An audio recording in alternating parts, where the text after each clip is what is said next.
Hey Insomniacs, before we begin, let me know what time it is and where you're tuning in from, and if you haven't yet, hit that subscribe button. Now, let's begin. The train station promise. Claire Bennett had always been good at disappearing, not the magic trick kind, though sometimes she wished she possessed that power, but the art of fading into backgrounds, of being present but unseen. At 16, she had mastered the ability to move through the halls of Riverside High like a ghost, clutching her worn leather journal to her chest like armour. It wasn't that she wanted to be invisible. Rather, invisibility had become a comfortable habit, like the way she tucked her feet under her when she wrote, or how she always chose the window seat on buses so she could press her forehead against the cool glass and pretend she was somewhere else.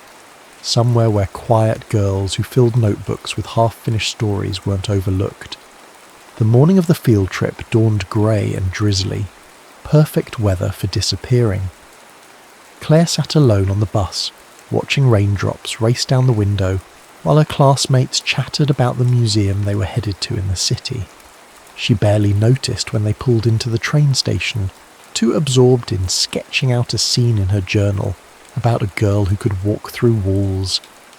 "Everyone stay together," Mrs. Patterson's voice cut through the humid air as they filed onto the platform. "The train arrives in 10 minutes. Claire hung back from the group, breathing in the peculiar mix of metal and moisture that seemed unique to train stations. The platform was nearly empty at this hour, save for a few hurried commuters, and her breath caught. A boy sat on one of the wooden benches hunched over a sketchbook. His dark hair fell across his forehead as his pencil moved across the page with quick, sure strokes. He looked up suddenly, as if sensing her gaze, and Claire found herself unable to look away from eyes that seemed to hold every shade of autumn. He smiled, and something shifted in Claire's carefully constructed world of shadows and silence. The platform beneath her feet felt less solid, as if the ground itself was conspiring to push her toward him. She clutched her journal tighter. "You're holding your breath," he said, his voice carrying across the space between them with surprising warmth. "Artist's habit. I do it too when I'm drawing." Claire realised he was right and let out a shaky exhale. She hadn't even noticed she was doing it. Before she could retreat into her well-worn silence, he held up his sketchbook, turning it toward her. On the page, rendered in swift, elegant lines, was the station platform, and there, at the edge of the scene, a girl with her head bent over a journal. Her. He'd been drawing her. The train whistle pierced the morning air and Claire jumped. She could hear Mrs. Patterson calling for final boarding, could feel the moments slipping away like water through her fingers. The boy stood, shouldering his backpack, and Claire noticed he wore a uniform from St. Michael's, the private school across town. "I'm Jason," he said, and there was something in the way he said it, like he was sharing a secret rather than just his name, that made Claire's heart stutter. "Claire," she managed, her voice barely above a whisper. The train doors hissed open behind them. In the chaos of her classmates' boarding, Jason stepped closer. "Do you believe in fate, Claire?" She didn't get to answer. Mrs. Patterson appeared at her elbow, ushering her toward the train. As Claire stepped through the doors, she looked back. Jason still stood on the platform, sketchbook in hand, that same quiet smile playing at the corners of his mouth. The last thing she saw before the doors closed was him tearing a page from his book and folding it carefully into his pocket. Claire found her window seat, pulse racing beneath her skin. As the train pulled away from the station, she opened her journal to a fresh page and began to write, her pencil moving with an urgency she'd never felt before. She didn't notice she was smiling until she caught her reflection in the window, and for the first time in years the girl looking back at her didn't seem quite so invisible anymore. The museum field trip passed in a blur of Renaissance paintings and marble sculptures, but Claire's mind kept drifting back to the boy from the train station. His sketch of her, the way he'd captured her in just a few swift lines, made her feel simultaneously exposed and understood. She found herself writing fragments of their brief encounter in her journal, trying to preserve every detail before it faded like a dream. She never expected to see him again on the return journey, but there he was, sitting on the same bench, as if the morning had rewound itself. This time, when their eyes met, Claire didn't look away. Instead, she did something that surprised even herself. She walked toward him. "You're back," he said, closing his sketchbook. "So are you." Claire's voice was steadier now, though her heart wasn't. Jason patted the space beside him on the bench. "I have a confession to make. I might have memorized your school's field trip schedule from the station bulletin board last week." "You planned this?" He shrugged, but there was a hint of nervousness beneath his casual demeanour. "I've seen you here before, you know, writing in your journal, lost in your own world. I wanted to know what stories you were creating." Claire clutched her journal tighter, but not from fear this time. "They're not very good stories." "I doubt that." He pulled the folded paper from his pocket, the sketch from this morning. "Here, trade you? A drawing for a story?" The platform around them bustled with afternoon commuters, but Claire felt suspended in a bubble of possibility. Slowly, she opened her journal to the story she'd been working on during the museum tour. "It's about a girl who can see people's memories in photographs," she said, her voice barely audible above the station noise. "But she can't remember her own past." Jason leaned closer to read, his shoulder brushing hers. The contact sent a shiver through her that had nothing to do with the cool spring air. "This is beautiful," he said after a moment. "The way you describe memory like water slipping through her fingers." He looked up at her. "You're really good, Claire." For once she believed it. They talked until the shadows lengthened across the platform. Jason shared his own creative struggles, how his mother worried about his focus on art, how he sketched in margins of his textbooks during class. Claire found herself telling him about the weight of her parents' expectations, the suffocating pressure to be practical, to be perfect. "Sometimes I feel like I'm living someone else's life," she admitted, "like the real me is still waiting to begin." "Maybe this is the beginning," Jason said softly. He reached for her hand, his fingers brushing against her palm. The touch was electric, terrifying in its possibility. The station clock chimed 5, startling them both. Claire's heart sank. Her train would arrive in minutes, and she could see Mrs. Patterson gathering the group. "I don't want this to be the end," Jason said, standing. There was an urgency in his voice that matched the pounding in Claire's chest. "Meet me here again. 1 year from today, same time, same bench. Promise me." Claire's mind raced with all the reasons she shouldn't. Her parents' disapproval, the distance between their schools, the ridiculous romance of it all. But for once the practical voice in her head was drowned out by the thundering of her heart. "I promise," she whispered. Jason pulled out his sketchbook, tore out a page and quickly wrote something. He folded the paper and pressed it into her hand. "Don't read it until you're on the train." The arrival whistle pierced the air.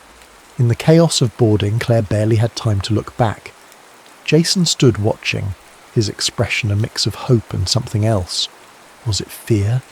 She wanted to run back, to ask for his phone number, his email, anything more concrete than this ethereal promise. But the doors were closing and the moment slipped away. Only when the train lurched into motion did Claire unfold his note.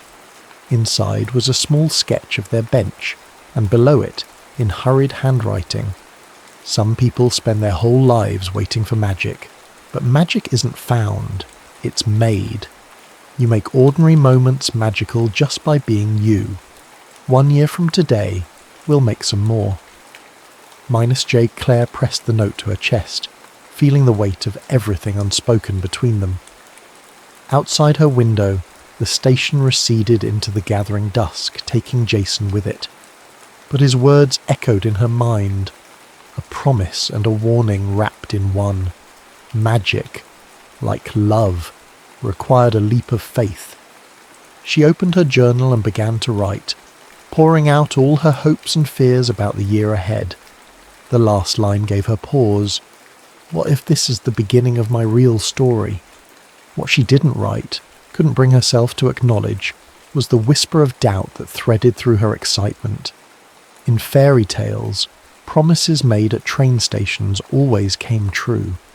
But this wasn't a fairy tale, and Claire knew better than most how stories could take unexpected turns. 1 year could feel like forever or like no time at all. For Claire, it was both. She arrived at the station 30 minutes early, her heart drumming against her ribs. The wooden bench, their bench, stood empty. Spring sunlight filtered through the station's high windows, casting long shadows across the platform. Claire ran her fingers over Jason's note, now worn soft at the creases from countless readings.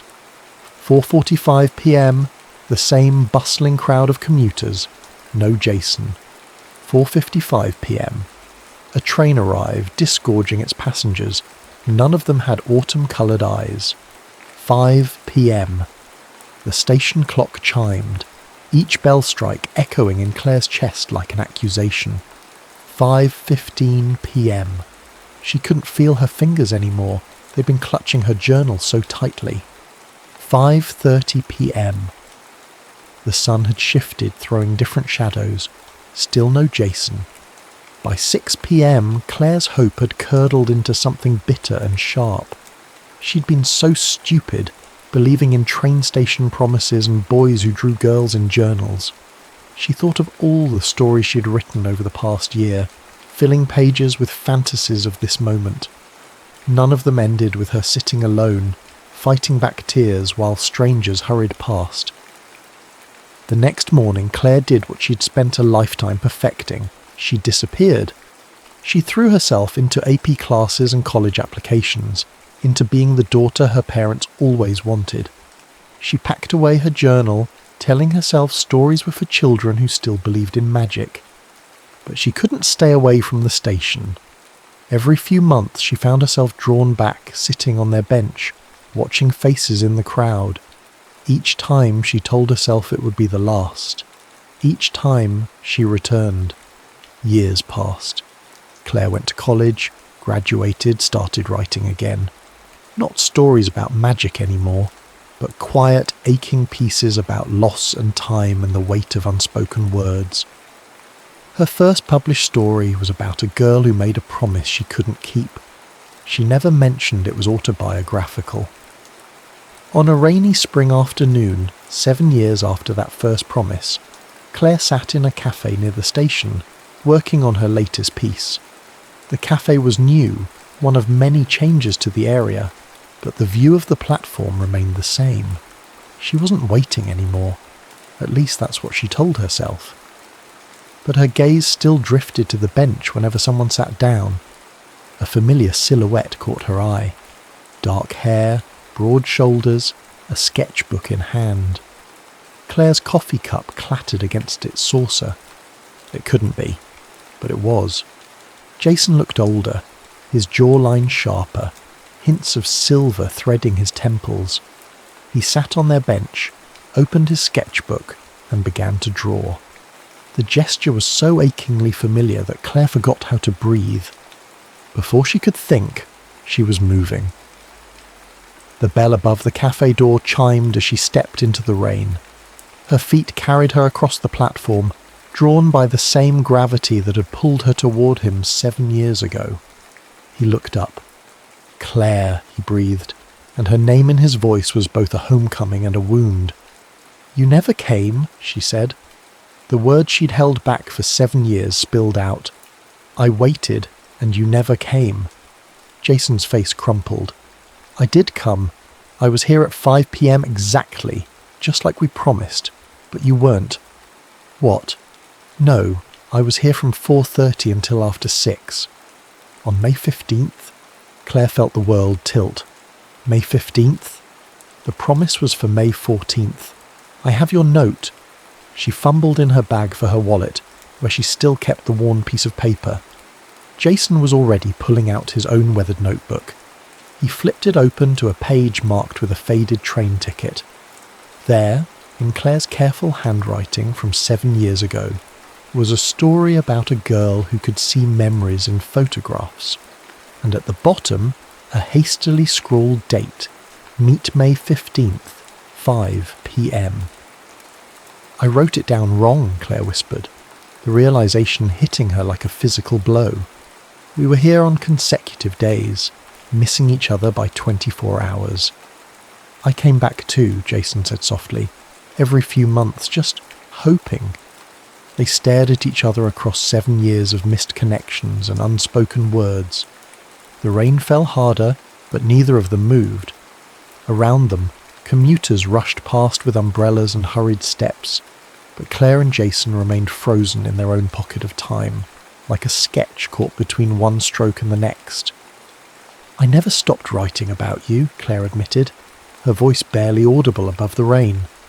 I never stopped drawing you, Jason replied, and opened his sketchbook.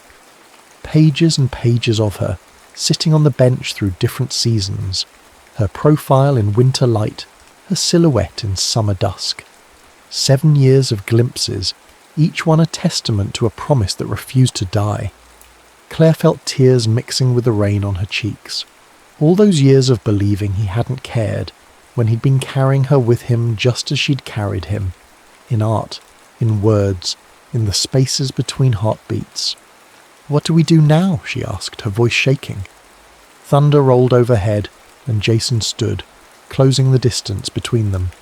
He reached out, his fingers hovering just shy of touching her face, as if he wasn't sure she was real. "We start over," he said, "or we pick up where we left off. Or," his voice caught, "or you walk away, and this becomes another story in your journal." Claire looked up at him, at the boy who'd seen her when she was invisible, now a man who'd spent 7 years drawing a ghost. In his eyes she saw the same autumn colours that had haunted her dreams, and something else, a fear that mirrored her own, the fear of reaching for magic and finding only empty air. The next moment would change everything. Claire felt its weight pressing against her chest, demanding an answer to a question 7 years in the making. Was it braver to hold on to a beautiful dream, or to risk turning it into reality? Claire reached for Jason's sketchbook with trembling fingers. "Show me," she whispered. "Show me everything I missed." They found shelter from the rain in the cafe, claiming a corner table by the window that overlooked their bench. Steam rose from fresh coffee cups as Jason turned pages, sharing 7 years of sketches, not just of Claire, but of his life. His mother's proud smile at his art school graduation, the small design studio he'd started, the empty apartment that never quite felt like home. "I drew this the night I missed you," he said, pointing to a dark, chaotic piece. The bench stood alone in the rain, the platform around it dissolving into shadow. "I was so angry at myself for not double-checking the date, for not getting your number, for—" He broke off, running a hand through his rain-damp hair. "I kept thinking about all the ways I could have done it differently." Claire pulled out her own journal, its pages swollen with years of writing. "I did the same thing, wrote hundreds of versions where we got it right." She opened to a dog-eared page. "This one's about a girl who builds a time machine out of train tickets and station clocks just to fix one moment." Jason smiled, touching the words gently. "Read it to me?" So she did. As the afternoon light softened into evening, they traded stories for sketches, filling in the gaps of their lost years. Claire learned about Jason's struggle to convince his mother that art could be more than a hobby, how he'd work through college at a print shop to help support them both. Jason discovered how Claire had found her voice as a writer, turning her private journal stories into published pieces that spoke to others who knew what it meant to miss something, or someone, with their whole heart. "I used to think you hadn't shown up because I wasn't worth waiting for," Claire admitted, staring into her third cup of coffee. "That I'd imagined the connection between us." "Claire." Jason reached across the table, taking her hand. His fingers were stained with graphite just as they had been 7 years ago. "You were never imaginary to me. Look." He flipped to a recent sketch, Claire at the bench last month, her head bent over her laptop, sunlight in her hair. The detail was extraordinary, down to the small frown she got when searching for the right word. "You saw me? All those times?" "Every time. I just couldn't make myself approach you. I was afraid you'd hate me for not being there that day, that you'd moved on, found someone else who didn't break their promises." "There wasn't anyone else," Claire said softly. "Not really. How could there be? They all felt like rough drafts of this story." Outside, the rain had stopped. The setting sun broke through the clouds, painting the station in shades of gold and rose. On the platform, their bench caught the light, glowing like a beacon. "I have a confession," Jason said. "Remember that first sketch I did of you? The one from the morning we met?" Claire nodded. "I still have it. Every time I thought about giving up art, about taking a real job like my mum wanted, I'd look at it. Something about the way you were lost in your writing, creating your own world. It reminded me why I started drawing in the first place, to capture moments that matter, to make the ordinary magical." He pulled out his wallet and carefully extracted a folded piece of paper, the original sketch, worn soft at the creases, just like Claire's note. "We've been carrying pieces of each other all this time," Claire realised, touching the aged paper with reverence. "Maybe that's what kept bringing us back here. Not just the promise, but the pieces of ourselves we left with each other." The cafe was nearly empty now, the evening commuter rush long past. Through the window they could see new passengers hurrying to catch their trains, each focused on their own destinations, their own stories. "So what now?" Claire asked, echoing her earlier question. But this time there was no fear in her voice, only possibility. Jason stood, offering his hand. "Now we write a new story. Together this time." He nodded toward their bench, starting right there, where it all began. Claire took his hand, feeling the years of longing and regret begin to dissolve like rain. As they stepped out into the golden evening light, she realised something. The magic hadn't been in the promise they'd made 7 years ago. It was in this moment, in choosing to begin again, in believing that some stories were worth waiting for, worth fighting for, worth rewriting until they got it right. They sat on their bench, shoulders touching, as the station lights flickered on one by one. Jason opened his sketchbook to a fresh page. Claire uncapped her pen. "Tell me a story," he said. "Draw me a memory," she replied. And together they began to fill the blank page with everything that waited ahead of them. No longer a promise of what might be, but the start of what already was. 1 year later, the wooden bench had finally been replaced. Claire ran her hand along the sleek metal surface, remembering all the hours she'd spent on its predecessor, waiting, writing, wondering. The new bench was part of the station's modernisation project, just like the digital departure boards and automated ticket machines that had replaced the old paper schedules and window kiosks. But some things hadn't changed. She opened her latest novel, running her fingers over the dedication page. For the boy who drew magic in ordinary moments, and the bench where our story began. Some promises are worth the wait. The book had started as a simple love story about missed connections, but it had grown into something more, a meditation on time, art, and the courage it takes to believe in second chances. The reviews had called it her breakthrough work. Claire knew it was simply the story she'd been trying to write all along. She checked her phone, 4:55 p.m, right on schedule. Jason arrived with his portfolio case slung over his shoulder, grinning when he spotted her. Even after a year of seeing him every day, that smile still made her heart skip. "Ready?" he asked, settling beside her. Claire nodded, pulling out 2 paper train tickets. Not the efficient digital passes most commuters use now, but proper cardboard tickets, like the ones they'd had 7 years ago. She'd specifically requested them from the ticket office, earning a puzzled look from the clerk. "It's today, isn't it?" Jason asked softly, taking his ticket.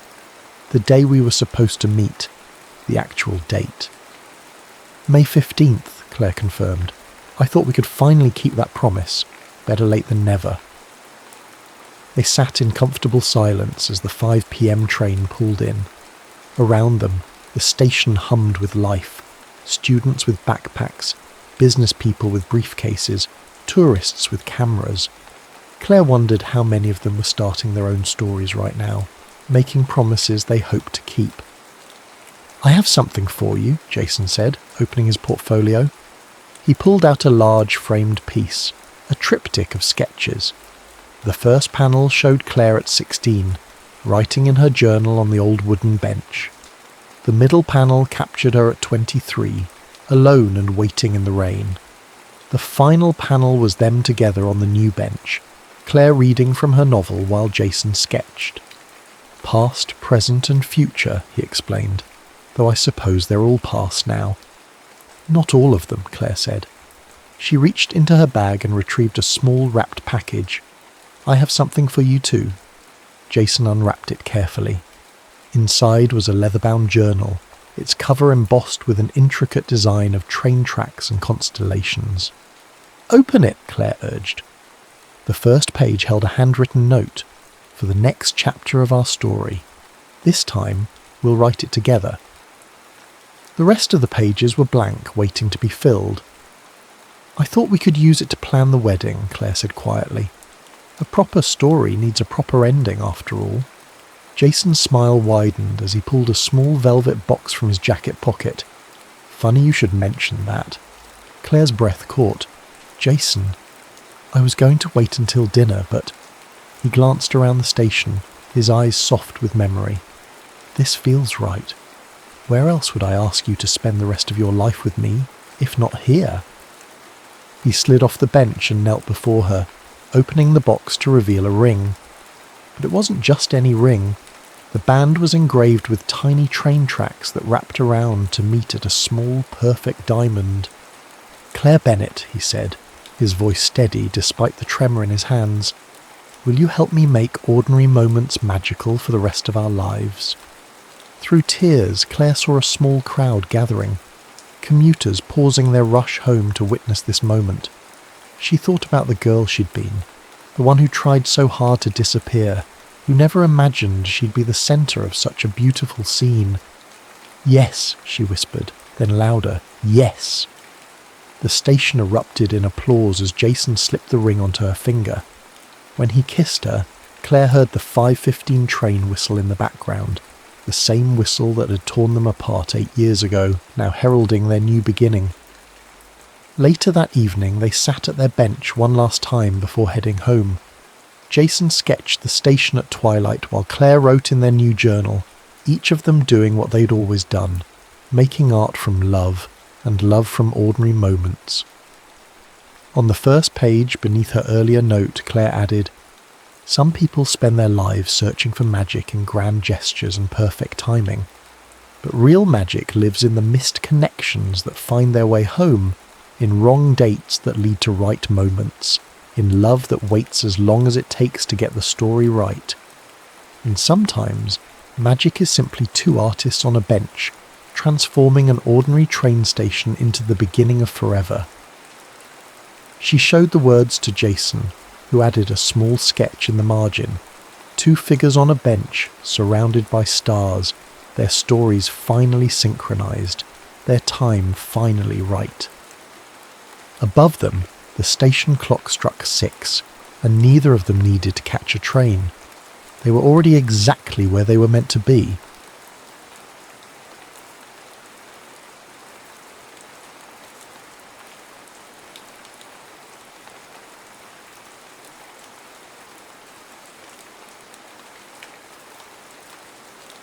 Mop and Redemption.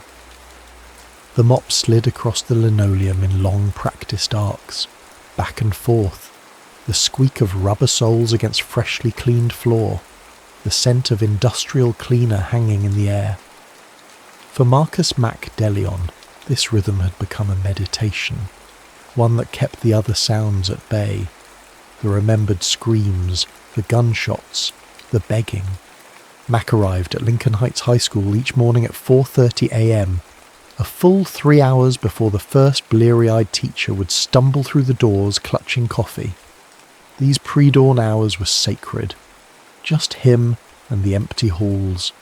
The building settling and sighing around him like an old friend keeping secrets.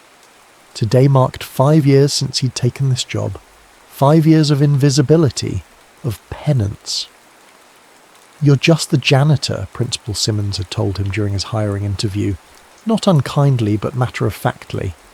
"Keep the bathrooms clean, the floors mopped, and don't interact with the students more than necessary. We've had incidents before." Mac had nodded, grateful for any opportunity.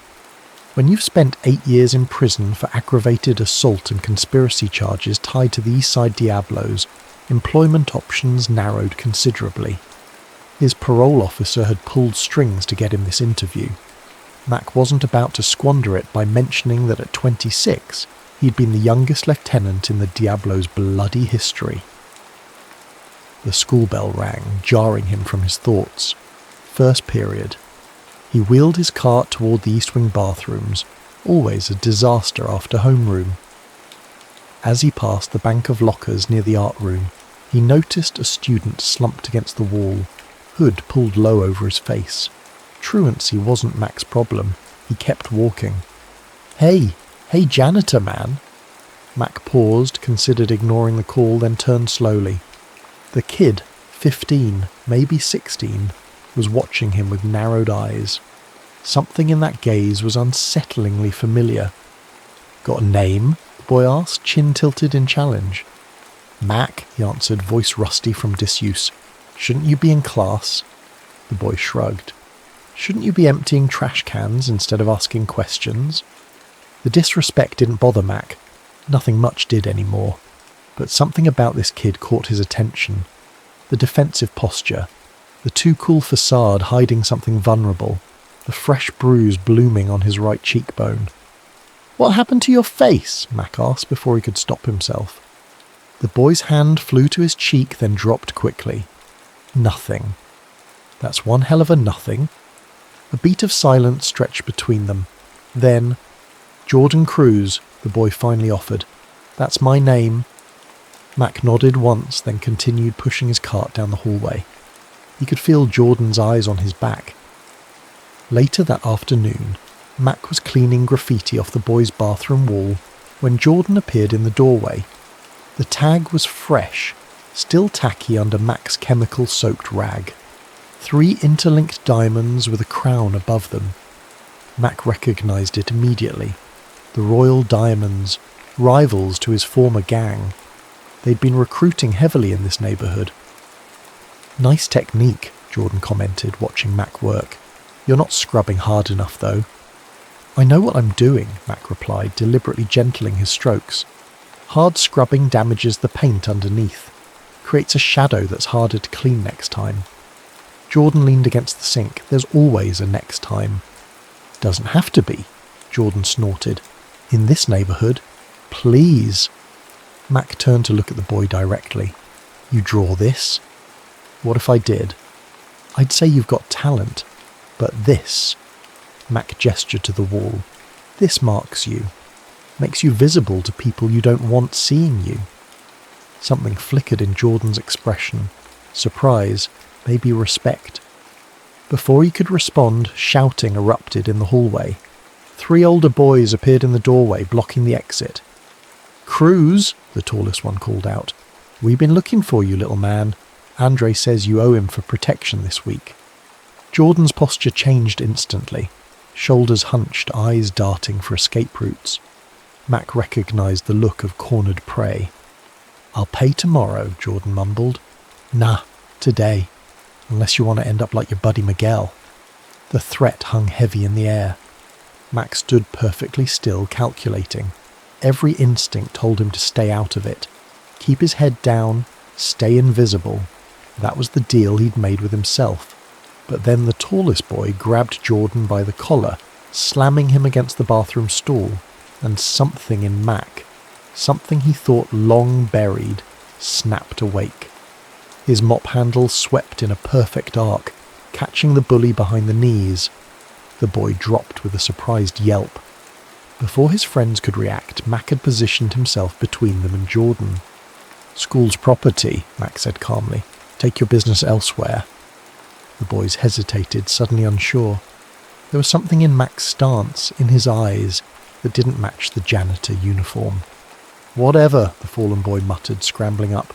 "We'll catch you later, Cruz." When they'd gone, Jordan stared at Mac with new eyes. "Where'd you learn to move like that?" Mac didn't answer. Instead, he resumed cleaning the graffiti, his movements methodical again. After a moment, he said, "That tag, it's not even right. The diamonds use 3 connected diamonds, not stacked, and the crown has 5 points, not 3. He realized his mistake immediately. Jordan's eyes widened. "How would you know that?" Mac's hand stilled on the wall. The silence stretched between them like a tightrope. "I notice things," he finally said. "Part of the job. Now get to class." As Jordan reluctantly left, Mac stared at his reflection in the bathroom mirror. The face looking back was lined with regret. Fatigue etched around eyes that had seen too much. He'd revealed too much. Broken his own rule of invisibility. Something about Jordan Cruz reminded him painfully of another boy, one who'd stood at a similar crossroads decades ago and chosen wrong. That afternoon, Mac received a summons to Principal Simmons' office. As he sat across from her desk, he already knew what was coming. "Mr. DeLeon," she began, peering at him over reading glasses. "We had an incident report today involving you and some students in the bathroom." "I was cleaning graffiti," he said. "Some boys came in to hassle another student. I suggested they leave." Principal Simmons studied him. "The report suggests you did more than suggest." "No one was hurt." "That's not the point." She removed her glasses. "You were hired with the understanding that you would have minimal interaction with students. Your background check raised concerns." Mac met her gaze steadily. "I've been here 5 years without incident. And I'd like to keep it that way." Her tone softened slightly. "Look, I understand you thought you were helping, but we have protocols for these situations. Next time, call security." Mac nodded, though they both knew security was a joke at Lincoln Heights. 2 aging rent-a-cops who spent most of their time in the parking lot smoking. As he left her office, he glimpsed Jordan waiting in a chair outside. Their eyes met briefly before Mac looked away. He'd made a mistake getting involved. He wouldn't make it again. But as he pushed his mop down the empty hallway after final bell, he knew it was already too late. For the first time in 5 years, someone at Lincoln Heights had really seen him, and Mac had seen something worth saving.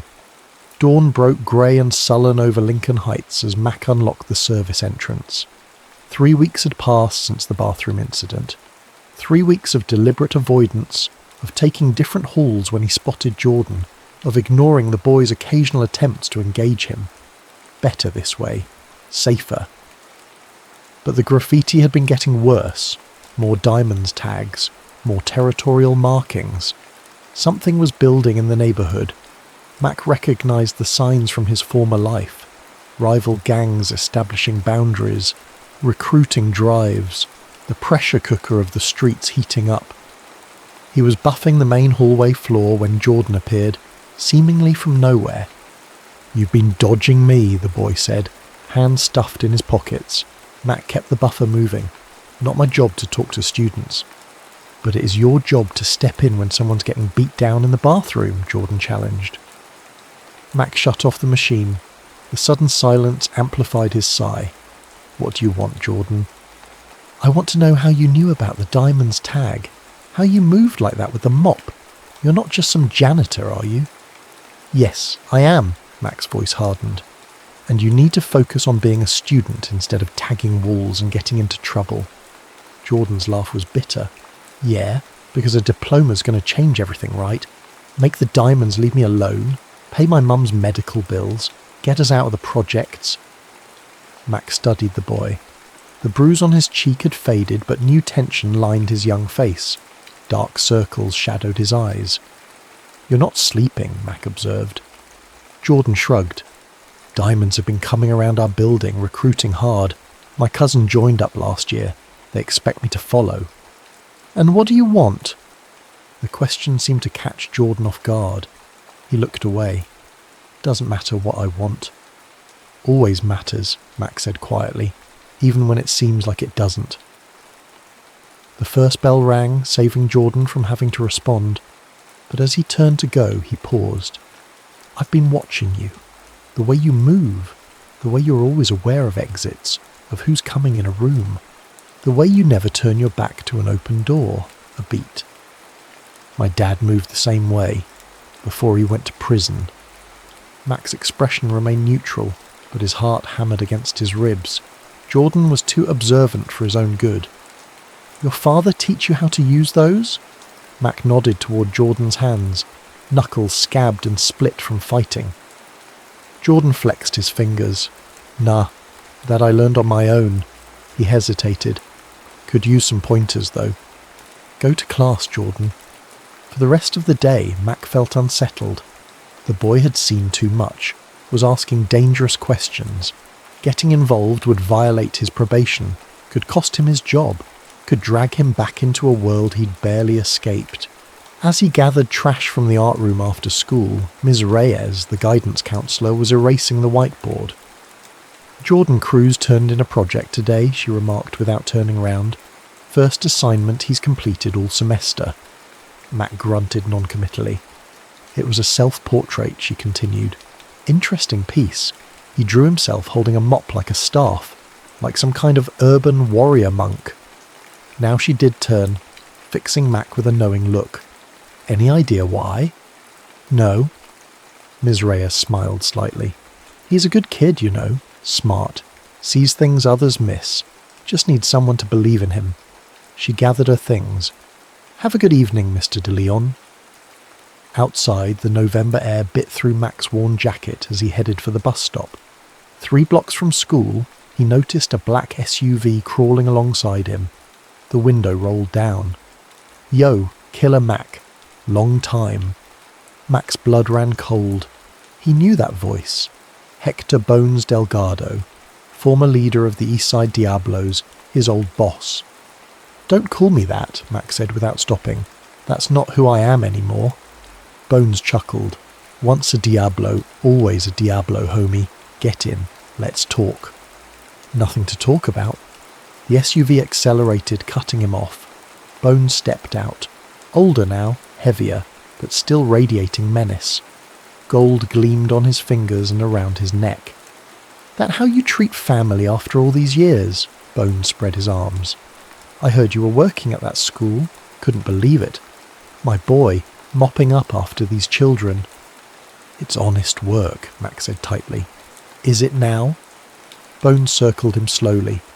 Thing is, people been talking, saying you broke up something between some diamonds and a kid at the school, saying you might be taking an interest in local business again. I'm clean, just doing my job. Bones nodded thoughtfully. See, that's good, because the diamonds have been pushing into our territory again, getting bold, and if they thought they had someone like the legendary killer Mac on their side. He let the implication hang. I'm not on anyone's side, Mac insisted, and I'm not that person anymore. We'll see. Bones clapped him on the shoulder. Just remember who you really are, Mac. Who your real family is. You start forgetting. I might have to remind the authorities about certain cases that never got solved. The threat was clear. Stay away from me, Mac said, and stay away from the school. Bones laughed. Still giving orders like a lieutenant. I like that. He climbed back into the SUV. I'll be seeing you, Mac. That night, Mac couldn't sleep. The encounter with Bones had awakened old fears, old instincts. He thought he'd buried that life. Now he realised he'd only been hiding from it. The next morning, Mac found Jordan waiting by the service entrance. Teach me, Jordan said without preamble. Teach you what? How to defend myself, for real, not just street fighting. I know you know how. Mac shook his head. Not happening. Why not? Jordan stepped closer, desperate. The diamonds came to my apartment last night. Said I have until the end of the week to join up. His voice cracked slightly. They said they'd hurt my mum if I don't. Mac closed his eyes briefly. When he opened them, decision crystallized. Meet me in the gym after last bell. Don't tell anyone. Later, as Mac showed Jordan how to hold his hands, protect your face, your center line, how to stand, balanced, knees soft, ready to move. He felt something he hadn't in years. Purpose. Fighting's the last resort, Mac explained, demonstrating a simple block. First is awareness. Second is avoidance. You only fight when you have no other choice. Is that what you did? Jordan asked, mimicking the movement. When you were whatever you were before? Mac's jaw tightened. Number. And that's why I ended up in prison. He adjusted Jordan's stance. I'm teaching you so you don't make my mistakes. For the first time, a genuine smile crossed Jordan's face. So you admit it. You were somebody. I was nobody, Mac corrected. Just another fool who thought violence made him a man. He handed Jordan a mop. Now show me that block again, with this. As Jordan practiced, Mac watched the boy's reflections in the gym's wall of mirrors. So much anger in that small frame. So much potential. But also, something Mac recognised from his own youth. A desperate hunger to be seen. To matter. Why are you helping me now? Jordan asked later as they put away the equipment. Mac considered the question carefully. Because someone should have helped me when I was your age. It wasn't the whole truth, but it was enough for now. The winter rain hammered against the gymnasium skylight as Mac demonstrated another technique with the mop handle. 2 months of these after-school sessions had transformed Jordan, not just physically, but in his bearing. The boy stood straighter, met people's eyes. His grades had improved enough that Ms. Reyes had taken notice, cornering Mac in the hallway. Whatever you're doing, she'd said quietly, it's working, but be careful. Principal Simmons is watching. The warning had sent a chill through Mac. He'd been discreet, but he knew he was violating her explicit instructions about student interaction. If she reported him, his parole officer would be notified. Best case, he'd lose his job. Worst case, back to prison. But every time he considered ending these sessions, he remembered the look in Jordan's eyes that first day. And he remembered another boy, himself, who'd been throwing away his life by 15 because no one had ever shown him another way. Your footwork's improving, Mac noted as Jordan perfectly executed a sidestep maneuver. Jordan grinned, breathless. Been practicing at home. With the mop I gave you? Yeah. My mum thinks I've gone crazy. Suddenly volunteering to clean the apartment. They shared a laugh, a sound Mac realised had been absent from his life for far too long. Hey, Jordan said, suddenly serious. There's something I need to tell you. The diamonds. They came around again last night. Mac's hand stilled on his own mop. What happened? Nothing big, just talking trash. But their leader, Andre, he mentioned you. What did he say? Jordan looked uncomfortable. He asked if I knew who you really were. Said you used to run with the Diablos. Called you Killer Mac. The old nickname hung in the air between them. Mac turned away, focusing on the rain streaming down the skylight. Is it true? Jordan's voice was quiet.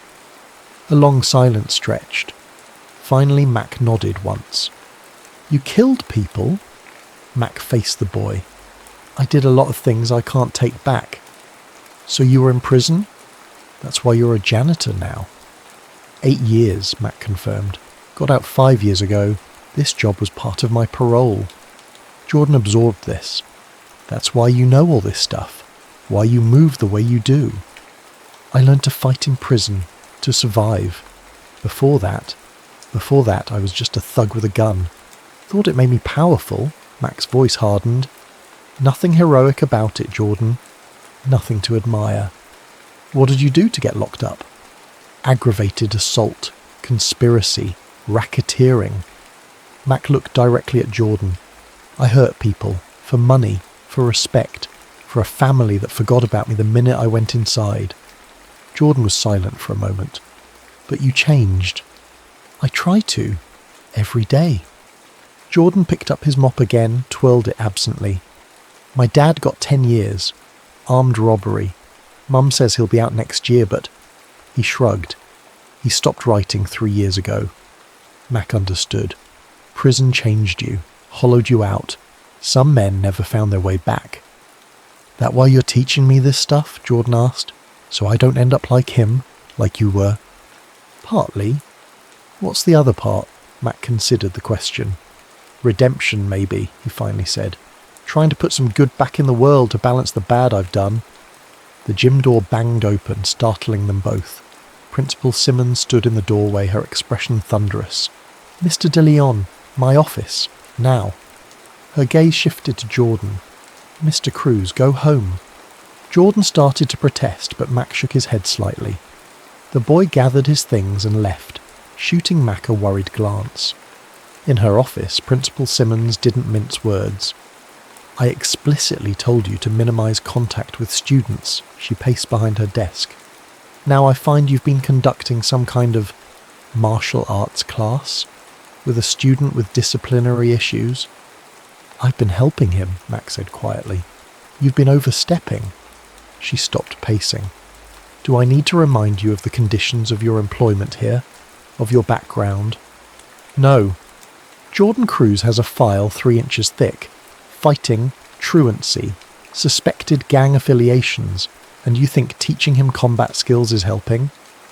They're defensive skills, Mac corrected. And yes, it is helping. His grades are up. He's staying out of trouble. Principal Simmons sat down heavily. Mr. de Leon, I took a chance hiring you, against better judgment, against policy, because your parole officer convinced me everyone deserves a second chance. She sighed. Don't make me regret it. Jordan's a good kid, Mac insisted. He just needs someone to believe in him. That's not your job, she shot back. You're the janitor. The words stung more than Mac wanted to admit.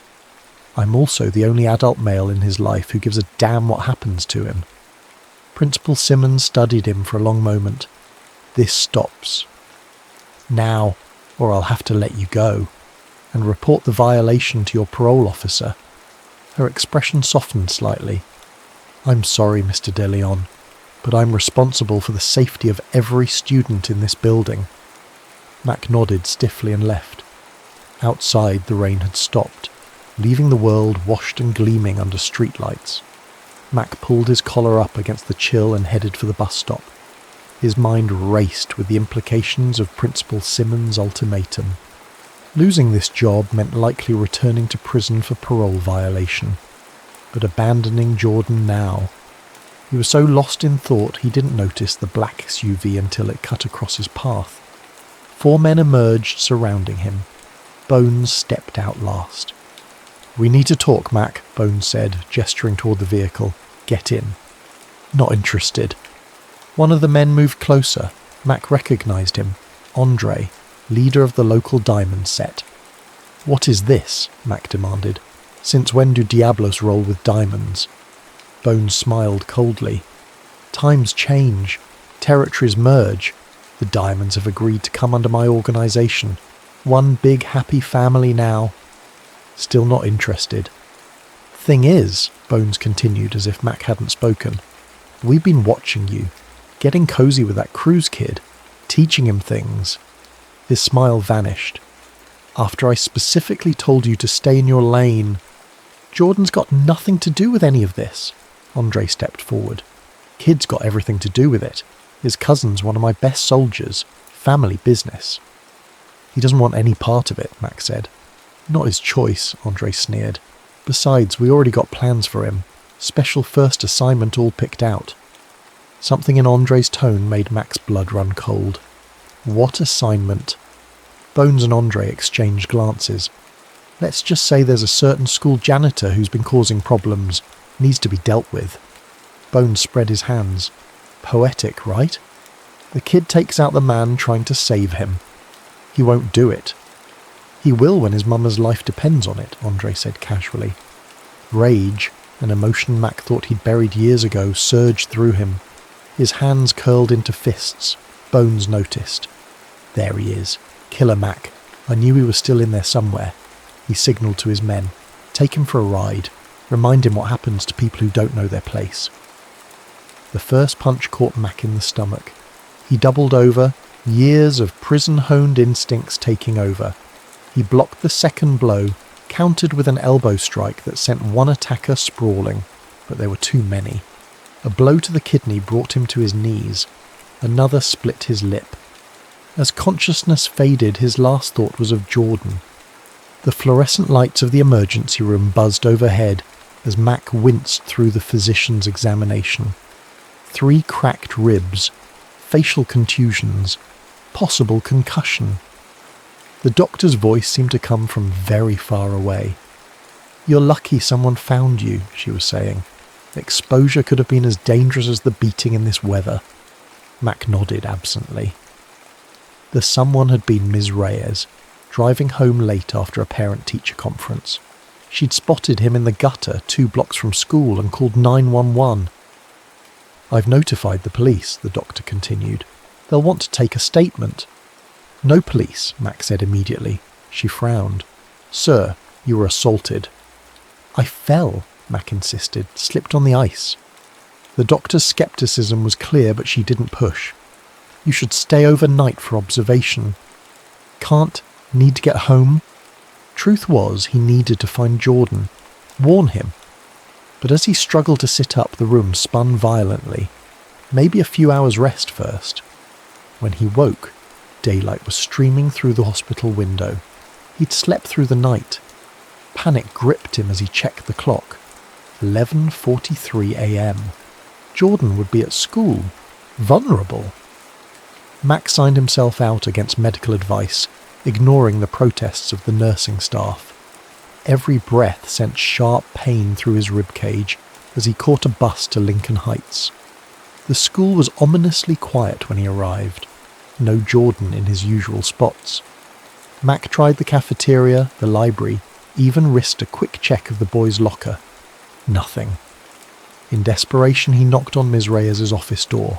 "Mr. De Leon," she stood quickly, shock registering at his battered appearance. "You should be in the hospital." "Jordan Cruz," Mac rasped. "Need to find him." Her expression changed. "He's not here. Didn't show up today. I called his mother, but there was no answer." Fear seized Mac's chest. "I need his address." "I can't give you that information," she said gently. "You know that." "Please." Mac rarely begged for anything. "He is in danger." Ms. Reyes studied him for a long moment. Then she turned to her computer and wrote something on a slip of paper. "If anyone asks, you never got this from me." The projects were 15 blocks from school.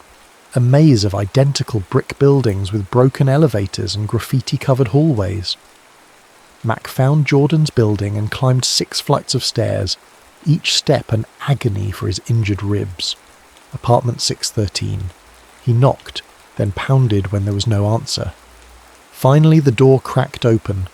Jordan's mother, thin, exhausted, with the same wary eyes as her son, peered out. "Mrs. Cruz? I'm Mac De Leon, from Lincoln Heights. Jordan's ... What was he? Teacher? Mentor? Friend? I work at Jordan's school."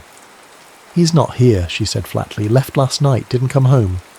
Mac's heart sank. Did he say where he was going? She shook her head. His cousin came by, Andre. They argued, then Jordan took off. Her eyes filled with tears. "I'm scared for him. Andre's bad news, into all kinds of things." Mac hesitated, then made a decision. "Mrs. Cruz, Jordan's been spending time with me after school, learning self-defense, talking about his future." He swallowed hard. "I think he might be in trouble. Real trouble." Her expression hardened. "Why should I trust you, looking like that?" She gestured to his battered face. "Because I know what the gangs want from Jordan. I know because..." Mac took a deep breath. "Because I used to be in one. Before prison. Before I changed my life." To his surprise, she nodded slowly. "Jordan told me. Said you were teaching him to be better than that life." Her voice broke slightly. "Said you were the only one who believed he could be." Mac blinked back unexpected tears. I need to find him before he does something he can't take back. Mrs. Cruz disappeared deeper into the apartment, returning with a piece of paper. He left this. Wouldn't tell me what it meant. It was a crude map. Mac recognised the area immediately. An abandoned warehouse near the river. Former Diablo's territory. The perfect place for an initiation or an execution. I'll bring him home, Mac promised. The warehouse loomed against the twilight sky, its broken windows like empty eye sockets staring down at Mac. Pain radiated through his body with each careful step. He wasn't ready for this. Not physically. But time wasn't on his side. From inside, faint voices echoed. Mac found a side entrance, easing through rusted doors into the cavernous space. Hiding behind a stack of rotting pallets, he assessed the situation. In the centre of the warehouse, illuminated by portable floodlights, stood Jordan.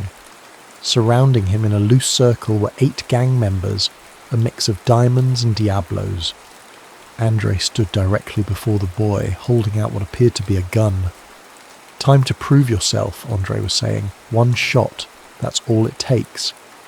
And if I don't? Jordan's voice was steady, but Mac could hear the fear underneath. Bones stepped forward. Then we visit your mama. Simple choice. Mac's mind raced. Even at full strength, he couldn't take on 8 armed gang members, but he couldn't let Jordan make this choice either. Time slowed as Jordan reached for the gun. Mac saw the boy's hand trembling, saw his eyes, wide with terror and indecision. Jordan, Mac called, stepping out from his hiding place. Don't do this. All heads whipped toward him. Jordan's face registered shock, then relief, then terror again. Mac, what are you doing here? Looking for you. Mac moved forward slowly, hands raised.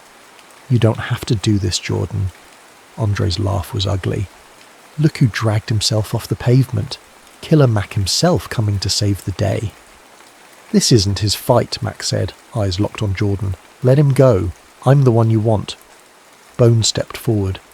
Actually, this is exactly his fight. His initiation. Kill or be killed. That's gang life. He gestured expansively. You taught him all those fancy moves. Let's see if they pay off. Jordan looked from the gun to Mac, conflict raging across his young face. Whatever they're threatening, Mac said quietly, it's not worth your soul, kid. Shut up! Andre shoved the gun closer to Jordan. Take it! Do it now or we go to your mum's place next. In that moment, Mac saw something change in Jordan's eyes. A decision. A hardening. The boy took the gun. That's it, Andre coaxed. 1 shot, right between the eyes, just like we practiced. Jordan raised the weapon, pointing it at Mac. His hand shook violently. It's okay, Mac said softly. I understand. Jordan's finger moved to the trigger. Mac closed his eyes. The shot never came. Instead, there was a clatter as the gun hit the concrete floor. No, Jordan said, his voice stronger than Mac had ever heard it. I won't. Silence fell over the warehouse. Then Andre lunged for the dropped weapon. Before he could reach it, Jordan executed a perfect sidekick, just as Mac had taught him, catching Andre in the chest. The gangbanger stumbled back, wheezing. Chaos erupted. 2 diamonds rushed Jordan while Bones and the others turned on Mac. Despite his injuries, prison-honed instincts took over. Mac blocked a wild swing, countered with an elbow strike to the throat, dodged another attacker, used his momentum to send him crashing into a stack of crates. Through the melee, he glimpsed Jordan holding his own against Andre, blocking, countering, just as they'd practiced in the gym. Pride surged through Mac, followed immediately by terror as he saw Bones pull a knife. Jordan, look out! The warning came too late. Bones lunged, blade flashing in the floodlights. Jordan twisted, avoiding a fatal blow, but the knife still caught him across the shoulder. He cried out, falling to one knee. Bones raised the knife for a killing strike. Something primal exploded in Mac's chest. He roared, a sound more animal than human, and charged, ignoring the pain screaming through his injured body. He slammed into Bones with all his remaining strength, driving them both to the ground. The knife clattered away. Bones writhed beneath him, cursing. Mac pinned him, fist raised.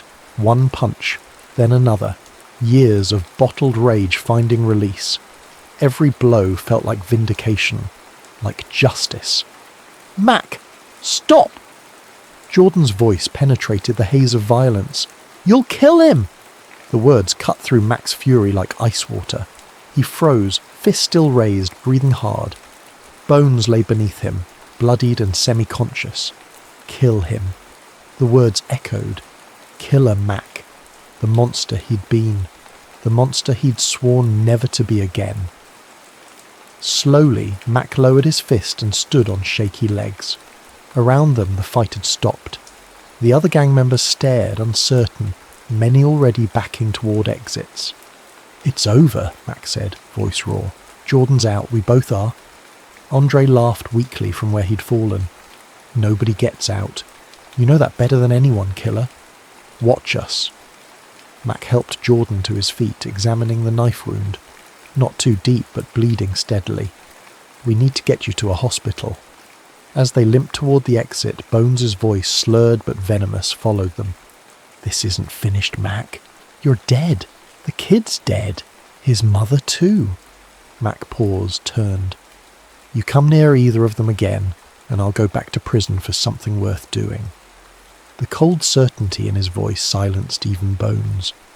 Outside, the night air was sharp with coming snow. Jordan leaned heavily against Mac, both supporting each other. "Why'd you come?" Jordan asked, wincing as they navigated the uneven pavement. "Couldn't let you throw your life away," Mac answered simply. "Not when mine's already wasted." "It's not wasted," Jordan said fiercely. "You saved me." Mac didn't respond. His mind was racing ahead. The threats weren't idle. Bones would retaliate. And now, because of Mac, both Jordan and his mother had targets on their backs. As they waited in the ER for Jordan's wound to be stitched, Mac made a call he'd hoped never to make again. His parole officer answered on the third ring. "Jenkins, it's Mac de Leon." A pause. "Mac? It's almost midnight. What's wrong?" "I need help. Not for me, for a kid and his mother." Briefly, Mac outlined the situation, leaving out his own involvement in the warehouse fight. Jenkins sighed heavily. "Jesus, Mac, you know I can't—" "Please," Mac interrupted. "I'm begging you. This kid deserves a chance." Another long pause. "There might be something. A witness protection program for juveniles involved in gang activity. But it would mean relocating, new city, new identities." "Would his mother be included?" "Yes. But Mac, this is serious. There's an extensive vetting process, and the kid would need to testify against the gangs, names, operations, everything." Mac looked across the waiting room where Jordan sat, shoulder freshly bandaged, eyes hollow with exhaustion. "He'll do it. I'll make sure of it." The next morning they picked up Mrs. Cruz and drove to the police station in Jenkins' car. Jordan was quiet, working through the implications of what lay ahead. His mother alternated between tears and stoic determination. Detective Ramirez, a veteran of the gang unit, listened impassively as Jordan detailed everything he knew about the Diamonds and Diablos. Names, drug houses, territory, the merger between the gangs, the attempted forced initiation. "And you're willing to testify to all this?" Ramirez asked when Jordan finished. The boy glanced at Mac, who nodded encouragingly. "Yes," Jordan said firmly. "I'll do whatever it takes to get my mum somewhere safe." "It won't be easy," Ramirez warned. "New city, new names, no contact with anyone from your past." "I understand." Mrs. Cruz gripped her son's hand. "We'll be together. That's what matters." After hours of statements and paperwork, Jenkins drove them to a hotel where they would stay until the formal arrangements were made. As Mac prepared to leave, Jordan pulled him aside. "What about you?" the boy asked. "Bones will come after you too," Mac shrugged. I can handle myself. Come with us, Jordan urged. Start fresh somewhere too. The offer touched something deep in Mac's soul, but he shook his head. Can't. Parole terms. Besides, he managed a small smile. Someone's got to keep those school hallways clean. Jordan's eyes filled with tears. I won't even get to say goodbye. This isn't goodbye, Mac said firmly. It's just the beginning of your real life. He pulled the boy into a careful hug, mindful of his injured shoulder. Remember what I taught you, Mac whispered. Not just the fighting, the living, head up, eyes forward, one good choice at a time. As he walked away, Mac felt lighter than he had in years. For the first time since prison, he had a purpose beyond mere survival. He had made a difference. Just one life. But maybe that was enough. Lincoln Heights felt empty without Jordan. 3 months had passed since he and his mother had entered the witness protection program. 3 months of Mac jumping at shadows, waiting for Bones' retaliation. But nothing had come. The silence was almost worse than an attack. Mac continued his routine. Arrive before dawn, clean the halls, avoid unnecessary interaction. But now there was a hollow space in his chest where purpose had briefly resided. Ms. Reyes caught him in the east hallway one afternoon. You miss him, she observed. Not a question. Mac grunted non-committally. He left something for you. She handed over a folded piece of paper. Found it in his locker after he transferred. Mac waited until his lunch break to read it in the privacy of the boiler room. Mac, by the time you read this, I'll be gone.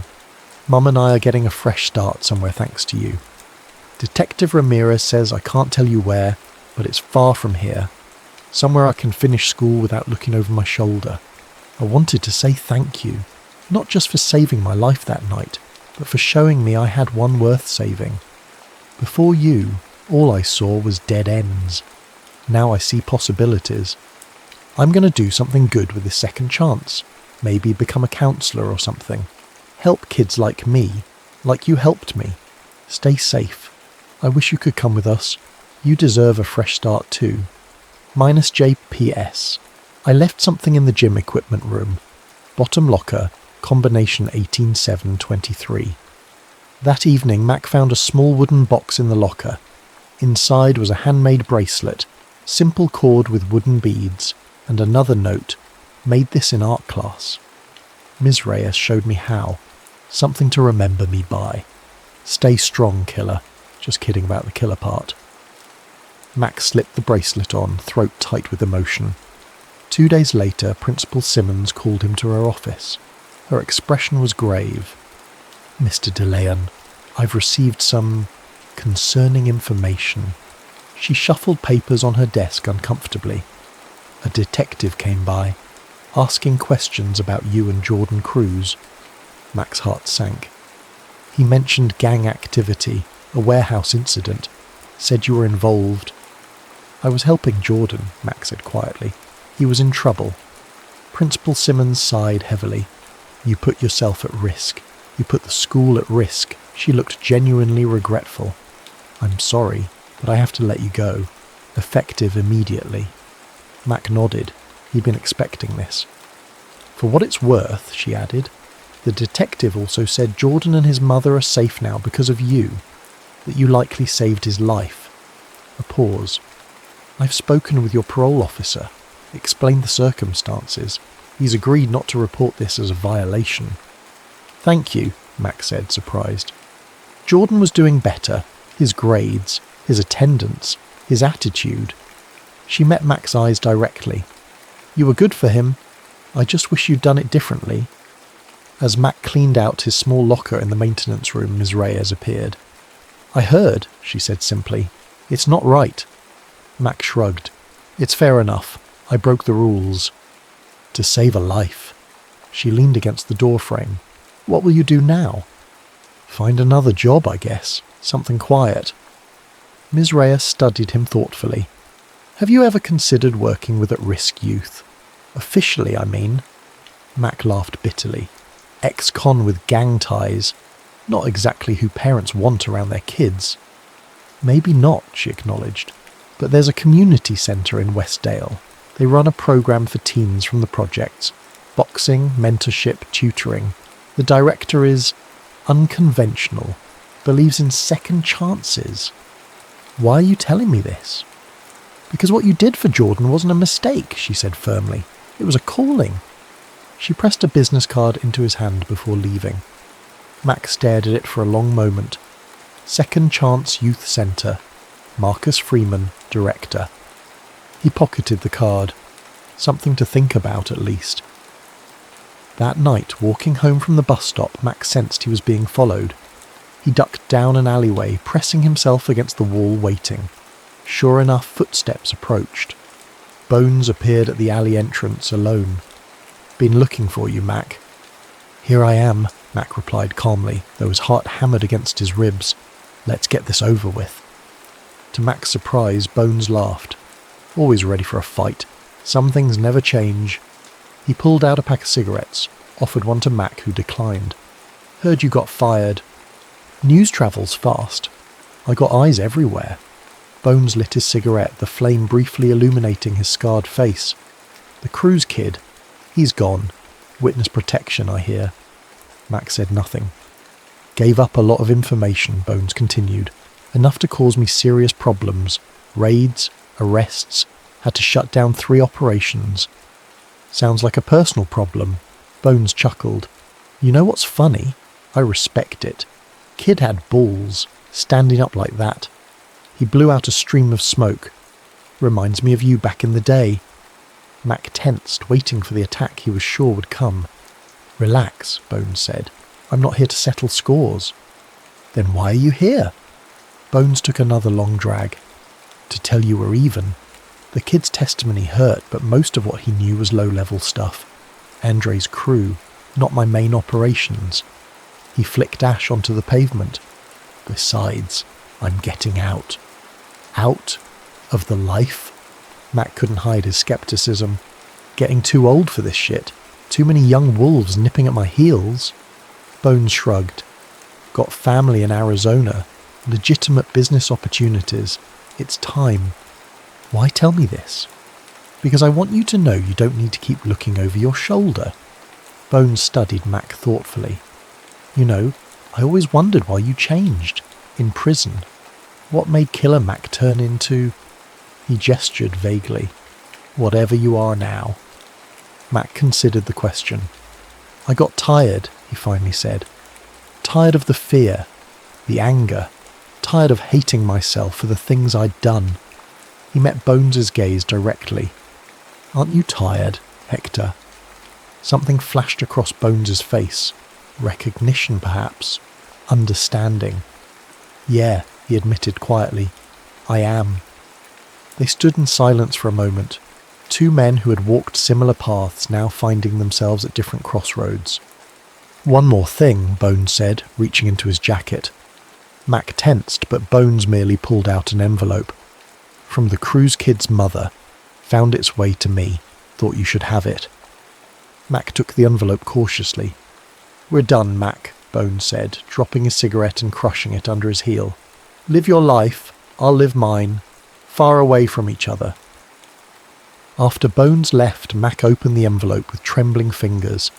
Inside was a photograph and a short note in unfamiliar handwriting. "Mr. De Leon, I know I shouldn't be sending this, but I had to thank you. Jordan is doing well.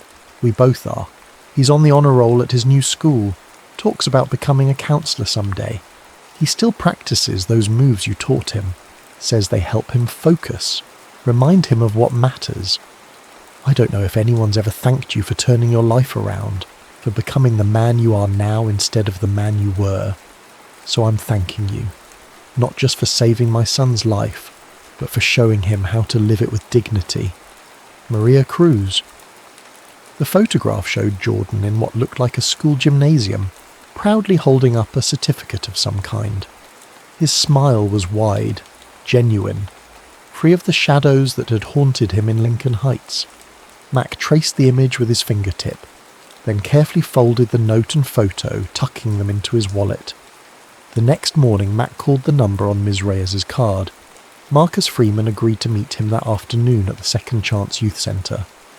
The building was nothing special, a converted warehouse with fresh paint and a small basketball court out front.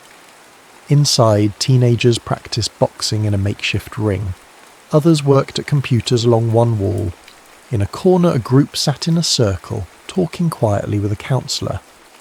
Marcus Freeman was not what Mac expected. Mid-50s with greying dreadlocks and glasses, he had the build of a former athlete gone slightly soft with age. His handshake was firm. "Ms. Reyes told me about you," Freeman said, leading Mac on a tour. "Said you helped a kid get out of the game, at considerable personal cost." "I just did what needed doing," Mac replied. Freeman studied him thoughtfully. "You know what we do here? Work with at-risk kids, keep them out of gangs." "That's part of it." Freeman stopped, gesturing around the centre. "But our real work is redemption, theirs and ours." "Yours?" Freeman rolled up his sleeve, revealing a faded prison tattoo. 10 years for armed robbery. Got out, got educated, got purpose. He smiled slightly. "Most of our staff have similar stories. We believe those who've walked through the fire are best equipped to lead others away from it."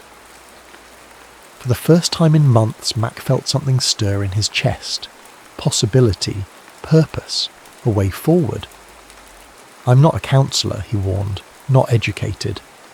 But you know the streets, know the life, know how to leave it behind." Freeman handed Mac an application. "Start as a volunteer, 3 months probation. If it works out, we'll talk about a permanent position." "What would I be doing?" "Teaching kids to defend themselves, for starters. I hear you're good with a mop handle."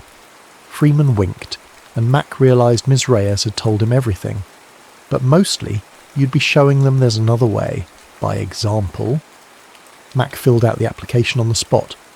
6 months later, Mac stood in the centre's boxing ring, demonstrating a defensive stance to a group of teenagers. His movements were confident, his voice clear as he explained the principles behind the technique. "It's not about winning fights," he told them. "It's about having the discipline not to get into them in the first place." After class, he checked his office mailbox. Inside was a small package with no return address. He opened it carefully. A handmade wooden plaque. Carved into its surface were the words, "Dedicated to those who sweep away the darkness to reveal the light," and below that simply, "Thank you, Mac." -J Mac hung the plaque in his small office. Every morning when he arrived, he touched it briefly, a reminder of the boy who had helped save him just as much as he had saved the boy. Sometimes redemption comes not in grand gestures but in simple acts of faith, in believing someone can be more than their worst mistakes, in clearing a path for them to walk towards something better, in showing them how to sweep away the darkness to reveal the light. Mac had been given a second chance. Now he was paying it forward, one kid at a time, and somewhere in another city, under another name, Jordan Cruz was doing the same.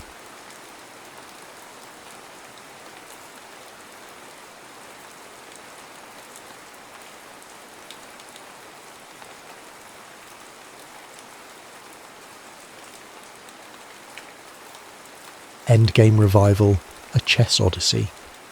Rafael Velez squinted through his loupe at the intricate gears of the vintage Patek Philippe, his fingers steady despite the phantom tremor that sometimes haunted his left hand on anniversary days.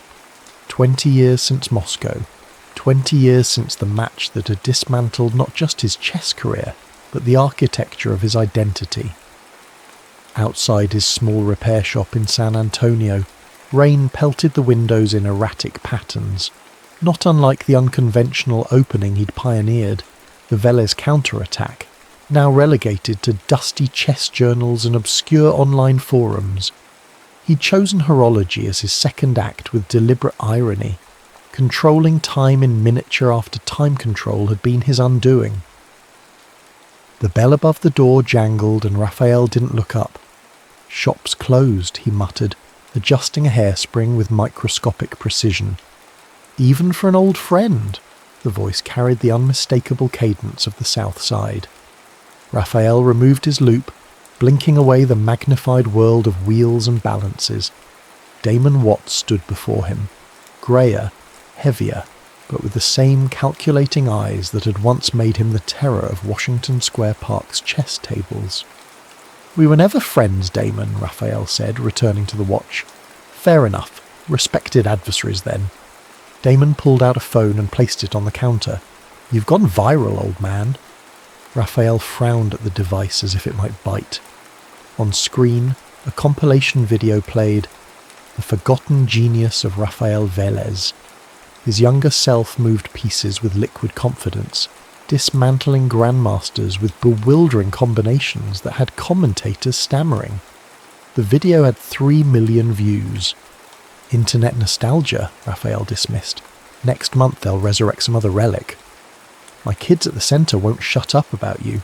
They analyse your games like religious texts." Damon pocketed the phone. "I run a chess program at Southside Community Centre now. These kids, they've got talent but no direction, no real mentor." Raphael snorted. "I repair watches, Damon. I don't repair people." "Just one session. The district championship is next month. They're good, but they're raw. Find another grandmaster. There are plenty in Texas. None with your particular experience of falling from grace and surviving it." Damon's words cut through Raphael's practiced indifference. These kids come from nothing. They need someone who understands that sometimes the board takes everything. After Damon left, Raphael returned to the Patek Philippe, but his focus was fractured. The video had awakened something, not ambition or regret, but a cognitive itch. The tactile memory of ivory beneath his fingers, the gravitational pull of 32 pieces waiting for animation. He'd vowed never to return to chess after Viktor Karpov and Raphael's own manager, Alessandro, had orchestrated his unravelling, feeding his opponent information about Raphael's preparation, exploiting his insomnia, arranging accidental disturbances before crucial games.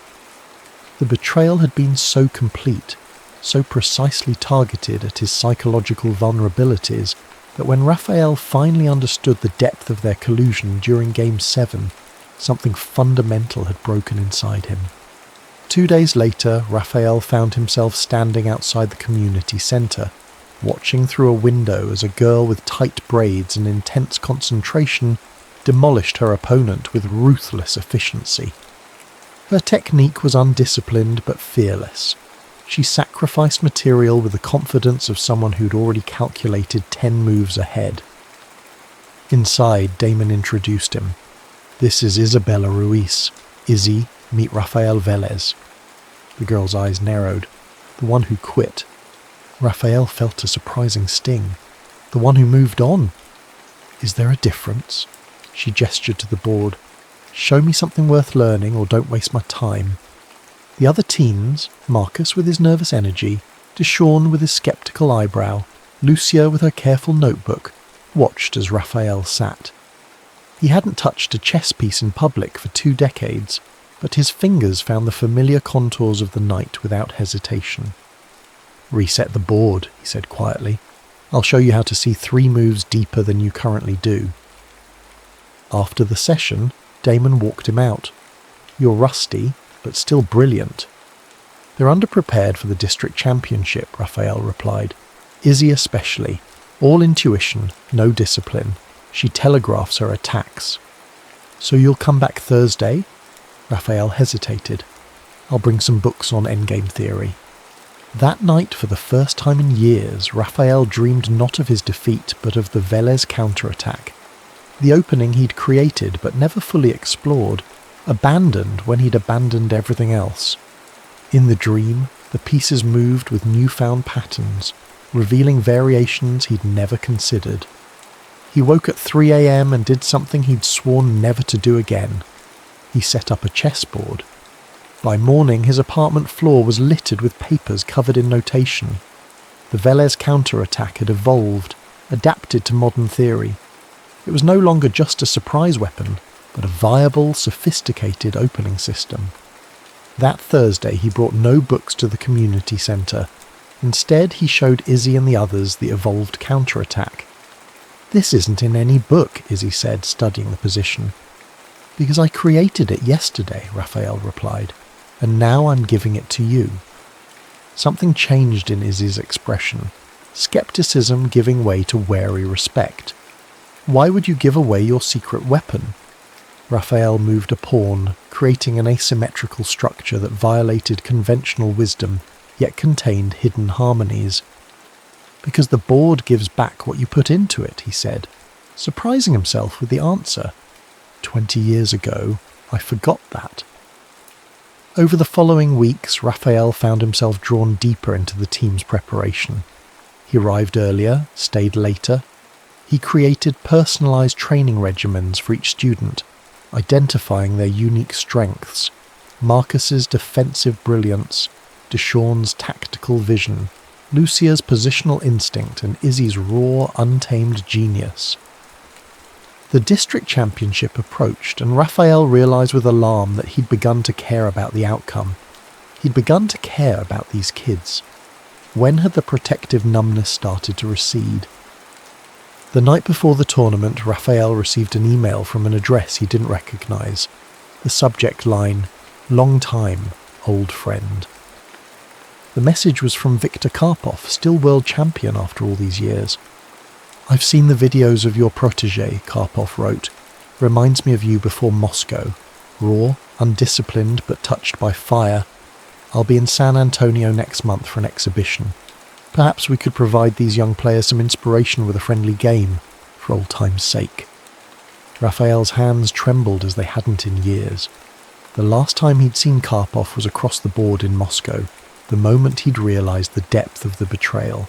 Karpov's eyes had held not triumph but pity, somehow worse than gloating. The district championship arrived, and Raphael watched his team perform beyond expectations. Izzy blazed through her matches, the evolved counter-attack bewildering her opponents. When they took the championship, Raphael felt something crack open inside him. Not the breaking of 20 years prior, but a fissure letting light into long dark places. After the celebration, he showed Izzy the email. "You have to do it," she said immediately. "You don't understand what he took from me." Izzy's eyes hardened. "I understand that as long as you're afraid to face him, he still has it." The truth of her words resonated in chambers of himself Raphael had long sealed off. That night he replied to Karpov with a single word. Yes. The community centre buzzed with nervous energy as Raphael arranged pieces on the demonstration board. Marcus fidgeted with a knight, repeatedly setting it down and picking it back up, while Lucia transcribed openings into her notebook with such force that her pencil tip broke twice. Only Izzy maintained outward calm, though Raphael recognised the tightness around her eyes, the same tension he'd carried before important matches. "The Millennial Championship starts in 3 weeks, Raphael reminded them. District was just the beginning. Now you'll face teams with actual coaches, structured training programs. And wealthy parents who hire personal grandmasters," Deshawn added bitterly. Raphael moved a bishop across the board, "which is precisely why we'll focus on unorthodox positions, force them out of book preparation into actual thinking." This had become Raphael's coaching philosophy, avoiding mainstream theory in favour of complex double-edged positions where intuition and calculation mattered more than memorization. It wasn't just strategic, it was practical. His students couldn't compete with the resources of private school teams, but they could disrupt expectations. After practice, Damon lingered. "The kids are transforming under your guidance," he said, "especially Izzy." Raphael nodded, distracted by the notification that had just appeared on his phone. Another email from Karpov confirming the exhibition match details. "You're afraid?" Damon observed. "I'd be a fool not to be," Raphael replied quietly. "Karpov hasn't lost a classical match in 6 years. I'm not talking about losing. I'm talking about what happens if you win." Damon's insight cut too close to the bone. Victory means possibilities. It means choices. That's more terrifying than defeat. That night, Raphael visited his sister Imogen for the first time in months. Her suburban home stood in stark contrast to his Spartan apartment. Walls covered with family photos, children's artwork, evidence of a life fully inhabited. Imogen had built this while Raphael had been busy dismantling himself. "The prodigal returns," she said when she opened the door, but her smile was warm. Over dinner, Raphael explained the exhibition match. Imogen listened, twisting her wedding ring, a habit from childhood when she was thinking deeply. "When you left chess," she said finally, "you left everything. Not just the game, but family, friends. You disappeared so completely into your grief that we stopped being able to reach you." "I couldn't separate it," Raphael admitted. "Chess wasn't something I did. It was who I was. And now," he considered the question, "now I'm a clockmaker who plays chess sometimes, with teenagers who don't remember my fall from grace, who are helping you remember there's more to life than a single catastrophic loss." Imogen reached across the table to squeeze his hand.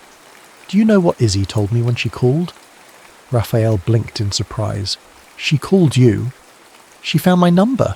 Resourceful girl." Imogen smiled. "She said you taught her that a board position is never truly dead until resignation, that there are always resources to be found, complications to create. Standard chess philosophy. But you believe it about chess while denying it about life." Imogen's eyes, so like their mother's, held his gaze firmly. The exhibition with Karpov isn't about proving anything to the world. It's about proving to yourself that 20 years in exile was a choice you can unmake. The weeks before the exhibition match blurred together. By day, Raphael drilled the team on endgame techniques and calculation exercises. By night, he analysed Karpov's recent games, identifying subtle weaknesses in the aging champion's play, a slight preference for simplified positions, an occasional over-reliance on structural advantages rather than tactical complications. 3 days before the match, disaster struck. During a practice session, Izzy clutched her abdomen in pain. Hours later, Raphael paced the hospital waiting room as surgeons removed her inflamed appendix. "Tournament's in 2 weeks," she said groggily after surgery. "I'll be ready." "Focus on healing," Raphael instructed, but he recognised the determination in her eyes, the same intensity he'd once brought to chess. The night before the exhibition, Raphael couldn't sleep. He found himself driving to the community centre at 2 a.m, where the lights were surprisingly on. Inside, he found Damon setting up the demonstration board in the main hall. "Couldn't sleep either, huh?" Damon arranged the pieces for tomorrow's spectacle. "What if I embarrass myself?" Raphael admitted his deepest fear. "What if I confirm for everyone, especially those kids, that I'm nothing but a has-been?" Damon straightened. "Those kids don't see a has-been. They see someone who survived losing everything and built something new. Win or lose tomorrow, that narrative doesn't change. Chess requires precision. There's no partial credit for almost winning." "Life isn't chess," Damon countered. "In life, sometimes showing up is the victory." The exhibition day arrived with unexpected pageantry. Local news covered the return of the chess legend, and the community centre's main hall was transformed with proper tournament boards, electronic timers, and seating for spectators. Raphael was surprised to find the hall packed. Chess enthusiasts, curious locals, and most importantly, his students seated in the front row. Izzy had checked herself out of the hospital against medical advice, pale but present. When Viktor Karpov entered, the crowd hushed. Raphael had prepared himself for this moment, but the reality still jarred him. Karpov had aged gracefully, silver temples adding distinguished gravitas to his already imposing presence.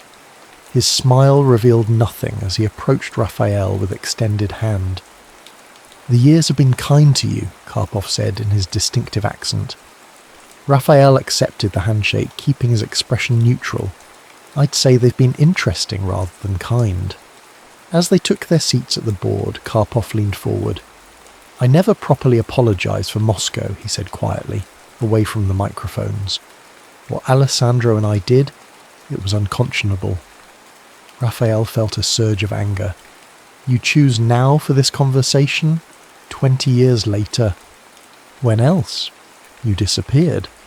Karpov's expression held genuine regret. "I've carried it with me through every title defence." The chief arbiter approached before Raphael could respond. The exhibition would be a single game with classical time controls, 90 minutes each with 30-second increments. Raphael drew white. His hand hovered over the e-pawn, the standard opening move expected by all. Then, with deliberate calm, he moved his knight instead. The first move of the evolved Velez counterattack, typically a black defence but adaptable as white with transposition. Across the board, Karpov's eyebrow raised fractionally, the chess equivalent of open astonishment. The game unfolded like a conversation between two master sculptors, each move adding meaning and complexity. Karpov played with the technical precision that had kept him champion for 2 decades, but Raphael noticed subtle changes in his style, more conservative, less willing to enter tactical complications. In the middle game, Raphael sacrificed a knight for positional compensation, creating imbalance and forcing Karpov into time-consuming calculations. The spectators murmured as the position grew increasingly double-edged. Raphael glanced at his students. Lucia was taking notes furiously. Marcus watched with wide-eyed concentration. Deshawn nodded slightly at Raphael's sacrifice, seeing the purpose behind it. And Izzy leaned forward in her chair, eyes bright with understanding. 4 hours into the game, Raphael found himself in a complex endgame, down material but with dynamic possibilities. His hand hovered between 2 moves, the solid, safe continuation or a speculative sacrifice that could either win brilliantly or lose spectacularly. 20 years ago he would have chosen safety. Today, with the eyes of his students upon him, Raphael chose fire. The sacrifice sent ripples through the audience. Karpov spent 15 minutes calculating before accepting the material. 3 moves later, the champion's expression shifted as he recognized the trap he'd walked into. Raphael's sacrifice had created unstoppable passed pawns, while his remaining pieces coordinated perfectly. Karpov studied the position, then extended his hand in resignation. The hall erupted. Raphael sat motionless, the magnitude of what had just occurred washing over him in waves. He had defeated the world champion in front of his students, his community, and most importantly in front of the ghosts of his past. When he finally stood to acknowledge the applause, his eyes found Izzy's. Her expression held no surprise, only vindication, as if she had known all along what he was capable of, waiting patiently for him to rediscover it himself. The morning after the exhibition, Raphael's phone wouldn't stop buzzing.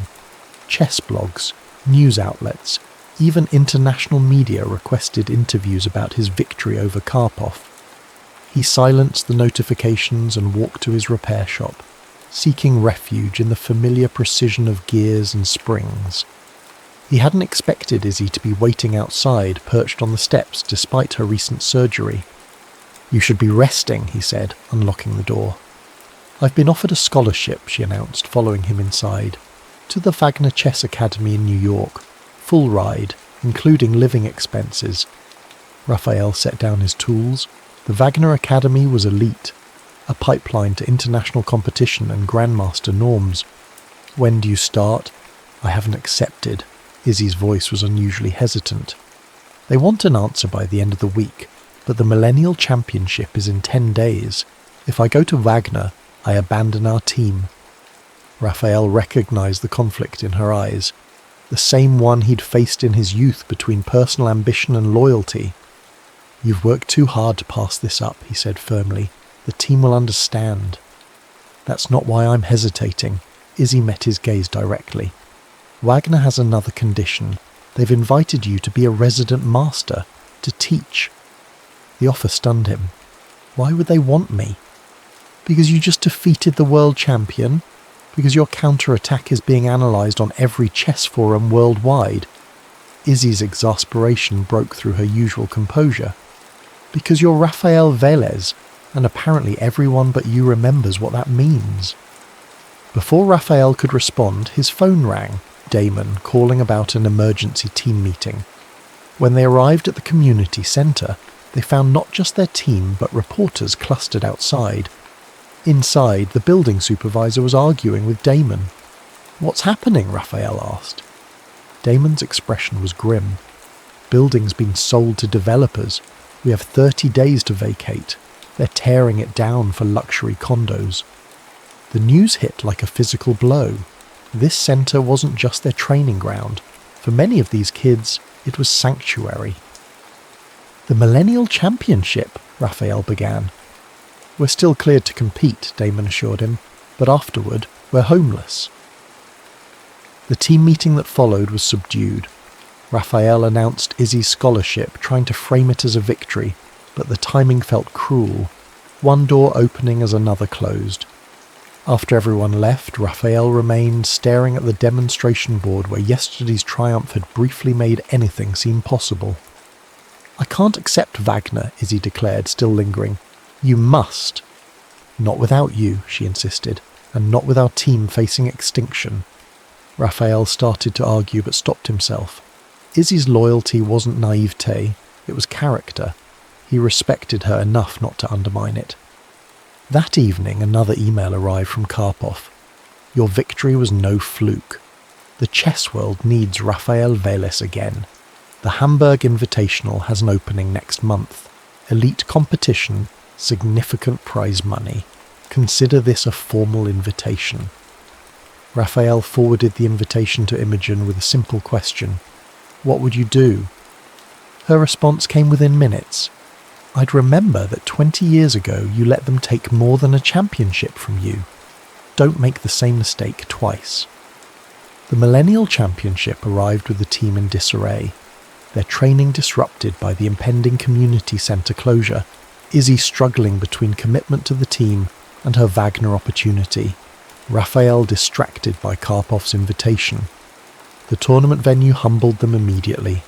A vast convention centre filled with teams in matching blazers, professional coaches reviewing preparation on laptops, parents who had invested thousands in their children's chess education.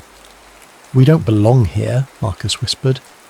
"Precisely why we need to be here," Rafael countered. "Chess is the great equaliser. The pieces don't know who's moving them." Their first matches confirmed Rafael's coaching philosophy. The team's unorthodox openings threw opponents off balance, forcing them out of memorised variations into actual thinking. By the end of day one, they had won 6 matches and lost only 2, far better than anyone expected. On day 2, they faced Jefferson Academy, the defending champions. During Izzy's board, one match against their top player, a junior already with an international master title, Rafael noticed something disturbing. Izzy's opponent would leave the board after her moves, ostensibly for water, but Rafael spotted him checking a phone in the hallway. Outside coaching during games was strictly forbidden. Rafael approached the tournament director with his suspicions. "That's a serious accusation," the director warned, "especially coming from you, given your history." The implication was clear. Rafael's own past made him suspicious of others. He almost backed down, then thought of what such cheating would teach these kids about fairness and integrity. "Check the bathroom," Rafael insisted. "You'll find his coach texting him engine moves." The director's investigation confirmed Rafael's suspicions. Jefferson Academy was disqualified, sending shockwaves through the tournament. Some participants whispered that Rafael had orchestrated the accusation to clear his team's path, the same paranoia that had followed him after Moscow. That night the team gathered in Rafael's hotel room. The accusations had rattled them. "People are saying you made it up," Deshawn reported, "that you're just bitter about your own career." "Let them talk," Rafael replied. "We know the truth." "Does it ever stop hurting?" Lucia asked quietly. "Being misunderstood like that?" Raphael considered her question with the seriousness it deserved. The hurt changes shape. Eventually it becomes part of your strength, knowing you acted with integrity regardless of perception. On the final day, against all expectations, they reached the championship round against Brighton Prep, a team with 3 titled players. The main hall filled with spectators, the significance of the underdog story attracting attention. Before the matches began, Izzy pulled Raphael aside. "I've decided about Wagner," she said. "I'm going, but I'm asking them to defer for 1 year. Why? Because there's unfinished business here." Her determination reminded Raphael of his younger self. "We're going to find a new home for our team, together." The championship matches were brutal. Marcus fought his opponent to a draw in a marathon endgame. Lucia lost a heartbreaker after 5 hours of play. Deshawn secured a crucial win with brilliant tactical play. Everything came down to Izzy's match against Brighton's top board. The position was dynamically balanced, both players down to their final minutes. Raphael watched, unable to help, as Izzy navigated complications that would challenge grandmasters. In the critical moment, she found a stunning queen sacrifice that forced checkmate in 5 moves. The hall erupted as Brighton's captain tipped his king in resignation. Against all odds, they were champions. The celebration was bittersweet. Triumph shadowed by the knowledge that their chess home was still facing demolition. As reporters gathered for interviews, Raphael found himself approached by an elegant woman in her 60s. "Remarkable coaching," she said, extending her hand. "Helen Blackwood, Wagner Chess Academy Director. I understand you're considering our offer." "I haven't decided," Raphael admitted. "Perhaps this will help your decision." She handed him a business card. "My husband is on the city's historical preservation board. That community centre, it's a 1930s building with architectural significance. A case could be made for landmark status."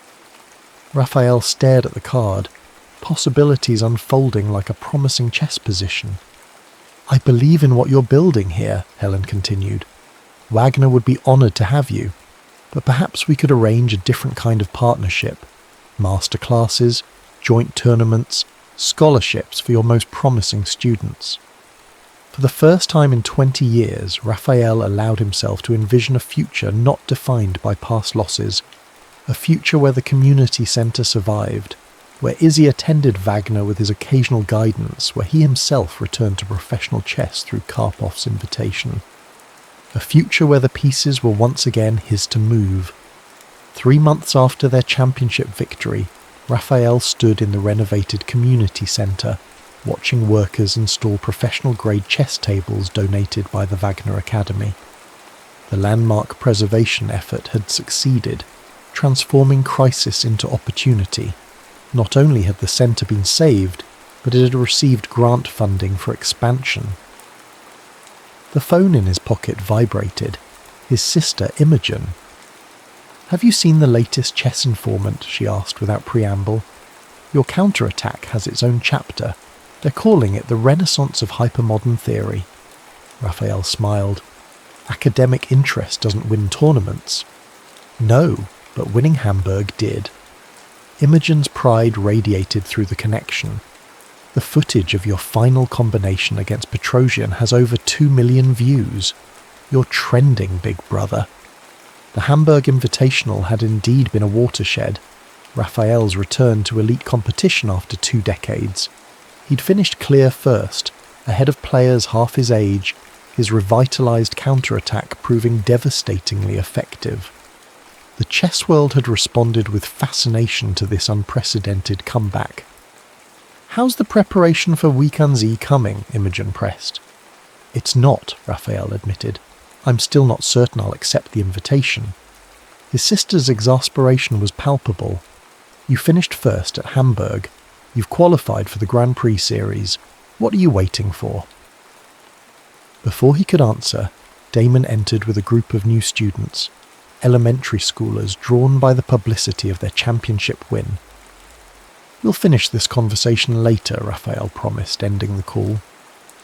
As Raphael began the introductory lesson, Izzy arrived, dropping her travel bag by the door. She'd been in New York for a month-long intensive at Wagner, returning on weekends to help coach. After the lesson, she confronted him. "Imogen texted me. You're hesitating about Reich and Z." Raphael sighed. "It's complicated." "It's fear," Izzy countered, her directness unchanged by her recent exposure to elite training. "You're afraid of fully committing to your comeback because that means accepting the possibility of another fall." Her assessment cut too close to truth. The Hamburg victory had been exhilarating but terrifying, opening doors Raphael wasn't sure he wanted to walk through.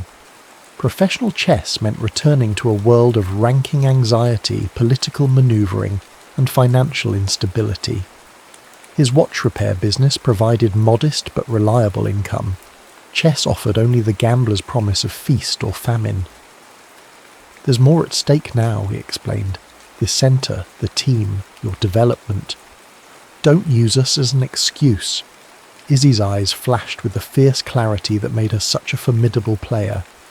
"You showed me that chess is about embracing risk, seeing opportunities others miss. Now you're the one playing it safe."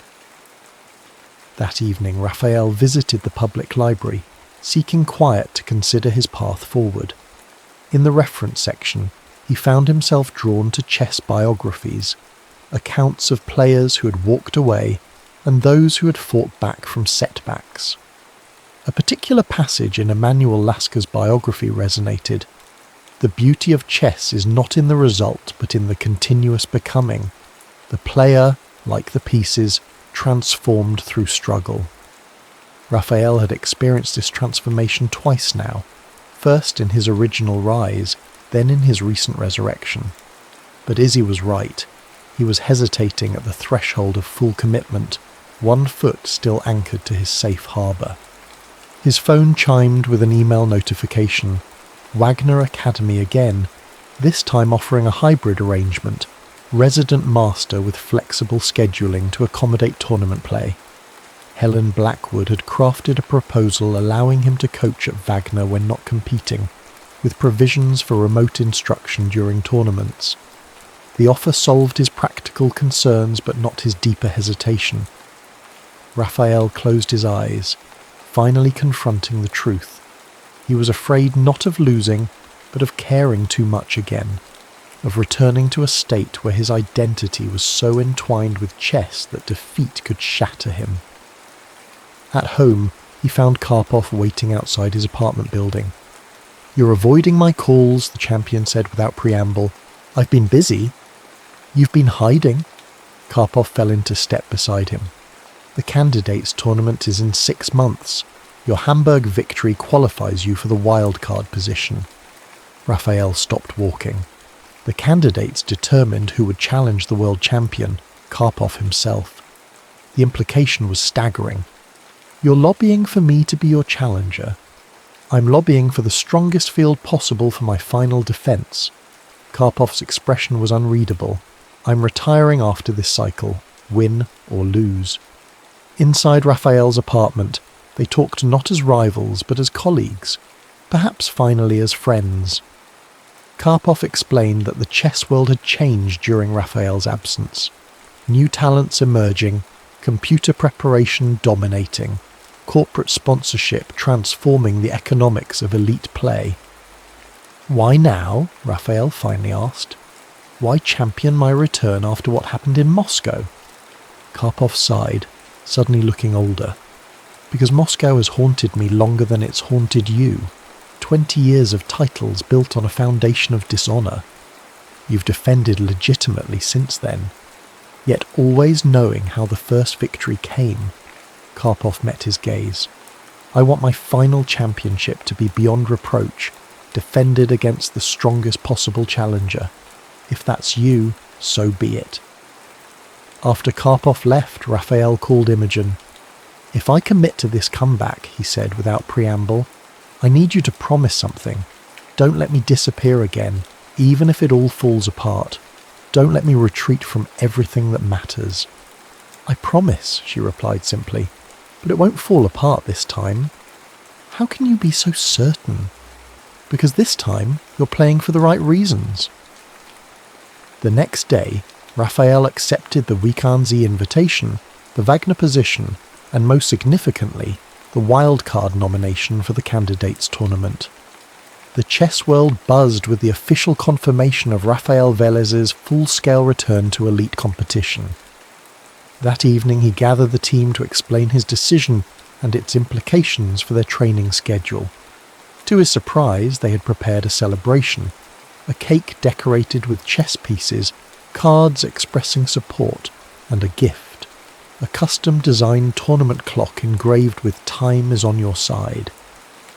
"We took a vote," Damon announced, "unanimously in favour of your comeback, even knowing we'll see less of you." "I don't understand," Raphael admitted. "This will disrupt everything we've built." "What you've built," Lucia corrected gently, "is not just a chess program, but a mindset. You've shown us that setbacks are temporary, that reinvention is always possible. Besides," Izzy added with characteristic directness, "we expect compensation for our sacrifice, specifically Grandmaster-level coaching via video when you're winning tournaments abroad." For the first time in years, Raphael felt the future not as a threat, but as an unfolding opportunity, a complex position rich with possibilities. The pieces were moving again, and this time he was moving with them, not against them. 10 months later, Raphael adjusted his tie in the mirror of his Oslo hotel room, the Norwegian winter pressing against the windows. Outside, snow fell in thick curtains, muffling the city sounds. Inside, the candidates' tournament final round awaited. Raphael tied for first with Dmitry Sokolov, the young Russian prodigy who many considered Karpov's natural successor. A knock at the door revealed Imogen, who had flown in for the final games. "You look like you're facing execution, not victory," she observed, straightening his already straight tie. "Have you prepared sufficiently?" Raphael nodded. His preparation had been exhaustive. 16-hour analysis sessions with computer assistance, physical training to maintain stamina, even work with a sports psychologist to manage competitive anxiety. The comeback trail had been grueling but exhilarating. 5th place at Weekendsie, clear first at Dortmund, shared second at Paris. "Izzy called," Imogen reported. "She's organising a viewing party at the centre. Local news is covering it." The thought of his students watching the decisive game added both pressure and purpose. This wasn't just his comeback, but a vindication of everything he'd taught them about resilience and reinvention. At the playing hall, Raphael found Sokolov already seated, a lanky 25-year-old with penetrating eyes and preternatural calm. They had played to a draw in their previous encounter, a 6-hour marathon that had tested Raphael's endurance. "The old lion still has teeth," Sokolov had commented afterward with genuine respect. Today, with championship implications, the atmosphere crackled with tension. Raphael had black, typically a disadvantage, but the tournament director had allowed him to choose his starting time, a small concession to his age and experience. When Sokolov played his first move, a 4, Raphael felt the familiar focus descend, the world narrowing to 64 squares. He responded not with his signature counterattack, but with the Sicilian defence, c5, a fighting choice that signalled his willingness to play for a win despite having the black pieces. The game developed along classical lines, both players moving with controlled urgency. By move 15, they had reached a complex middle game with asymmetrical pawn structures and provocative piece placements. Raphael could sense Sokolov's surprise at his aggressive approach. The young Russian had clearly expected more conservative play from an older opponent in a decisive game. At move 23, Raphael initiated a speculative exchange sacrifice, giving up a rook for a bishop and pawn, creating imbalance that would force calculation rather than technique. The commentators called it vintage Velez, the swashbuckling style of his youth reclaimed in his renaissance. 6 moves later, Sokolov committed the first significant error, overextending his queen in pursuit of material advantage. Rafael pounced with a move so unexpected that audible gasps rippled through the spectator gallery, sacrificing a second piece to expose the white king. What followed was a forced sequence culminating in perpetual check, a draw that guaranteed Rafael first place in the candidates tournament on tiebreak points. When Sokolov extended his hand in resignation to the inevitable repetition, Rafael felt not triumph, but profound gratitude for the game, for his opponent's respect, for the journey that had brought him back to this moment. "You will give Karpov much trouble," Sokolov said as they signed their score sheets. "I will study your games closely." Outside the playing hall, journalists mobbed Rafael, the comeback story irresistible to chess media and mainstream outlets alike. Amid the cameras and questions, he caught sight of Karpov watching from a distance, their gazes connecting briefly across the crowded space. The champion offered a single nod of acknowledgement, respect between warriors who would soon face each other for the ultimate prize. Later that evening, as Oslo celebrated beneath the northern lights, Rafael video-called the community centre. On screen, he found not just his team, but dozens of supporters crowded around Damon's laptop, their cheers almost overwhelming the speakers. Izzy pushed to the front. "Your queen's sacrifice was unnecessary," she critiqued immediately, her highest form of affection. Knight to d4 would have accomplished the same with less risk. Rafael laughed. "Perhaps, but less poetry." "Poetry doesn't win championships," she countered. "No," he agreed, "but it makes them worth winning." 2 months later, Rafael found himself in a familiar yet utterly changed position, seated across from Viktor Karpov in the first game of their World Championship match, 20 years after Moscow. The venue was Singapore, neutral ground selected by mutual agreement. The terms, 14 classical games, rapid tiebreaks if necessary. During the technical meeting before Game 1, Karpov had approached with unexpected vulnerability. "Full circle," the champion had observed quietly, though not quite the same. "Nothing ever is," Rafael had replied. The first 6 games yielded 5 draws and a single victory for Karpov, a technical masterpiece where he'd ground down Rafael's defence over 7 hours. Down a point at the halfway mark, Rafael faced mounting pressure, his supporters beginning to wonder if the comeback might end honourably, but short of the ultimate goal. Before Game 7, Rafael received an unexpected delivery, a small package from Izzy, who was watching from the Wagner Academy, where she was now in residency. Inside, he found a vintage watch part, a balance wheel, with a note: "Equilibrium isn't static. It's achieved through constant adjustment." The message crystallized something in Rafael's approach. He had been playing too cautiously, too respectfully against Karpov. The remainder of the match, he decided, would be played on his terms, dynamic, complex, even uncomfortable. Games 7 through 10 transformed the match. Rafael unleashed preparation so deep and original that Karpov found himself repeatedly surprised out of opening theory. 2 victories for Rafael against 1 for Karpov brought the match to a deadlock with 4 games remaining. Game 11 became an instant classic, a double-edged Sicilian where both players sacrificed material for initiative, creating positions so complex that commentators struggled to evaluate them. After 78 moves and nearly 7 hours, they reached a drawn endgame, both men exhausted but exhilarated. "We're too old for such complications," Karpov joked during the press conference. "Speak for yourself," Rafael countered, earning laughter from the journalists. Games 12 and 13 were cautious draws, both players conserving energy for the potential decisive final encounter. Tied at 6.5 points each, everything would come down to the 14th game.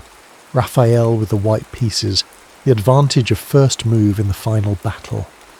The night before the deciding game, Rafael couldn't sleep. He found himself on his hotel balcony at 3 a.m, watching Singapore's skyline pulse with electric life. His phone buzzed with messages of support from around the world. Imogen, Damon, his students, fellow players, Even fans who had followed his original career and now celebrated his return. One message stood out, from Alessandro, his former manager whose collusion with Karpov had precipitated Rafael's fall 20 years earlier. Whatever happens tomorrow, your comeback has already rewritten the ending. Chess needed Rafael Vélez again.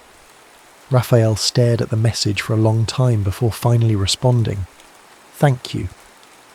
2 decades of bitterness couldn't be erased with a text, but acknowledgement was its own form of closure. When morning came, Rafael felt unusual calm. He had prepared his opening choice, not the expected Ruy Lopez or Queen's Gambit, but the Vienna game, an aggressive opening rarely seen at championship level. It would signal his intentions immediately. This final game would be decisive one way or another. The playing hall was packed beyond capacity, the match having captured global attention far beyond the chess community. Rafael spotted Imogen in the front row, having arrived overnight for the final game. Beside her sat Damon, and to his surprise Izzy, somehow managing a brief absence from Wagner. When the arbiter started the clock, Rafael played 1e4 followed by 2 nc3, the Vienna game as planned. Across the board, Karpov's expression remained impassive, but a slight tension in his shoulders betrayed recognition of the gambit. The champion responded with solid but uninspired moves, seeking to neutralize White's initiative rather than embrace complications.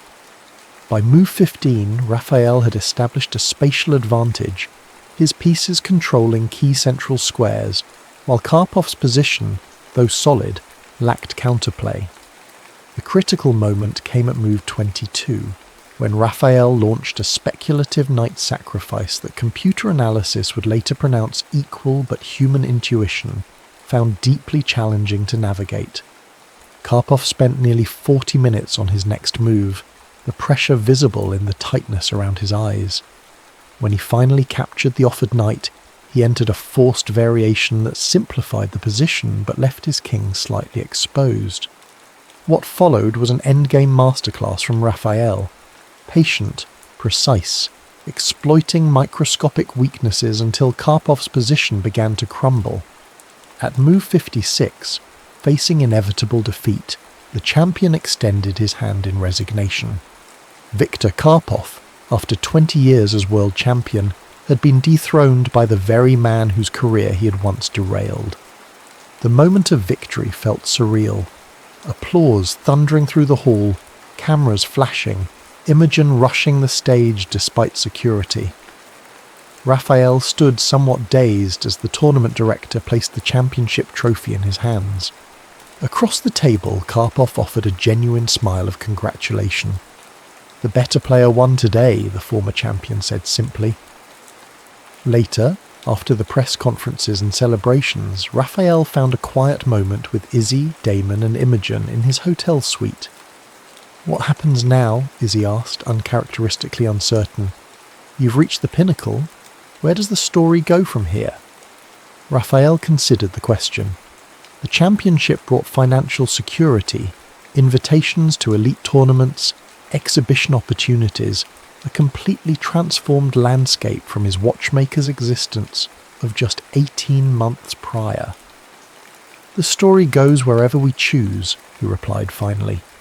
"For me, that means defending the title, certainly, but also returning to what started this journey. The community centre, Wagner, developing young talent. Including preparing your successor," Izzy said with familiar ambition. "I'm coming for your title in 5 years. Consider yourself warned." Rafael laughed. "I would expect nothing less." Later that night, alone with his thoughts, Rafael opened his laptop and began analysing the championship games, not for publicity or posterity, but for the pure beauty of the ideas they contained. The Vélez counter-attack had evolved again through the crucible of championship play, developing variations he was eager to share with his students. As Singapore's dawn broke outside his window, Rafael realised he had come full circle, not to where he had been 20 years ago, but to a new integration of all he had become since. competitor and mentor, champion and teacher, master of the board and student of its endless possibilities. The pieces were set up before him, waiting as they always had for the next move.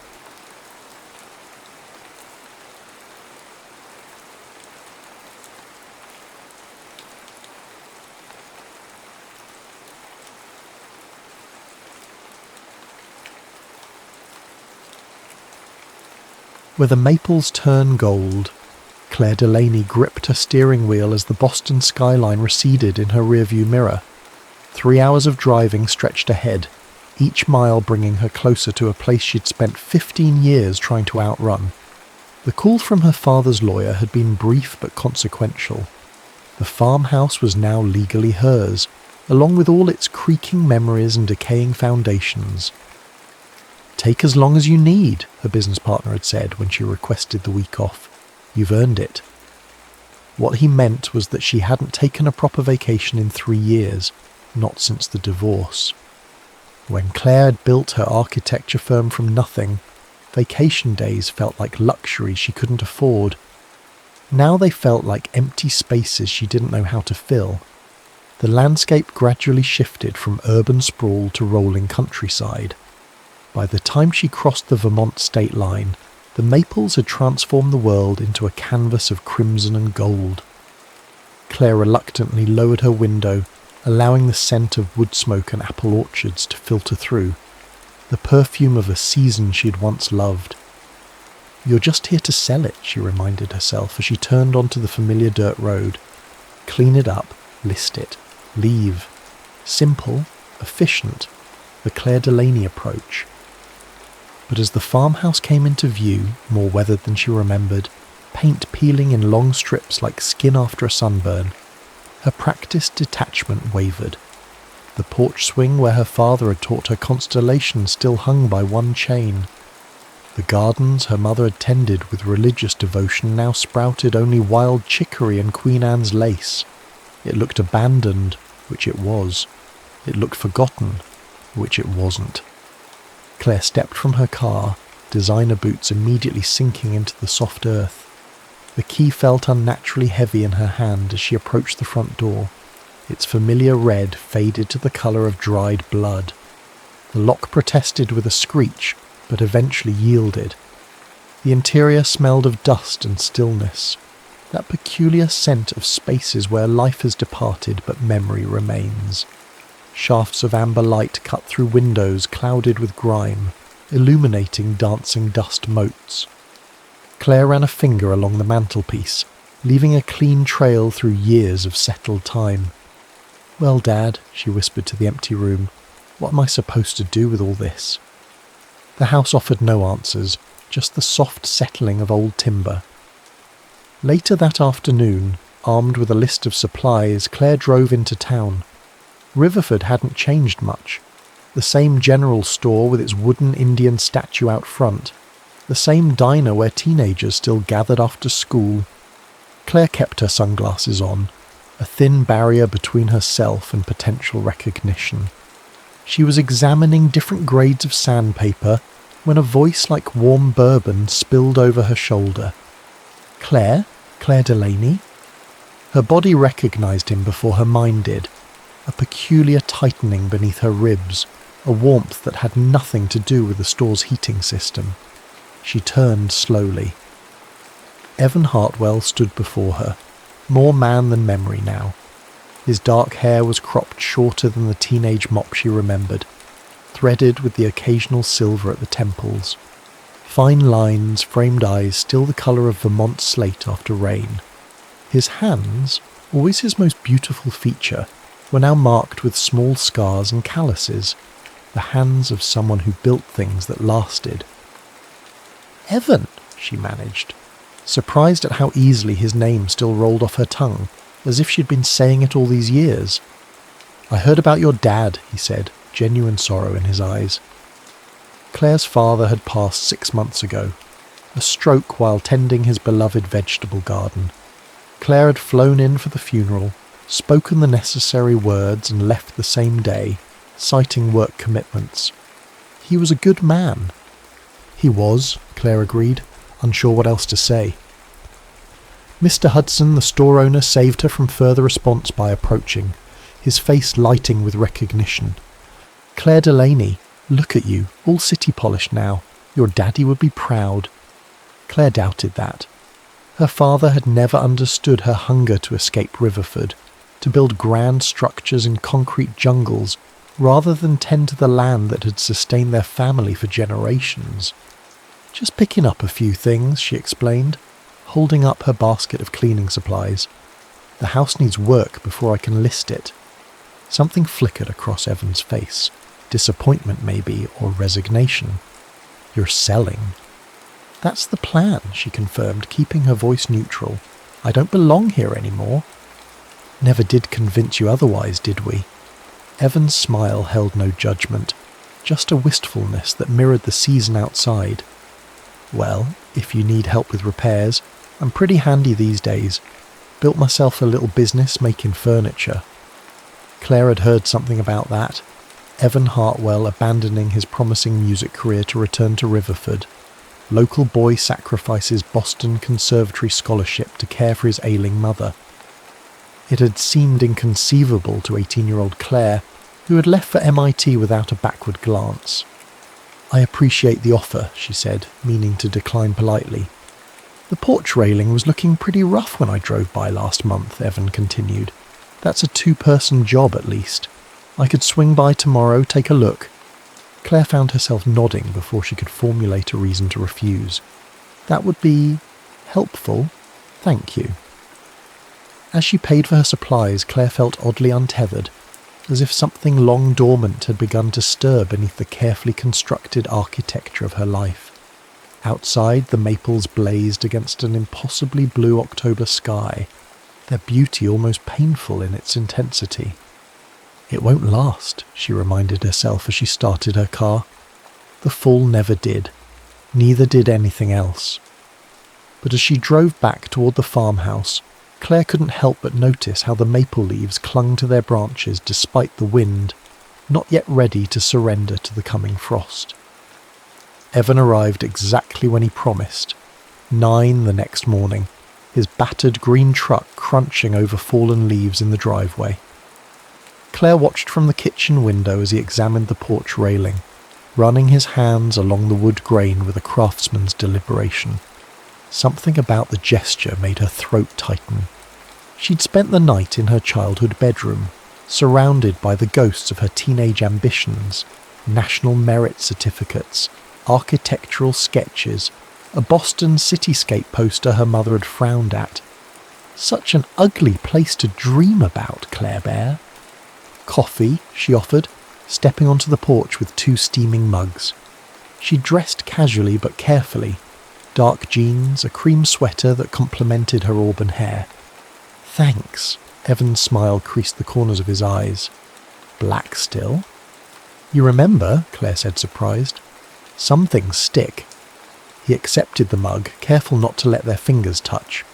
"Junior year, Mrs. Branford's English class. You brought coffee every morning, black as midnight."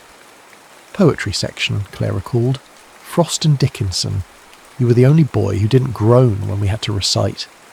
Evan laughed, the sound melting into the crisp morning air. "I had an image to maintain as a sensitive musician type." They worked side by side through the morning, stripping rotted wood from the railing, measuring twice before cutting replacement pieces.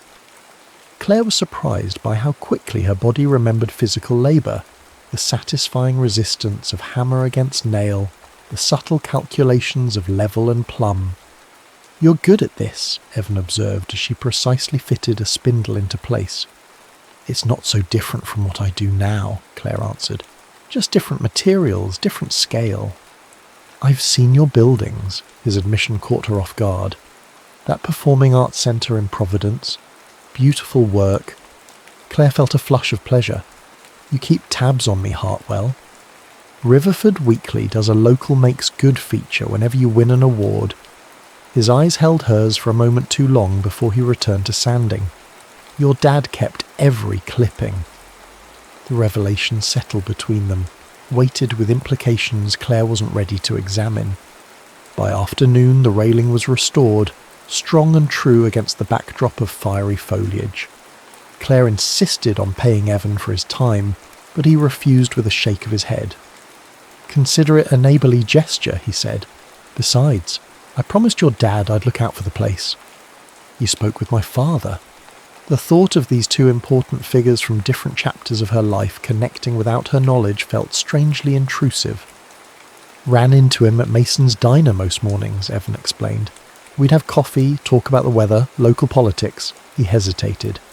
"You? Sometimes." Claire didn't know how to respond to that, so she changed the subject. "Would you like to stay for dinner? It's just pasta, but—" "I'd like that," Evan said, perhaps too quickly. They ate on the porch as twilight descended, the air growing sharp with the promise of frost. Claire found herself speaking about her divorce, a topic she'd discussed with precisely no one in Riverford until now. "Michael and I wanted different things," she explained, twirling pasta around her fork. "He wanted children, a brownstone in Cambridge. I wanted—" She trailed off, realising she'd never fully articulated what she wanted, only what she didn't. "To keep building," Evan supplied quietly. "Yes," Claire acknowledged, "to keep moving forward." "Nothing wrong with that," Evan said, his voice free of judgment. "Some people are rivers, not lakes." Claire studied him in the fading light. "And you?" "What are you?" "Me?" Evan's smile was self-deprecating. "I'm a tree, I suppose. Rooted." Later, as Evan was leaving, he pointed to a photo she'd unearthed while cleaning. Claire at 17, standing proudly beside her science fair project on sustainable architecture. "You were extraordinary even then," he said. "Riverford was never going to be big enough for you." Something in his tone made Claire want to explain herself, to defend choices made by a younger, more desperate version of herself. But Evan was already heading down the steps, keys jingling in his hand. "Tomorrow's the Harvest Festival," he called over his shoulder. "You should come, for old time's sake." Claire watched his truck disappear down the long driveway, taillights glowing like embers in the gathering darkness. She hadn't planned on staying through the weekend. She hadn't planned on any of this. Inside, the farmhouse seemed to breathe around her, its familiar creaks and sighs a language she had forgotten she understood. Claire moved from room to room, touching her father's books, her mother's china, the worn banister where generations of Delaney hands had left their invisible imprint. She found herself in her father's study, a space that smelled of pipe tobacco and old leather. His desk calendar still displayed March, the month he died, as if time had stopped with his heart. Claire opened the top drawer, finding it meticulously organised. Pens lined up by colour, paper clips in a small ceramic dish she'd made in 4th grade. Beneath a stack of bills was a manila folder labelled simply Claire. Inside she found not only the newspaper clippings Evan had mentioned, but photographs she'd never seen. Claire receiving her master's degree, Claire at her firm's opening, Claire shaking hands with the mayor of Boston after winning a design competition. Her father, who had rarely travelled more than 50 miles from Riverford, had somehow witnessed the milestones of her adult life from afar. Among the clippings was a handwritten letter she'd sent years ago, the paper soft from repeated handling. "Dad, Boston is everything I hoped. The city never sleeps, never stops offering new angles and perspectives. Yesterday I watched the sunrise from the harbour, not as many colours as Vermont autumn, but beautiful in its own way. I miss you sometimes. Claire." Claire closed her eyes, feeling the weight of all she'd left unspoken, all the casual cruelties of youth, the way she'd reduced her childhood home to a footnote in her personal narrative of escape and achievement. Outside, a maple leaf detached from its branch and drifted past the window, a small flame against the night sky. Tomorrow was the Harvest Festival. Tomorrow she would make some calls about listing the property. One thing at a time, she told herself, one foot in front of the other, the Claire Delaney way. But as she climbed the stairs to bed, Claire found herself wondering what it might feel like to stand still for once, to be a tree instead of a river, rooted instead of restless.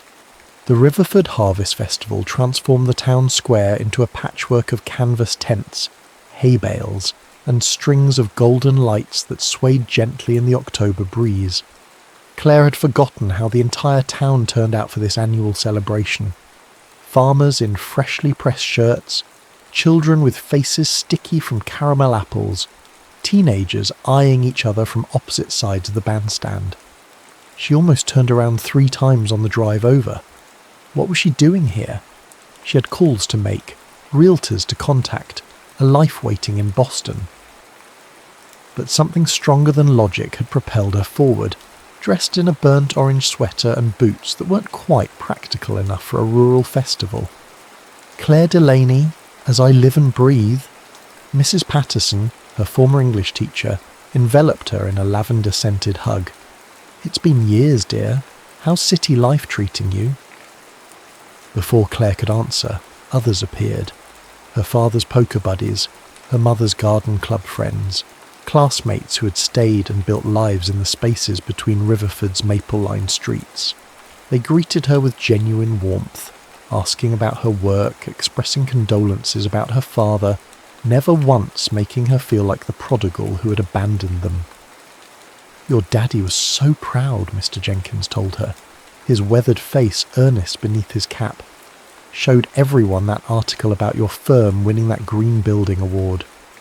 Sustainability award, Claire corrected automatically, then felt foolish for the precision. I didn't realise he followed my career so closely. Oh, honey, Mrs. Patterson said gently, you were his North Star. Claire excused herself, suddenly needing space. She wandered through the festival, past apple bobbing stations and pumpkin carving contests, her mind a tangle of contradictions. Had she misunderstood her father's silence as disapproval? Had her own ambition blinded her to the quiet ways he'd expressed his pride? Cider?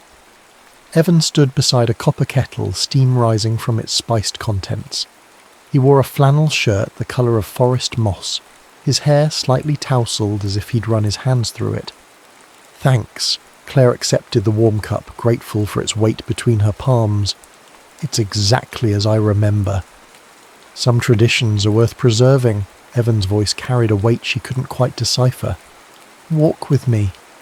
They strolled away from the festival's hub, following a path that wound toward the old covered bridge. Silence stretched between them, not uncomfortable but laden with potential energy, like the pause before a symphony begins. I'm surprised you came, Evan finally said. So am I, Claire admitted. I was supposed to be making calls about listing the house today. And instead you're drinking cider with a guy who never left town. There was no bitterness in his tone, just a statement of fact. The guy who builds beautiful things with his hands, Claire corrected. I saw your work in town. The new library circulation desk, the mayor's podium. They're stunning, Evan. He looked pleased but embarrassed by her praise. Different kind of creation than I planned on, but it satisfies something in me. They reached the bridge, its weathered red timbers framing the river beyond. Claire remembered summer afternoons spent dangling feet from its edge, watching water flow endlessly towards some distant, imagined ocean. You never told me why you didn't go, Claire said softly, to the conservatory. Evan leaned against the railing, looking out at the ribbon of water below. Mum's MS diagnosis came 3 weeks before orientation. Dad had been gone 2 years by then. He shrugged, a gesture that carried the weight of a life redirected. There wasn't really a choice to make. But your music still happens, Evan said. Just in a room above my workshop instead of concert halls. I play at the nursing home on Sundays. His smile was genuine. Not every dream needs applause to be worthwhile. Claire felt something shift inside her chest. Admiration mixed with an emotion dangerously close to envy. How had Evan found peace in limitation while she still hungered, still reached, still measured herself against impossible yardsticks? I didn't know about your divorce, Evan said after a moment. I'm sorry. Don't be. It was... Claire searched for the right word. Necessary. Still hurts though, doesn't it? When necessary things break. Claire nodded. unexpectedly moved by his perception. From the festival grounds, music drifted toward them, a local band playing something slow and sweet. Without discussion, they turned back toward the celebration. The town square was transformed in their absence, strung lights now glowing against the darkening sky. Couples swayed on the makeshift dance floor, from silver-haired pairs who moved with the synchronicity of decades to awkward teenagers finding their way into adulthood through tentative touches. "Dance with me?" Evan asked, extending his hand, for old time's sake. "We never danced before," Claire pointed out, even as her hand found his. Another tradition worth starting, then. As Evan drew her into the circle of his arms, Claire realised with a start that they fit together perfectly, as if their bodies remembered a connection their minds had forgotten. His hand at the small of her back was both anchor and invitation. They moved together with surprising grace, two people finding common rhythm despite years spent dancing to different songs.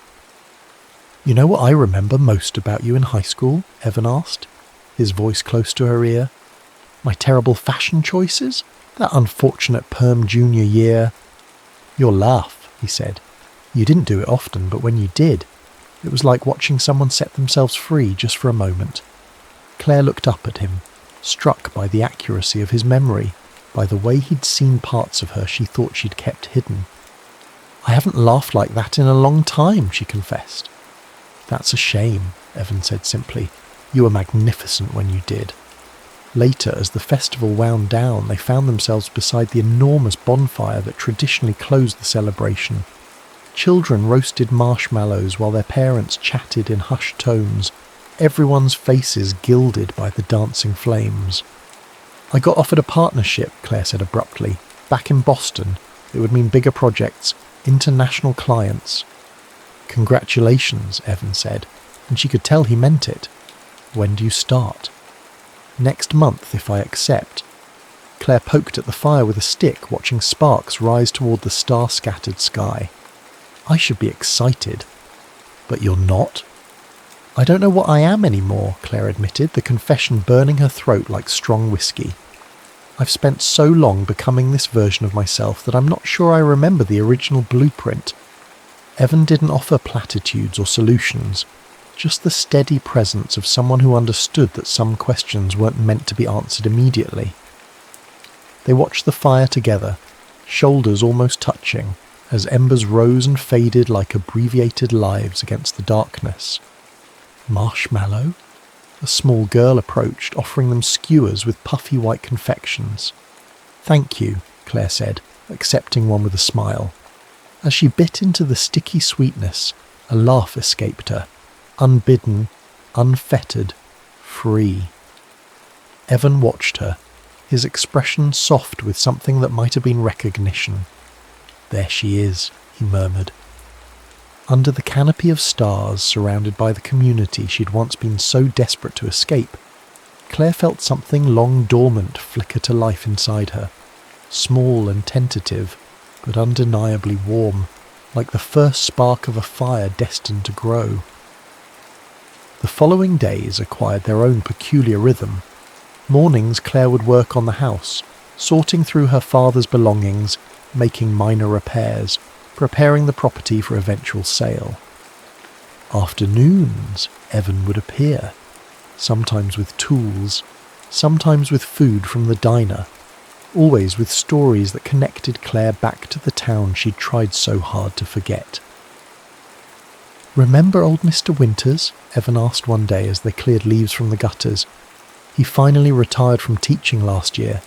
His farewell speech consisted of exactly 7 words. "Physics doesn't change. People do. Goodbye."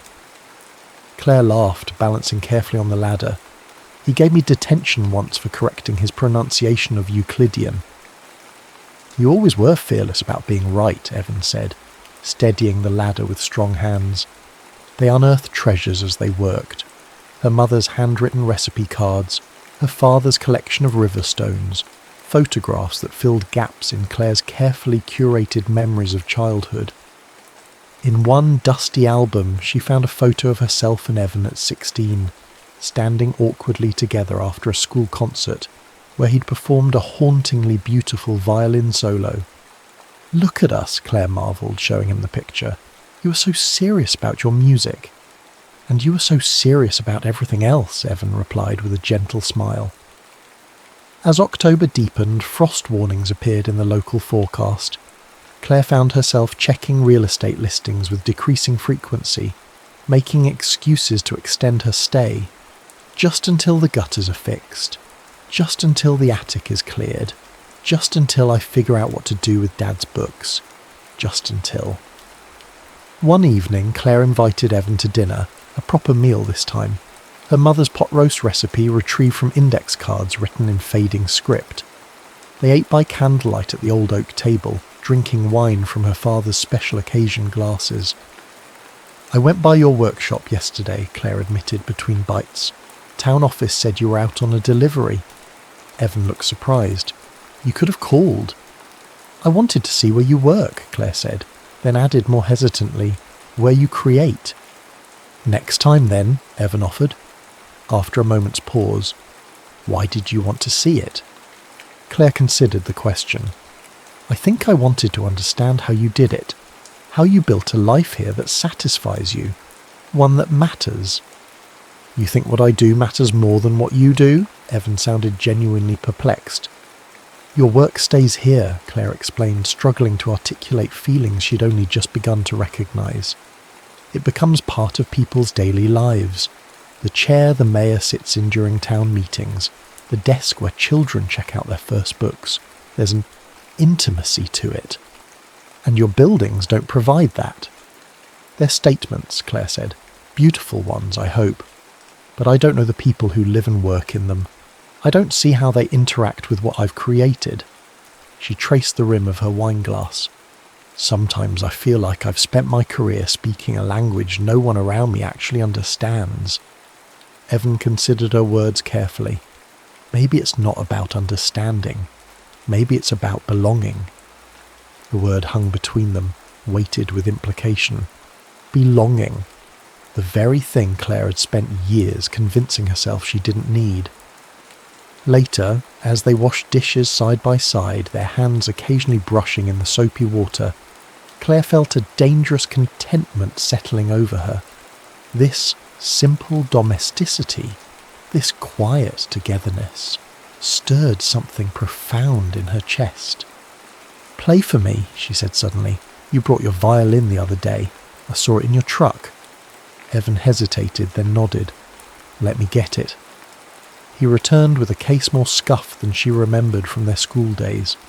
The instrument inside, however, gleamed with the patina of regular use and loving care. Evan positioned it under his chin with practised ease, and as the bow touched strings, Claire felt the air around them transform.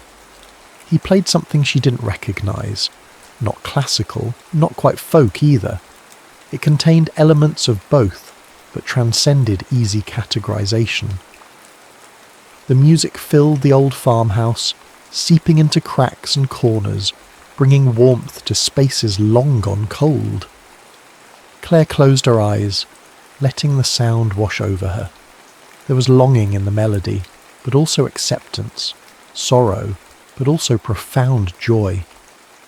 When the final note faded, she opened her eyes to find Evan watching her, vulnerability etched across his features. "That was beautiful," she whispered. "What was it?" "Something I wrote." Evan carefully returned the violin to its case. "A long time ago." "What's it called?" "Where the river meets the shore." His gaze held hers. "It's about places of intersection, transition, choice." Claire felt the weight of unspoken words between them, heavy as autumn fruit ready to fall. They stood in silence, the distance between them charged with possibility. Her phone shattered the moment, its clinical ring intrusive in the warm quiet they'd created. Claire glanced at the screen, her business partner's name flashing insistently. "I should take this," she said apologetically. Evan nodded, already gathering his things. "I'll head out. Early delivery tomorrow." Claire answered the call as Evan slipped through the door with a quiet wave. James, hi. Claire. Finally. Her partner's voice was brittle with tension. Where have you been? The Westbrook presentation is in 2 days and the rendering team needs your sign-off on the final changes. Reality crashed back like a cold wave. I thought we weren't presenting until next week. They moved it up. Didn't you get my emails? James sounded exasperated. Claire, this is the biggest project we've bid on this year. We need you back in Boston. Tomorrow. Tomorrow, Claire repeated, the word feeling foreign on her tongue. Through the window, she watched Evan's truck disappear down the driveway, tail lights glowing against the gathering darkness. I'll book you on the first flight, James was saying. Just wrap up whatever you're doing there and come home. Home? The word caught in Claire's throat. Where exactly was that now? After hanging up, Claire stepped onto the porch, the night air sharp with the promise of frost. The maples stood sentinel around the property, their leaves trembling on the edge of surrender. Soon they would fall, leaving branches bare against winter skies. Inside her chest, something similar was happening, a letting go, a recognition of seasons changing. Boston waited with its concrete and glass, its projects and deadlines, its familiar rhythms of ambition and achievement.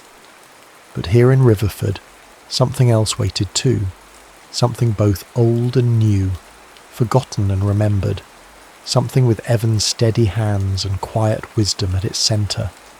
Tomorrow she would have to choose.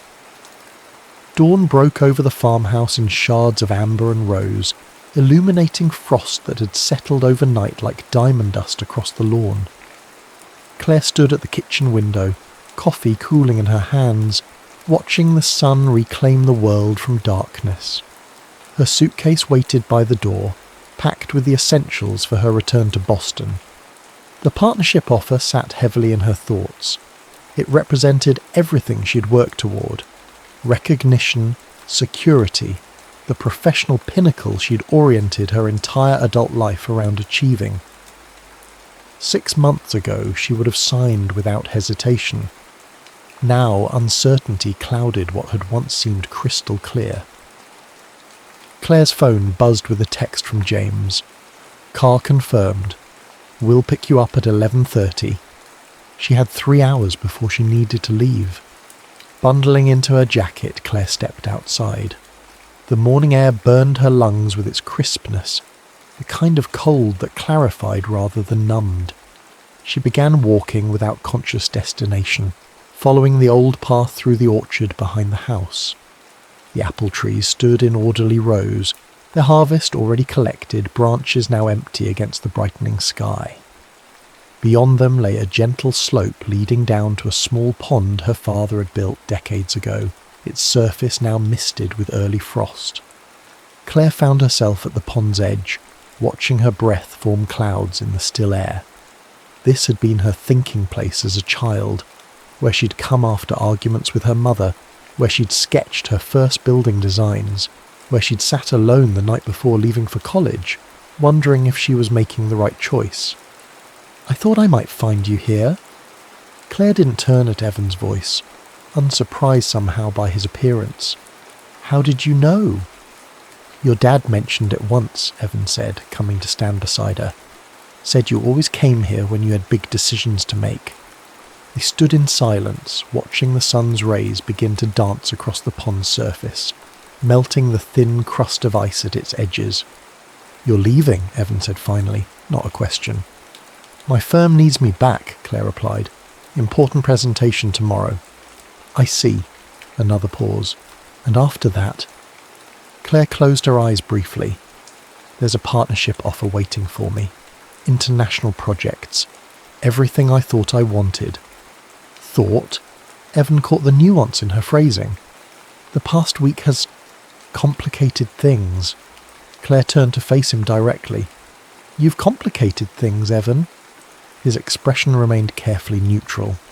I didn't mean to. Yes, you did, Claire said, but without accusation. You wanted me to see what I left behind, what might still be here. Is that so terrible? A muscle worked in Evan's jaw. to want you to make a fully informed choice this time?" "No," Claire admitted softly. "It's not terrible at all. It's actually incredibly kind." The tension in Evan's posture eased slightly. He reached into his jacket pocket and extracted a small wooden box, offering it to her without explanation. Claire accepted it, running her fingers over the smooth maple surface. The craftsmanship was exquisite. Dovetail joints so precise they were nearly invisible, the wood polished to a warm glow.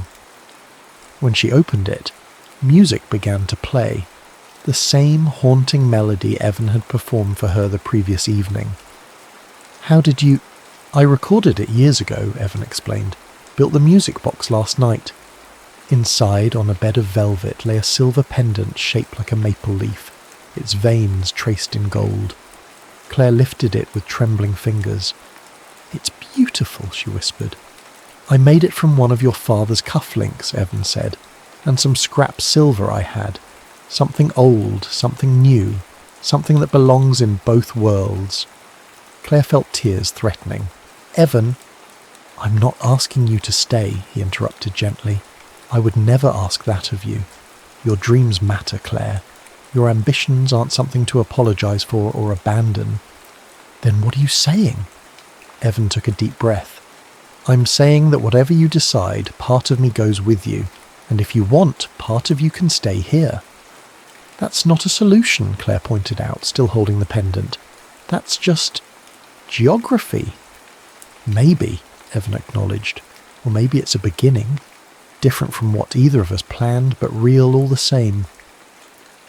In the orchard beyond, a flock of geese rose suddenly from among the trees, their wings catching the morning light as they formed a perfect V against the sky. Claire watched them until they disappeared, envying their certainty of direction, their instinctive knowledge of when to leave and where to go. "I have to be on a plane in 3 hours," she said. "I know." Evan's hand found hers, warm against the morning chill. "Go give your presentation. Consider your partnership. I'll be here, working on commission orders, playing at the nursing home on Sundays." His smile held both sadness and hope. "Living my life, just as you should live yours." "And then what?" Claire asked, needing more than beautiful gestures and open-ended promises. "And then we see," Evan said simply. "We take the time we didn't take before. We write letters, make calls. I visit Boston, you visit here. We figure out if what we're feeling is real enough to build something on." "That's a lot of uncertainty," Claire observed. "All the best designs start that way," Evan countered. "Possibility before precision. Isn't that what you always say to your clients?" Claire smiled despite herself. "Using my own professional philosophy against me? That's playing dirty, Hartwell." "Whatever works." He stepped closer, one hand rising to brush a strand of hair from her face. "I'm not above fighting for what matters." In that moment, with the rising sun turning the maples to gold around them, Claire felt something settle within her. Not certainty exactly, but a kind of clarity. The kind that comes not from absence of doubt, but from the courage to move forward despite it. "I have to go," she said softly. "I know." Evan's fingers lingered against her cheek. "But this time, you know the way back." They walked together to her car in silence, the frosted grass crunching beneath their feet. When Claire opened the driver's door, Evan gently took the pendant from her hand and fastened it around her neck. "For luck," he said, "or remembering, or whatever you need it to be." Claire touched the maple leaf where it rested against her collarbone. "Thank you." "Safe travels, Claire Delaney," Evan said, stepping back. "Go build beautiful things." As she drove away, Claire watched him in the rearview mirror, a solitary figure standing amid the golden maples, growing smaller with distance but never quite disappearing. The Westbrook presentation went flawlessly. Claire's designs were praised for their innovation, their seamless integration of form and function. The partnership offer was formally extended, complete with corner office and substantial salary increase. Claire accepted graciously, but asked for a month before starting her new role. Personal matters to attend to, she explained to a surprised James. That night in her sleek Boston apartment, Claire stood at the floor-to-ceiling windows looking out at the city lights. The maple leaf pendant caught the reflection of skyscrapers and street lamps as it dangled between her fingers. She'd spent 15 years building this life. Concrete and steel, deadlines and achievements. It was real. It mattered. It was, in many ways, the fulfillment of everything her younger self had dreamed of creating. And yet... Claire opened her laptop and navigated to a real estate listing site. Not to sell the farmhouse, not yet, but to look at commercial properties in Riverford and the surrounding area. A small workspace, perhaps.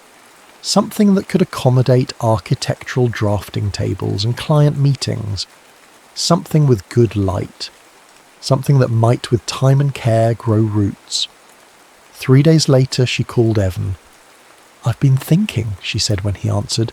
No preamble necessary. About trees and rivers. And... His voice was carefully neutral, but she could hear the hope beneath. "And I think they meet sometimes," Claire replied. "Not always, not everywhere, but in the right places, at the right times." "Sounds like the beginning of an interesting design concept," Evan said softly. "It might be." Claire took a deep breath. "I have some sketches I'd like to show you. I'd like to see them." "I'll be there next weekend," Claire said. "If that works for you." "It works for me." The smile was evident in his voice now. "The maples are still holding their colour. It's been an unusual autumn." "The best ones often are," Claire replied. After they hung up, Claire returned to the draft email on her screen, a proposal to her partners for a satellite office in Vermont, focusing on sustainable rural architecture. Not a complete relocation, but a bridge between worlds, a beginning. Outside her window, the Boston skyline glittered with possibility. Across 200 miles of darkness, the Riverford maples stood gold against the night sky. Both were beautiful. Both were real. Claire touched the pendant at her throat and smiled. For the first time in years, she wasn't running towards something or away from something else. She was simply standing at the intersection, eyes wide open, heart finally unafraid of what might come next. 1 year later.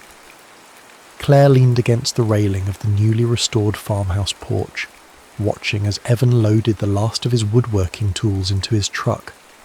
The November air carried a sharper chill than October had, but the late afternoon sun bathed everything in honey gold light. "That's the last of it," Evan said, climbing the steps to join her. His workshop, once housed in a rented space in town, now occupied the barn Claire had renovated over the summer. "Are you sure you won't miss having your own place?" Claire asked, not for the first time.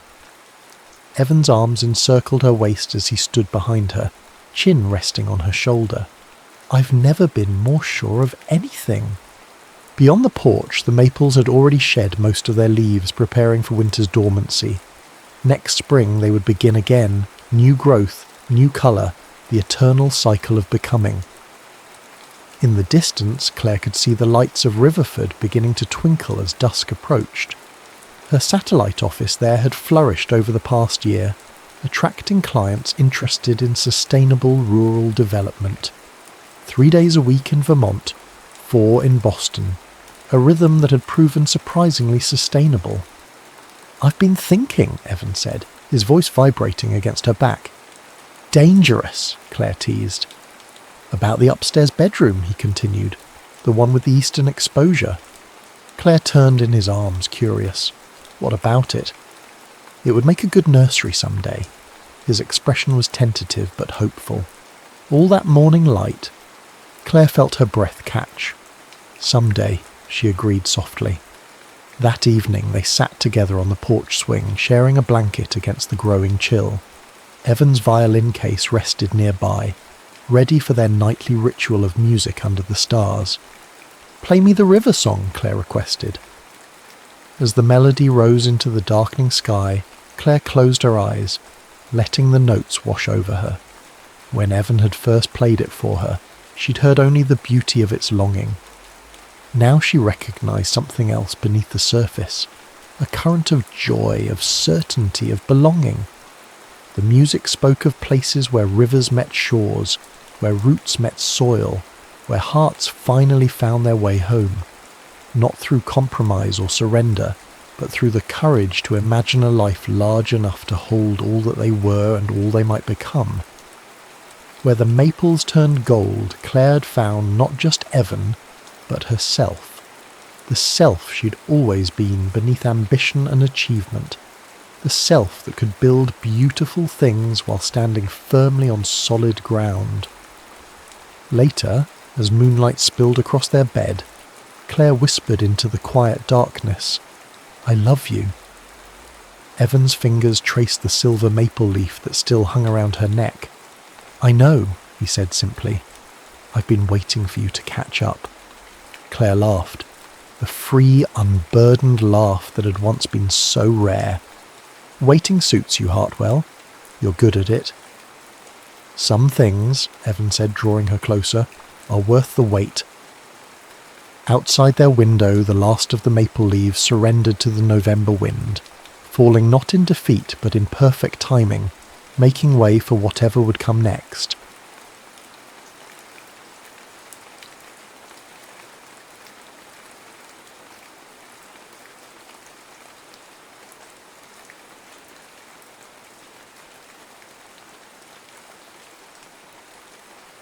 Gold harvest.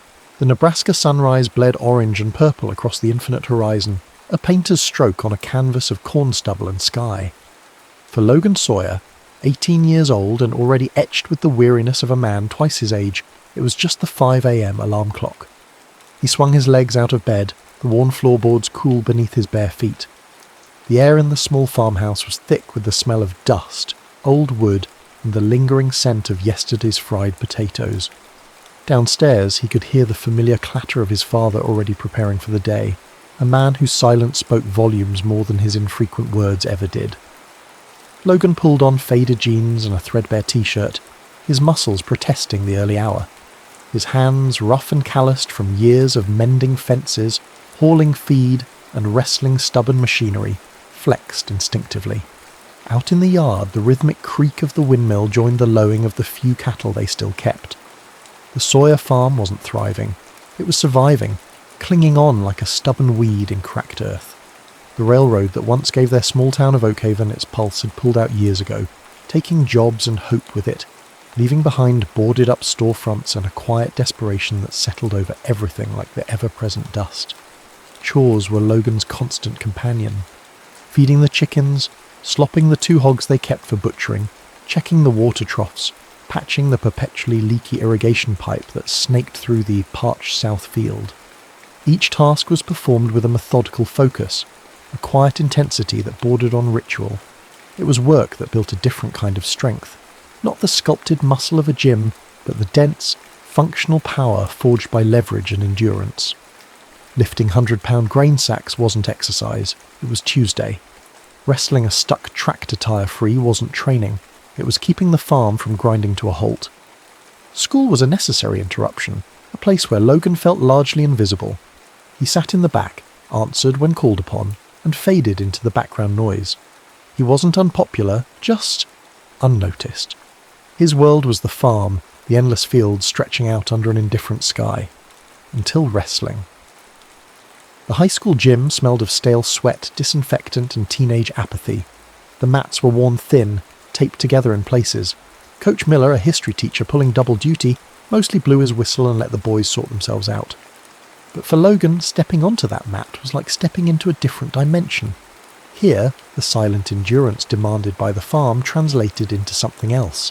Leverage, balance, the explosive power needed to drive through an opponent. He had no private coach, no access to elite training camps. His practice partners were often the shadows in the barn late at night, throwing themselves against stacked hay bales, his form guided by grainy YouTube videos of Olympic legends like Dan Gable and Alexander Karolin, watched on a cracked iPad mini propped against a feed bucket. His true mentor, his only real confidant, was his grandfather, Thomas Sawyer. Thomas lived in a small room off the kitchen, his lungs increasingly fragile. his body betraying the strength that had once made him a Nebraska state wrestling champion back in the 50s. He'd never made it further, a knee injury and the demands of the farm cutting his own dream short. But his eyes, though clouded with age, still held the fire. Sometimes, after Logan's barn sessions, Thomas would sit on an overturned bucket, offering quiet critiques, demonstrating a grip with surprising strength still lingering in his gnarled hands, or sharing stories of legendary matches wrestled on dirt floors in county fairs. "It ain't always the strongest bull that wins, Logan," Thomas rasped one evening, watching Logan practice escapes against the barn wall. "It's the one that knows where to push, finds the weak spot, doesn't quit pushing." He coughed, a rattling sound that worried Logan more each day. After a moment, he looked Logan square in the eye. "Greatness doesn't care where you come from, boy. Doesn't care if you got fancy mats or just dirt under your feet. Just cares whether you fight like hell when it matters."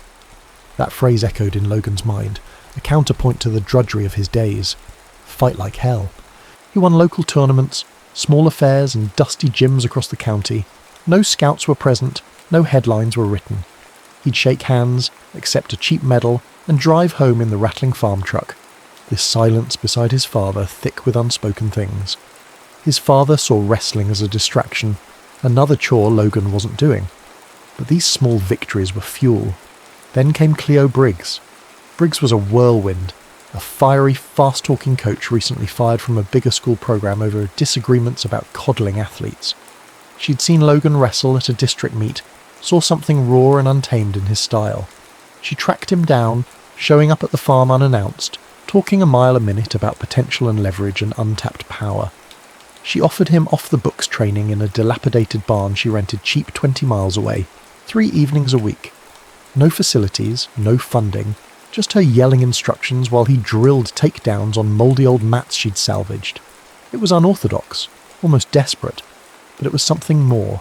It was belief. Then came the state championships. Logan wasn't expected to place, let alone contend. He was an unseeded wildcard from a forgotten corner of the state.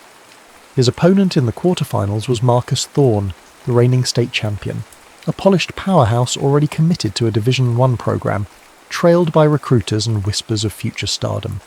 The match was a blur of Thorne's technical superiority. Logan was defensive, outmaneuvered, trailing significantly on points. In the final 30 seconds, desperation kicked in. Thorne shot for a takedown, confident, almost arrogant. Logan reacted purely on instinct, the kind honed by years of wrestling stubborn livestock and immovable objects. He didn't block or sprawl in the conventional way. He twisted, hooked Thorne's attacking arm with a grip forged by hauling feed sacks, used Thorne's own momentum against him, and drove forward with a low, powerful lift, more akin to rolling a fallen calf than a textbook wrestling move. Thorne hit the mat with a surprised grunt, Logan immediately clamping down, pinning him with ferocious, unrefined pressure. The referee slapped the mat. Silence, then an explosion of stunned noise. Someone had filmed it on their phone. Within hours, the clip was rocketing across social media. Farm boy annihilates state champ. Nebraska nightmare, unknown, pins #1 recruit. Logan Sawyer, the quiet kid from the cornfields, was suddenly, terrifyingly visible.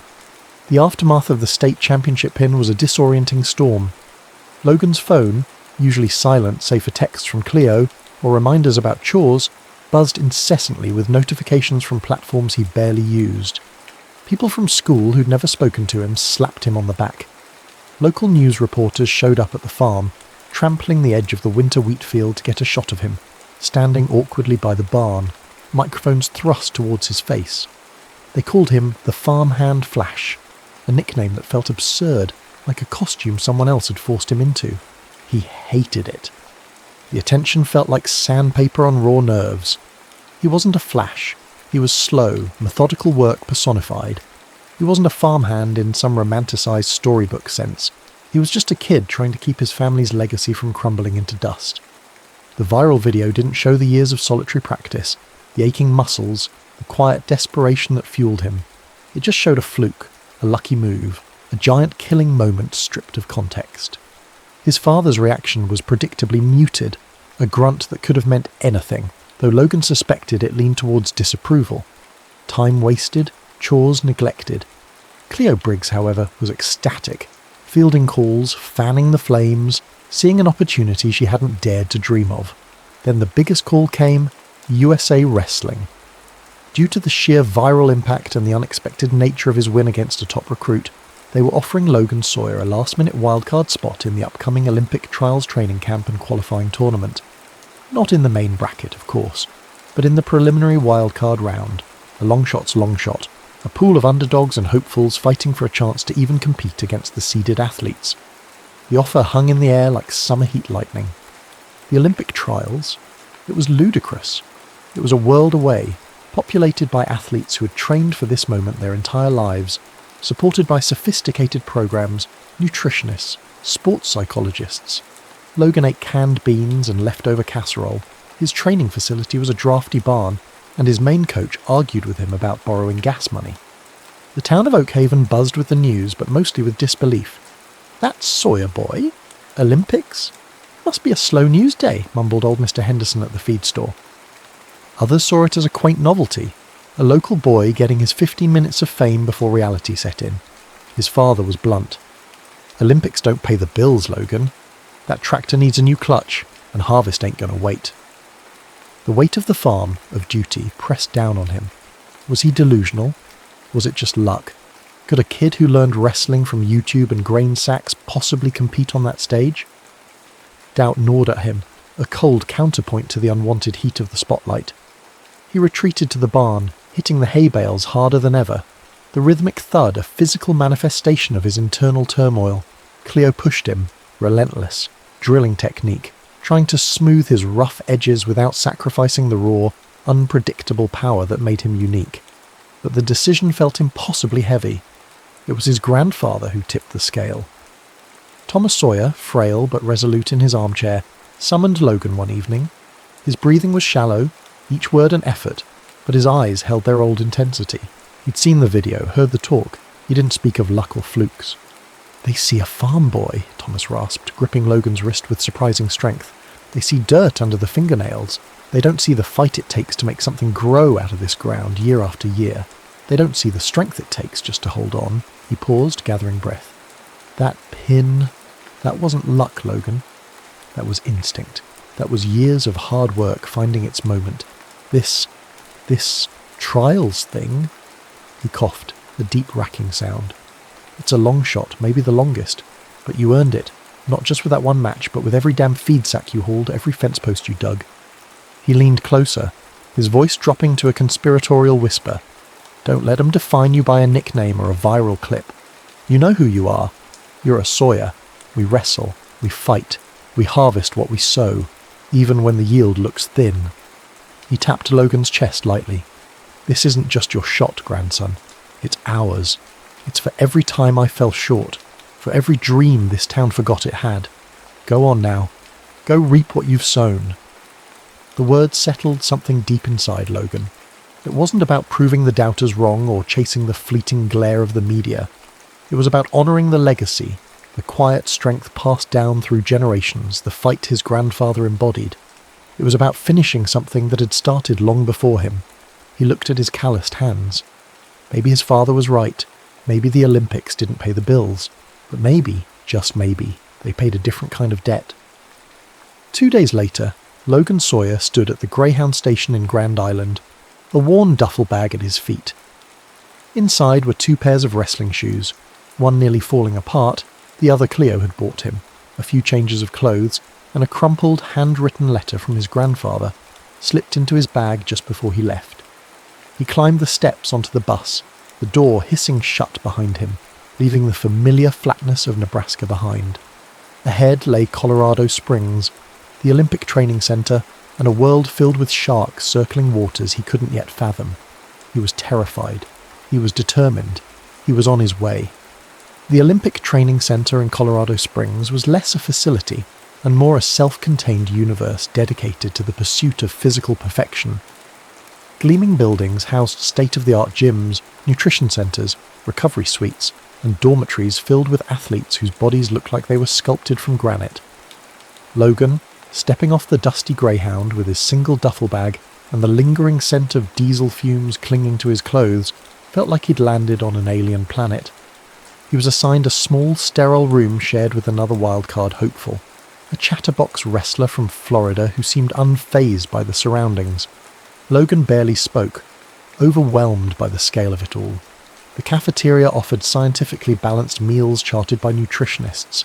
Logan stared blankly at the array of lean proteins, complex carbohydrates, and vitamin-optimized vegetable medleys, longing for his mum's meatloaf and the simple predictability of canned beans. The wrestling room itself was intimidating. Acres of pristine mats lay under bright lights, surrounded by banners of past champions. Dozens of wrestlers drilled with ferocious intensity, their movements sharp, efficient, honed by years of elite coaching.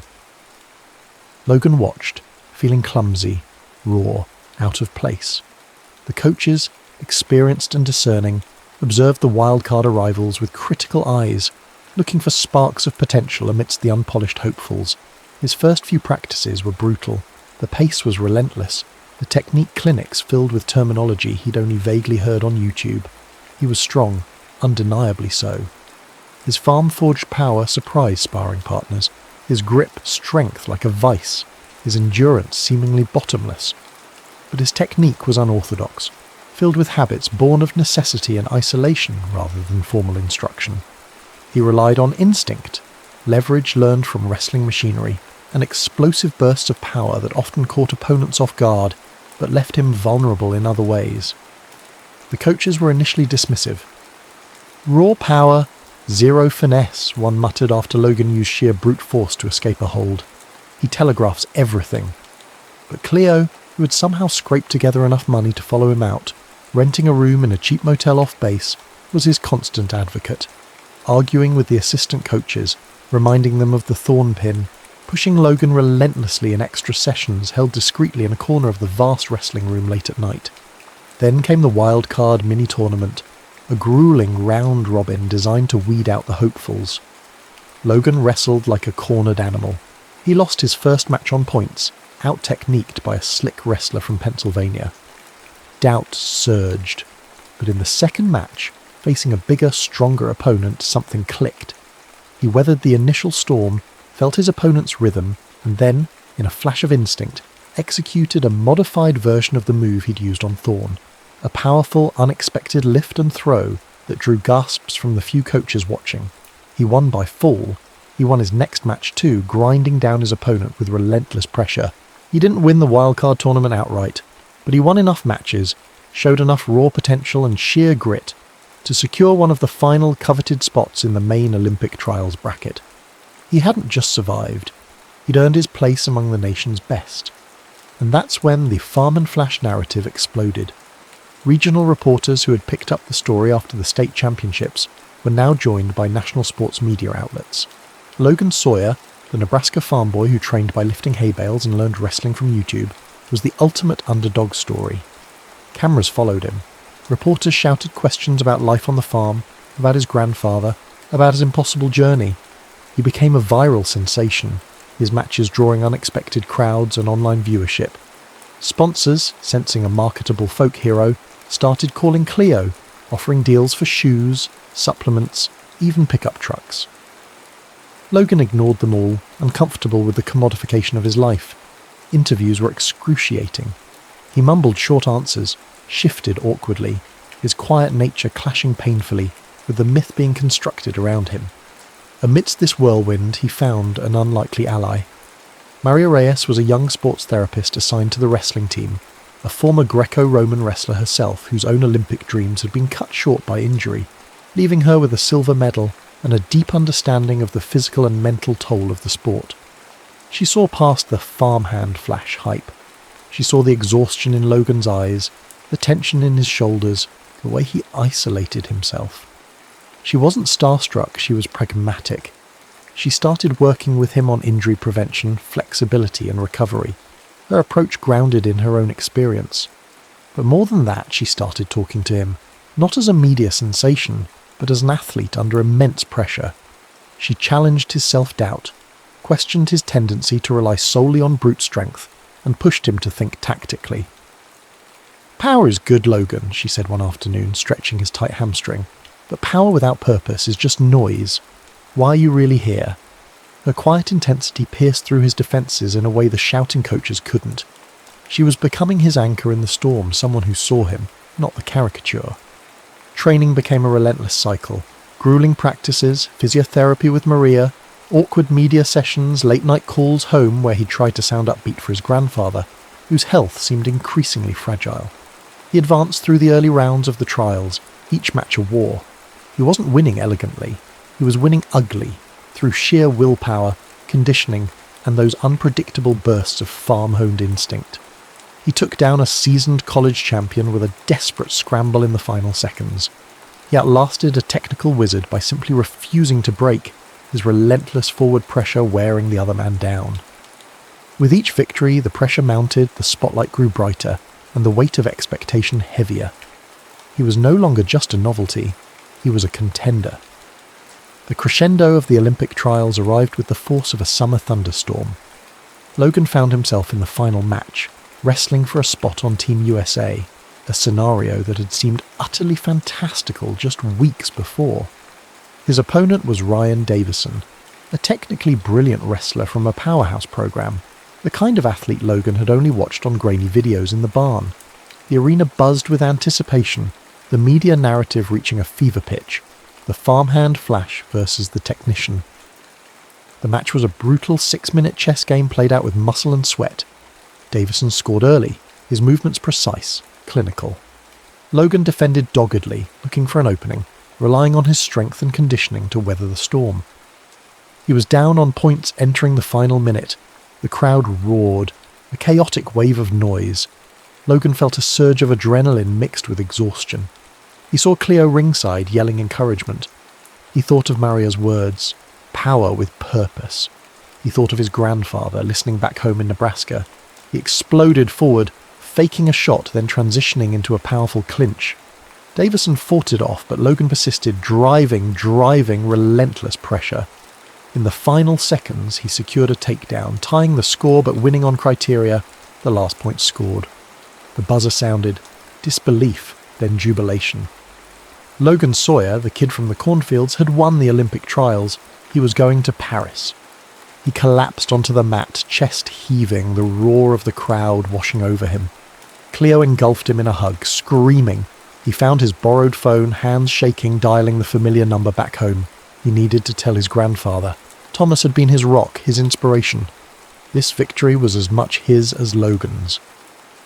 The phone rang once, twice. A woman answered, her voice unfamiliar, hesitant. Sawyer residence? Yeah, can I speak to Thomas Sawyer? It's Logan. There was a pause. Logan, oh, honey, this is Nurse Evans from Home Care. Your grandfather, he collapsed during the match. We had to take him to the hospital in Kearney. He's stable, but... The world tilted. The cheering crowd faded into a dull roar. The victory, so monumental seconds before, felt hollow, distant. He mumbled thanks, hung up, and stumbled away from the celebration, the bright lights suddenly feeling harsh and cruel. Cleo found him slumped against a wall in the corridor, the colour drained from his face. She arranged the flight immediately. Back in Nebraska, the contrast was jarring. He traded the sterile, high-tech environment of the training centre for the hushed quiet of a small regional hospital room. His grandfather lay pale and still against the white sheets, hooked up to monitors that beeped softly. He was breathing, but unresponsive. The doctors called it a stress-induced event, likely a minor stroke, exacerbated by his underlying lung condition. He'd slipped into a coma. Logan sat by the bedside for days, the silence thick with unspoken words. He held his grandfather's frail hand, the same hand that had taught him grips, that had steadied him on the tractor, that had represented unwavering strength his entire life. He felt a crushing weight of guilt. Had the stress of watching his match done this? Was his dream costing the person who inspired it most? His father visited, awkward and uncomfortable in the hospital setting. They spoke little, the old silences stretching between them. But Logan saw a flicker of something new in his father's eyes. Concern, maybe even a grudging respect. The farm work waited, but his father didn't push him to come home immediately. The Olympic training committee called, wanting him back in Colorado Springs for final preparations. He felt adrift, disconnected from the whirlwind he'd been swept up in. Training felt meaningless with his grandfather lying silent. Self-doubt, a familiar shadow, crept back in, colder and more pervasive than before. He wasn't the farmhand Flash, he was just a scared kid who felt responsible for hurting the person he loved most. He felt like a fraud, his victories tainted. He trained distractedly back at the facility, his movements sluggish, his mind elsewhere. The elite coaches, focused on refining Team USA for Paris, grew frustrated. They wanted him to change his style, to become more orthodox, less reliant on those hay-bale throws, as one coach dismissively called them. They worried his unpredictable approach wouldn't hold up against international competition, especially the Eastern European powerhouses. Logan resisted, stubbornly clinging to the style that had gotten him here, the style rooted in his identity. Maria Reyes became his lifeline. She didn't offer platitudes. She listened. She pushed him physically in therapy, helping him work through the tension knotting his shoulders and back. More importantly, she helped him reconnect emotionally. "Your grandfather wouldn't want you to carry this guilt, Logan," she said quietly during a stretching session. "He believed in your fight. Collapsing wasn't your fault. It was his body giving out. But quitting now, that would be wasting the fight he instilled in you. You fight for legacy, remember? His legacy. Your legacy. Not for the medals, not for the media. For the harvest." Her words resonated. He started training with renewed, albeit somber, focus. He visualized his grandfather's face, heard his raspy voice. Fight like hell. Then the Olympic brackets were announced. His path in Paris was a minefield. To even reach the medal rounds, he'd have to go through wrestlers with multiple world and European championships to their names. And looming in the potential final, Magomed Ibragimov, the undefeated Dagestani titan, a silent, relentless wrestling machine who hadn't lost a match in 3 years. The odds felt insurmountable. Just days before the team was scheduled to fly to Paris, the call Logan had been dreading finally came. His father's voice was heavy, strained. Thomas Sawyer had passed away peacefully in his sleep, never regaining consciousness. Logan felt a profound, shattering emptiness. The anchor was gone. The reason he fought, the person he wanted to make proud, was gone. He packed his bags, numb. He told Cleo he couldn't go. He was done. Wrestling felt insignificant, painful. Cleo didn't argue. She just sat with him, silent. Later that evening, as he was emptying his training bag, intending to leave it behind, his fingers brushed against a worn, folded envelope tucked deep in a side pocket. It was the letter his grandfather had slipped into his bag before he'd left for the trials, the one Logan had forgotten about in the chaos. His hands trembling, he opened it. The handwriting was shaky but clear. "Logan, if you're reading this, things are probably tough. Maybe you lost. Maybe you won and feel lost anyway. Doesn't matter. Remember Oakhaven? Remember that stubborn patch of ground behind the barn where nothing wanted to grow? We worked it, didn't we? Broke up the clay, hauled manure, kept the weeds out. Took years. Most folks said give it up, but we kept at it. And then one year, best damn tomatoes you ever tasted. Life's like that patch, son. Wrestling's like that. You work, you bleed, you doubt. But you don't stop fighting for the harvest. Winning medals? That's gravy. Getting in the fight, giving it everything you got when the world tells you to quit. That's the real prize. You already made it, Logan, just by getting in the ring. You made an old man proud. But if you still have fight left in you, go finish the harvest. Love, Grandpa Thomas." Tears blurred the words. He clutched the letter, the thin paper a tangible link to the man who had shaped him. Go finish the harvest. It wasn't about winning gold anymore. It wasn't about proving anyone wrong or living up to a nickname. It was about honouring a legacy of quiet persistence, of fighting through hardship, of reaping what you sow, even through grief. He wiped his eyes, took a deep breath, and zipped up his bag. He had a flight to catch. Paris was a sensory overload. The cacophony of languages, the grandeur of the architecture, the electric buzz of the Olympic Games. Logan moved through it like a ghost, insulated by his grief but anchored by a quiet resolve forged in loss. He wasn't here for the spectacle or the glory. He was here to finish the harvest. The crushing weight of expectation had lifted, replaced by a simpler, more profound purpose. to fight with everything he had left for himself, for his grandfather. He kept to himself in the Olympic Village, skipping the social events, focusing on training, therapy with Maria, who was there with the team, and rereading his grandfather's letter. The media still clamoured for the farmhand flash, but Logan gave them little, his terse responses and sombre demeanour confusing those expecting a triumphant underdog narrative. Cleo ran interference, shielding him as much as possible. The preliminary rounds began. Logan wrestled with a cold, brutal efficiency he hadn't possessed before. The grief hadn't broken him. It had focused him. Gone was the nervous energy, the desperate need to prove himself. He stepped onto the mat each time with the grim determination of a man with nothing left to lose. Round 1, his opponent, a skilled Iranian, tried to control the pace with technical setups. Logan absorbed the pressure, then exploded with a devastating body lock, driving the Iranian straight to his back for a quick pin. No wasted energy, just raw, focused power. Quarterfinals. He faced a seasoned veteran from Turkey, known for his suffocating defense and grinding style. The match was a war of attrition. Logan suffered a bloody nose early on, then felt a sharp pain in his shoulder after an awkward scramble. Blood streamed down his face, mat officials cleaning him up during injury time. He ignored the pain, ignored the blood dripping onto the mat. He dug deep, pulling strength from memories of endless farm chores, of pushing through exhaustion when quitting wasn't an option.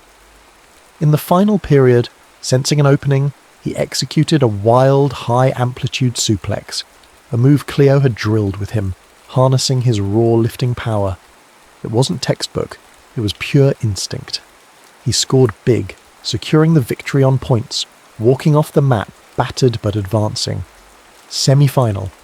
The opponent was Jackson the Hammer Cole, a cocky, heavily favoured American teammate from the main bracket, who had openly dismissed Logan's chances throughout the trials process. The tension was thick. Cole tried to intimidate Logan, pushing the boundaries of the rules, talking trash under his breath. Logan remained impassive, his face a stony mask.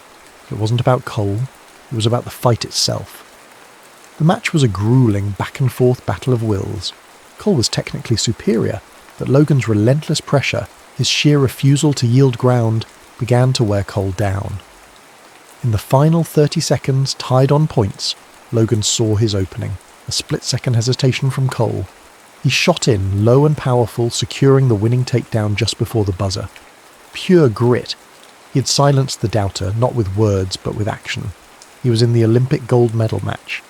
His opponent was the man whispered about in hushed tones throughout the tournament, Magomed Ibragimov, the undefeated Dagestani champion.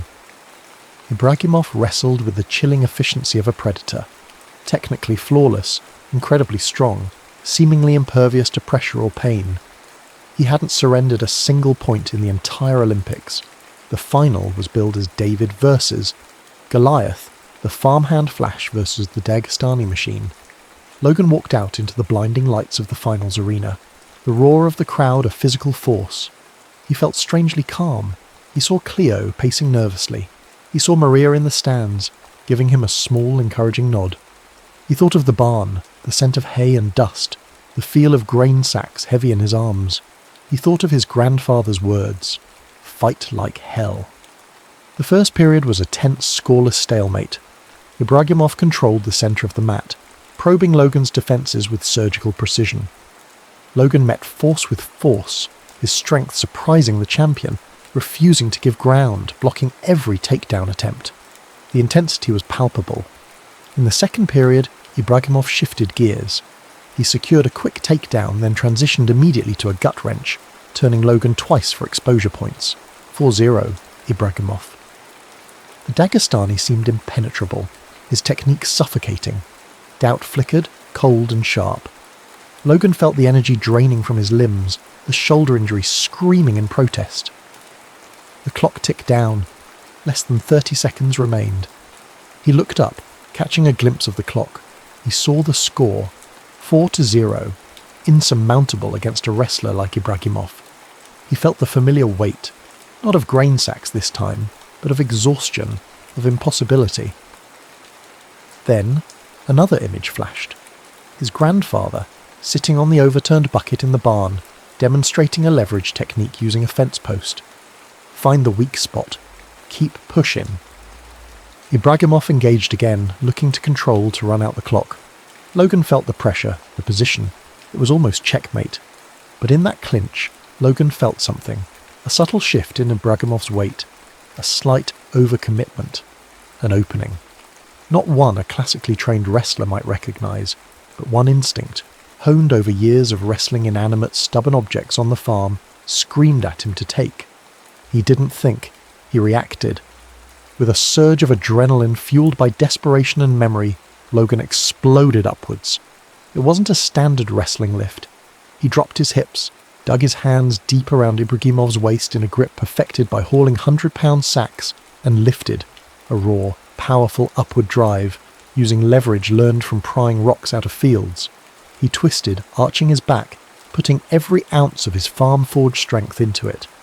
He launched the seemingly immovable Ibragimov through the air in a high arcing throw, a modified farm lift born of Nebraska soil. The Dagestani crashed onto the mat, landing flat on his back. 5 points. The referee signalled the score, the arena erupted. The buzzer sounded seconds later. Logan Sawyer, 5. Magomed Ibragimov, 4. Silence. Shock. Then pandemonium. Logan stood stunned, chest heaving as the referee raised his hand. He had done it. The impossible. Gold. Cleo vaulted the barrier, tackling him in a hug, her shouts lost in the roar of the arena. He staggered back, trying to process the wave of noise, the flashing lights, the sheer unreality of the moment. Maria met his eyes from the stands, tears streaming down her face, a wide smile breaking through her own disbelief. A smile that mirrored the tentative, dawning realization spreading across Logan's face. He was an Olympic champion. The moments that followed were a blur of flashing cameras, shouted questions he couldn't comprehend, and handshakes from officials. He was guided gently, almost floated towards the holding area, then back out onto the mats where a podium awaited. The silver medalist, Ibragimov, stood stoic, disbelief etched subtly on his features. The bronze medalist beamed, waving to the crowd. Logan, still feeling detached, was helped onto the top step. It felt unnaturally high. An Olympic official approached, holding the gold medal. It gleamed under the intense lights, heavier than he could have imagined. As the official looped the ribbon around his neck, the weight settled against his chest, a tangible, solid confirmation of the impossible feat. It wasn't just metal. It felt like the culmination of every drop of sweat shed in the barn, every ache endured, every doubt overcome. It felt like the weight of his grandfather's dreams finally realized. Then, the first notes of the Star-Spangled Banner echoed through the arena. The massive American flag began its slow ascent towards the rafters. Logan automatically placed his hand over his heart, his eyes fixed on the rising colours. The anthem, a song he'd heard countless times, resonated differently now. Each note seemed to vibrate deep within him, loosening the knot of shock and grief, allowing a profound sense of pride to well up. He thought of his father back in Nebraska, likely watching on the grainy television in the living room. He pictured him leaning forward in his worn armchair, the usual stoic mask cracking, perhaps a rare tear tracing a path through the ingrained farm dust on his cheek. Would he finally understand? Would he see the value in this fight, so far removed from the tangible demands of the land? Logan hoped so. He felt a surge of love and longing for that quiet, complicated man. And then, overwhelmingly, he thought of Grandpa Thomas. Not the frail man in the hospital bed, but the vibrant storyteller, the wrestler demonstrating holds with surprising agility, the steady presence offering quiet wisdom. He remembered Thomas showing him how to use leverage to move a stubborn rock, saying, "It ain't about being the strongest, Logan. It's about being smarter than the problem." He remembered the glint in his grandfather's eye when Logan won his first local tournament, a silent acknowledgement that the fire had been passed on. He remembered the words from the letter. "You already made it, Logan. Go finish the harvest." This gold medal wasn't just his. It belonged to the lineage, to the hard Nebraska soil, to the enduring spirit of his grandfather. Standing there, bathed in the anthem's crescendo and the crowd's adoration, Logan felt an ache of loss mingle with a fierce pride. His grandfather wasn't here to see it, but somehow Logan knew he was aware. This victory was their shared harvest, finally brought home. The music ended. The crowd roared again. Logan blinked, bringing himself back to the present, the weight of the gold medal a solid anchor. He managed a genuine, albeit small, smile for the flashing cameras, a silent promise echoing in his heart. A promise to honour the journey, the sacrifice, and the man who inspired it all. Weeks later. The Nebraska sun beat down on the Sawyer farm. Dust motes danced in the afternoon light filtering through the barn slats. Logan Sawyer, dressed in worn jeans and boots, stood on the front porch, the Olympic gold medal heavy in his hand. It felt unreal, disconnected from the familiar creak of the windmill and the smell of the earth. A group of kids rode past on their bikes, skidding to a stop at the end of the drive. "Look, that's him," one shouted, pointing. "That's the Olympic guy." Logan offered a small, tired smile, a gesture that didn't quite reach his eyes. He watched them pedal away, their excited shouts fading down the dusty road. He turned, the medal cool against his palm. He didn't hang it around his neck. Instead, he walked towards the barn, the place where it all began. The door groaned open. Inside, the familiar scent of hay, old wood and hard work greeted him. He placed the gold medal carefully on a dusty workbench next to a rusty wrench and a coil of baling wire. Then he picked up a feed sack, hoisted it onto his shoulder and began his chores. The harvest wasn't truly finished. It was just beginning.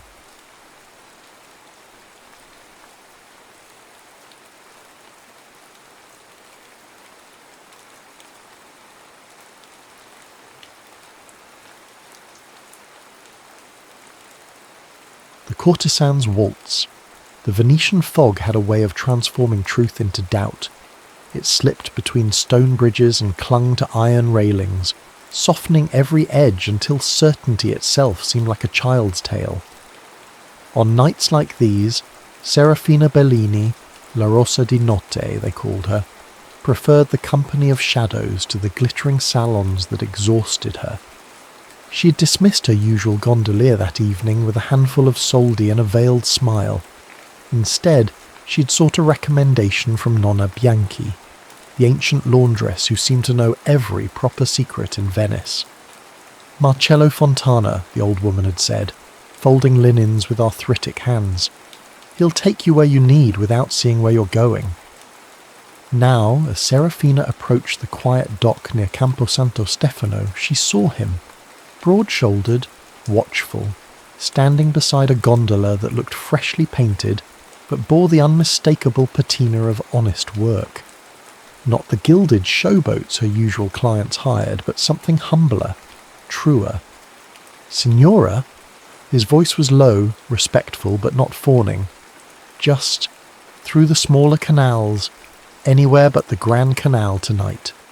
She stepped carefully into the gondola, noting how he didn't offer his hand unless she reached for it. The men of her world always reached first, assuming. The night wrapped around them as they glided beneath moss-covered bridges. Serafina drew her cloak tighter, watching the reflection of lantern light dance on black water. She had expected silence, paid for it, even, but found herself startled by its quality. This wasn't the calculated quiet of servants waiting to gossip, but something else entirely. "Do you ever wonder," she found herself asking, "if the fish beneath us tire of carrying our reflections?" The gondolier paused in his rowing just slightly. "Perhaps they collect them," he answered, "like we collect memories."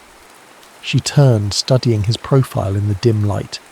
His face was weathered, kind, marked by sun rather than excess. That's quite poetic for a boatman. And that's quite philosophical for... He stopped, clearly reconsidering his words. "For a courtesan?" She smiled, not unkindly. "You may say it. I've been called worse in better company. I was going to say, for a passenger who requested silence." The laugh that escaped her was genuine, surprising them both. It echoed off stone walls, returning to them transformed. For the next 3 nights she requested him specifically. Their conversations remained sparse but gained substance. She learned his name, Marcello, and that he was raising a daughter alone. He learned nothing of her clients or conquests, only that she had once studied music at the conservatory before life rewrote her plans. On the fourth night, as autumn rain pattered against the Velsa canopy, she noticed a small book tucked beneath his seat. "Petrarch?" she asked, recognizing the binding. "My Lucetta practices her reading with it, though she prefers fairy tales." "How old is she?" 7, with the curiosity of 70 scholars and the wisdom of 7 bishops. "And her mother?" "Fever took her 3 summers ago." He said it simply, without the dramatics she was accustomed to from men seeking sympathy.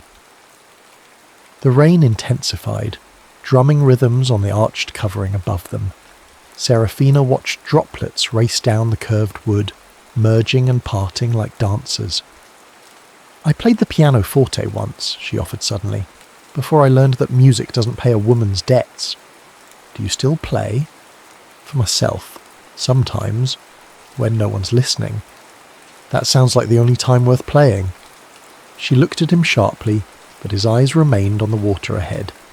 There was nothing flirtatious in his tone, no hidden invitation, just truth, plainly stated. As they approached her usual stopping point near San Marco, she hesitated. "Tomorrow, could we perhaps go somewhere different? Somewhere with music?" "There's a small square near San Giacomo dell'Orio. An old man plays the accordion there some evenings. His fingers are gnarled, but the notes still dance." "That sounds perfect." The next evening found them in that hidden square, listening to melodies that spoke of simpler times. The old musician nodded to them, his wheezy accordion painting stories in the air. Without thinking, Serafina began to sway slightly. Her professional grace fell away, replaced by something more honest, more vulnerable. "You dance differently here," Marcello observed quietly. "Here, I'm not performing." The admission cost her something, though she couldn't say what. "My Lucetta loves to dance," he said after a pause. "She practices waltzes with her shadow, talking to imaginary princes."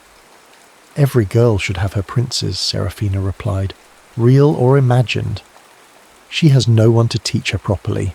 I have 2 left feet, and her aunts think dancing leads to ruin." Before she could consider the implications, before her carefully constructed walls could warn her back, Serafina heard herself saying, "I could teach her." Marcello's hand stilled on the oar. "Signora, I couldn't impose." "It wouldn't be an imposition.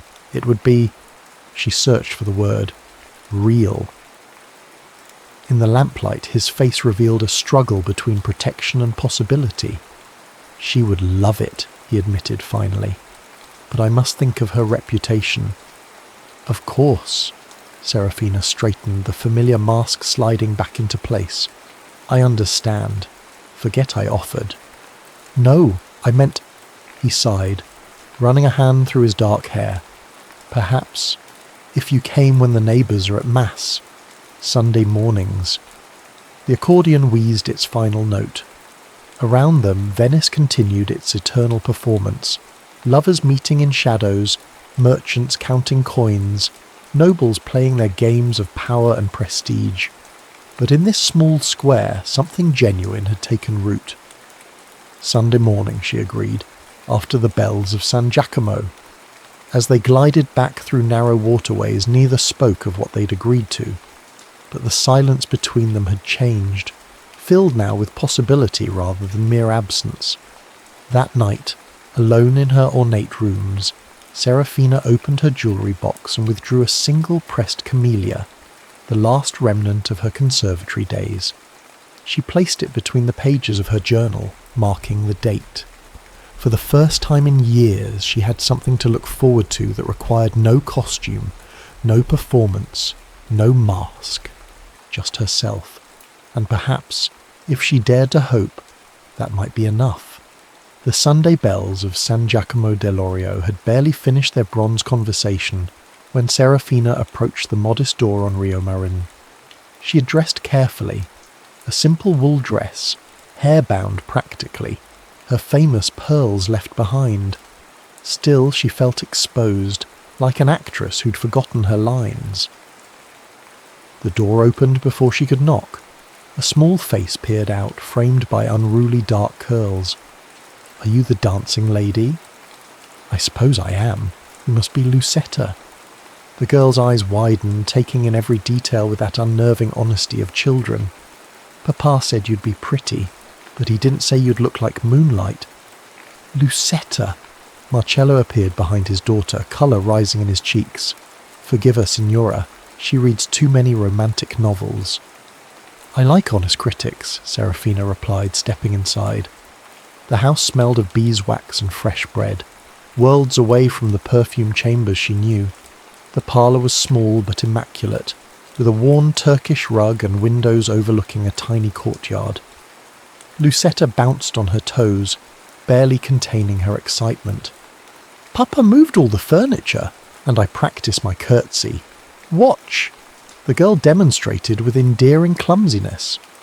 "Beautiful form," Serafina said. "Now let's see your waltz position."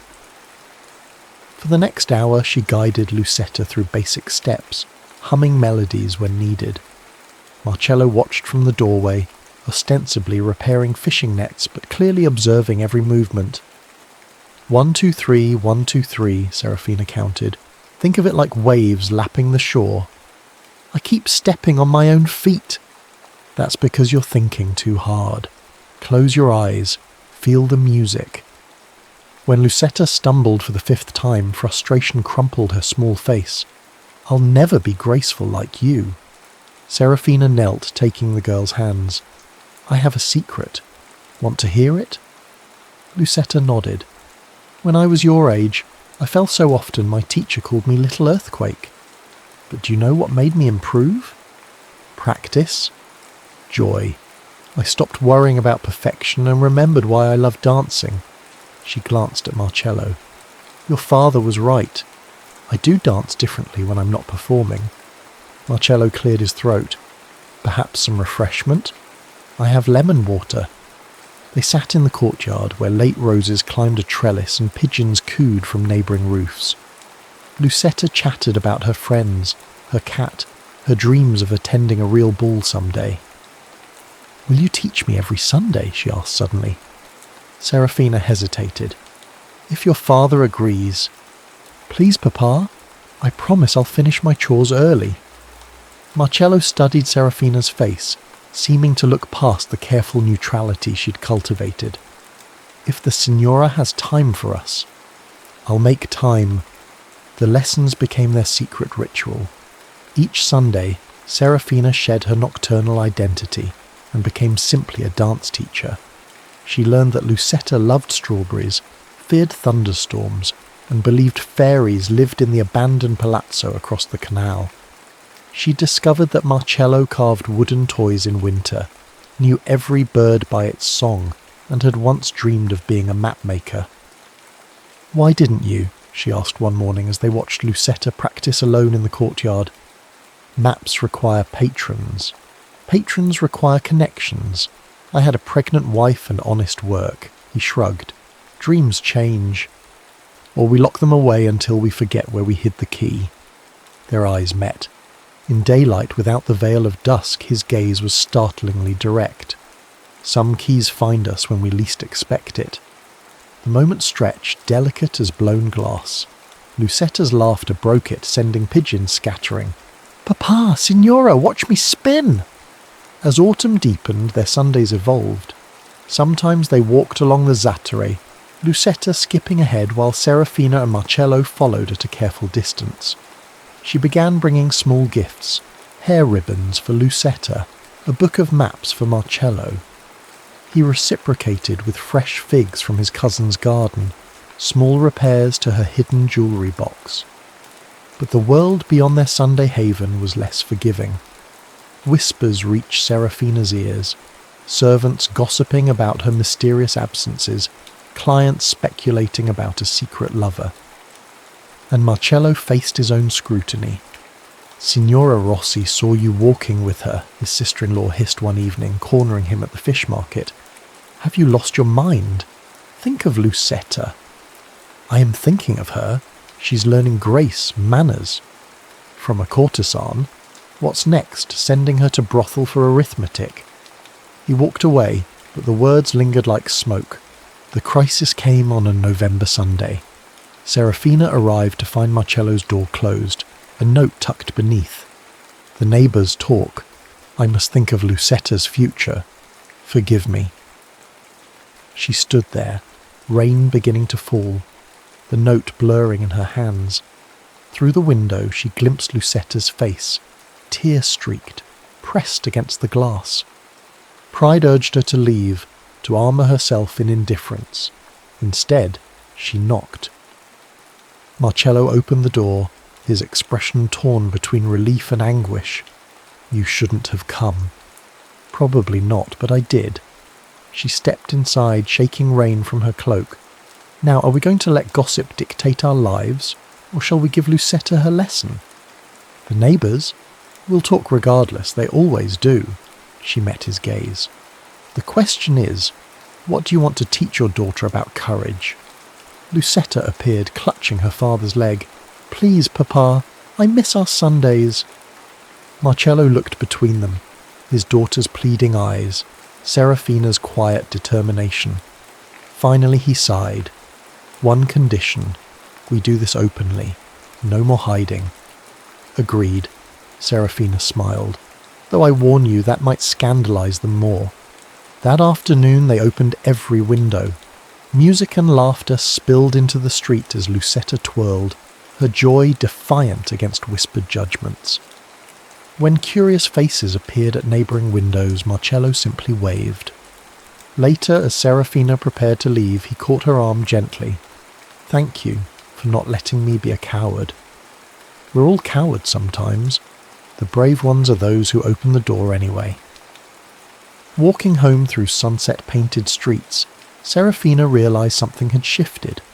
She wasn't just teaching Lucetta to dance. She was learning to live without masks, one Sunday at a time. December brought news that shattered Serafina's carefully balanced world. Count Alvise Morosini, a merchant prince with ships in every port and spies in every salon, requested her exclusive companionship.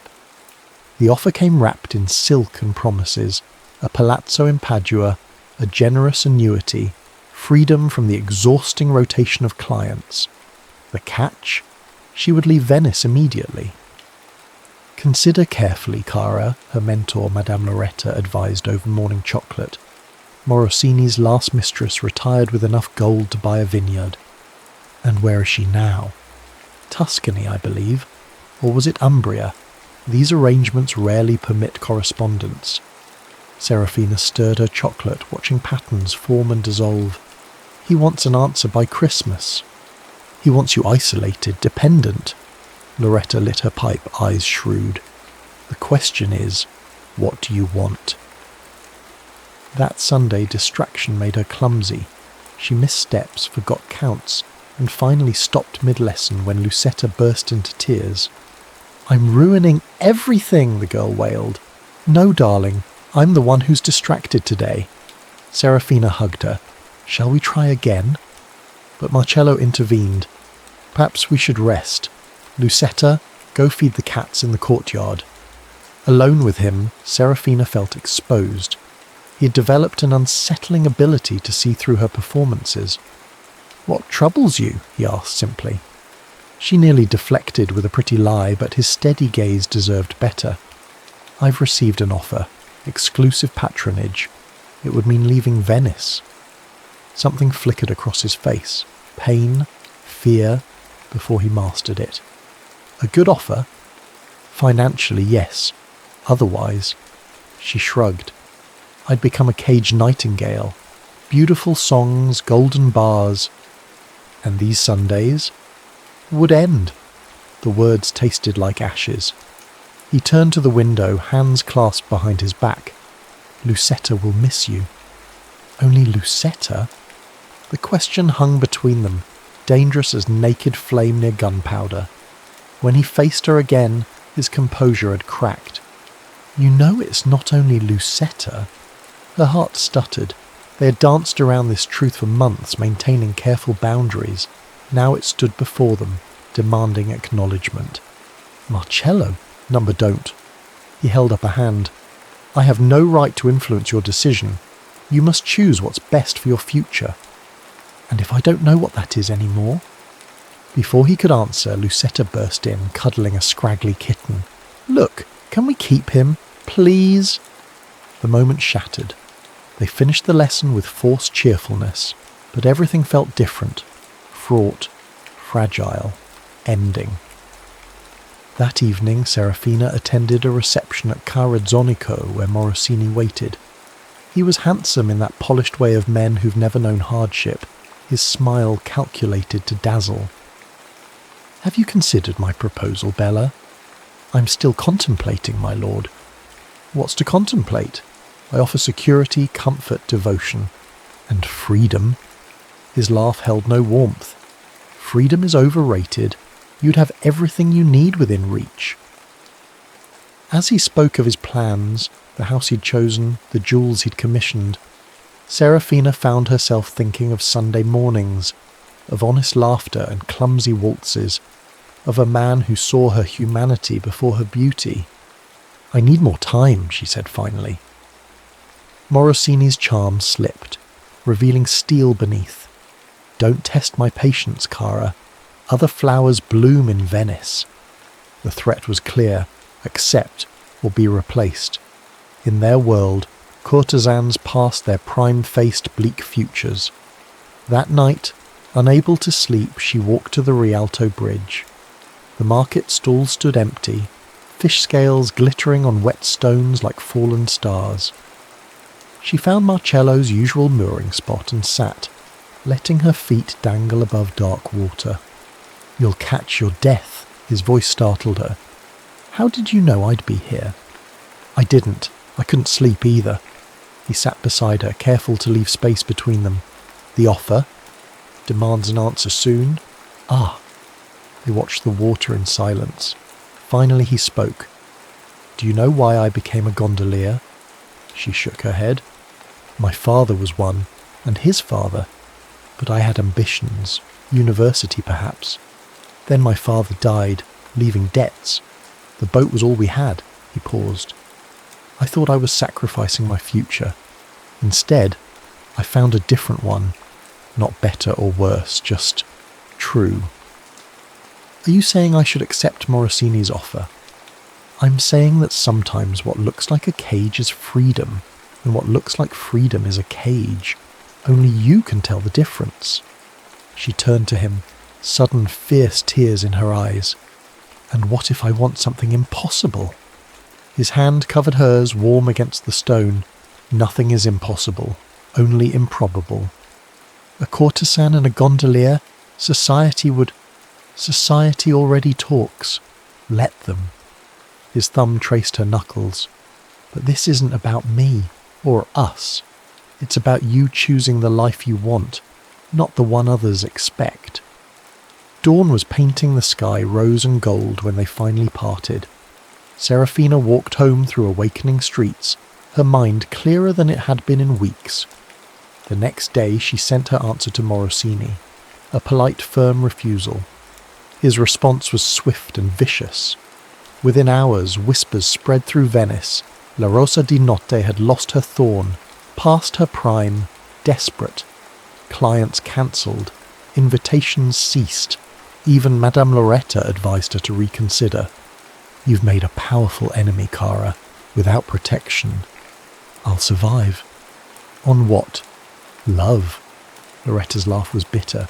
Love doesn't pay the rent. That Sunday, Serafina almost didn't go to Marcello's house. Pride and fear warred within her. But as the bells of San Giacomo rang, her feet carried her there anyway. Lucetta greeted her with unusual solemnity. Papa says you're sad. Is it because of the mean prince? What mean prince, darling? The one who wants to lock you in a tower, like in my storybook. Serafina looked at Marcello, who shrugged. She overheard the neighbours. I may have elaborated. So you're not leaving? Lucetta's eyes were wide with hope. No, Piccola, I'm not leaving. The lesson that day felt different, charged with unspoken possibilities. When Lucetta went to play with her kitten, Marcello approached Serafina. You refused him. Yes. Why? She met his gaze squarely. Because I'd rather have uncertain freedom than certain captivity. Because I'm tired of performing. Because ... She swallowed. Because Sunday mornings have become more precious than Saturday nights. His smile transformed his face. Good. They stood there, the future sprawling before them like an unmapped canal, dangerous, uncertain, but theirs to navigate. January arrived with bitter winds and bitterer truths. Morosini's influence spread like winter frost, touching every aspect of Serafina's life. Her landlord tripled the rent. Merchants who once fawned now demanded payment up front. Even the opera house, where she'd held a permanent box, suddenly found her subscription misplaced. You're being foolish, Madame Loretta declared, finding Serafina selling jewellery at a discreet shop near San Polo. Apologise to Morosini. Beg if you must. I'd rather sell everything I own. And then? You'll end up in some canal-side brothel servicing sailors for bread. Serafina straightened her spine. I have other plans. Those plans, however, remained frustratingly vague. She'd quietly inquired about teaching positions at girls' academies, only to find doors closing before she could knock. Morosini's reach was long. Meanwhile, Marcello faced his own trials. The whispers had reached his clients. Nobles who suddenly preferred other gondoliers, merchants who cancelled long-standing arrangements. His brother-in-law cornered him at the fish market. End this association, or we'll petition to take Lucetta, a courtesan's influence. She's teaching my daughter to dance. Today? Dance? Tomorrow? What other lessons? The threat hung heavy. In Venice, family court favoured proper households over single fathers who kept questionable company. That Sunday, Serafina arrived to find Marcello's door locked, windows shuttered. Panic clawed at her until she spotted the note tucked beneath a flower pot. Meet at Saint Alvise, side entrance. M. The ancient church was empty save for an elderly priest dozing in the sacristy. Marcello waited in a shadowed alcove, Lucetta clutching his hand. What's happened? Serafina whispered. My brother-in-law has filed a petition, claims I'm exposing Lucetta to moral corruption. His voice was tight with controlled fury. The hearing's next week. Oh, Marcello. She reached for him, then stopped, acutely aware of the public space. What can I do? Nothing. Everything. I don't know. He ran a hand through his hair. If I lose her. You won't. You can't promise that. Lucetta tugged her father's sleeve. Papa, are they taking me away because of Signora Serafina? No, Piccola, never think that. But the child's eyes, wise beyond their years, saw through the comfort. She turned to Serafina. If I don't see you any more, will you remember our dances? Serafina knelt, gathering the girl close. Always, but we're not saying goodbye yet. That night, alone in her emptying rooms, Serafina made a decision. She wrote 3 letters, one to Madame Loretta, one to her banker, and one to a name from her past she'd sworn never to contact again. The replies came swiftly. Loretta offered refuge in her countryside villa. The banker confirmed her remaining funds would last perhaps 6 months. And Sister Maria Celeste, now Mother Superior at the Ospedale della Pietà, agreed to meet. You want to teach here? The nun's eyes were shrewd behind wire spectacles. After the life you've led? I began here, remember? Before I chose another path. The governors will object, unless someone they respect vouches for me. Serafina leaned forward. You know my skills, Reverend Mother. These girls deserve more than basic hymns. And what of your reputation? Is beyond repair, but my talent remains. Mother Superior studied her for a long moment. 3 months trial. You'll board here, dress modestly, attend services. Any scandal, and you're gone. Agreed. The position solved her immediate needs, but created new problems. The Pietà's rules were strict. No visitors, limited outside contact. Her Sundays with Marcello and Lucetta would end. She spent a sleepless night weighing choices. At dawn, she made her way to Marcello's house. He answered her knock half-dressed, hair dishevelled from worry. "Serafina, what's wrong?" "Everything. Nothing." She pushed past him into the dim parlour. "I found a position, teaching music at the Pietà." His face lit up, then fell as she explained the conditions. "No visits at all?" "Perhaps in time, once I've proven myself. But Lucetta will be safe. Your brother-in-law can't claim corruption if I'm cloistered with nuns." She managed a weak smile. "Rather ironic, isn't it?" "This isn't what you want." "What I want seems increasingly irrelevant." She turned away, fighting tears. "I should go. The hearing."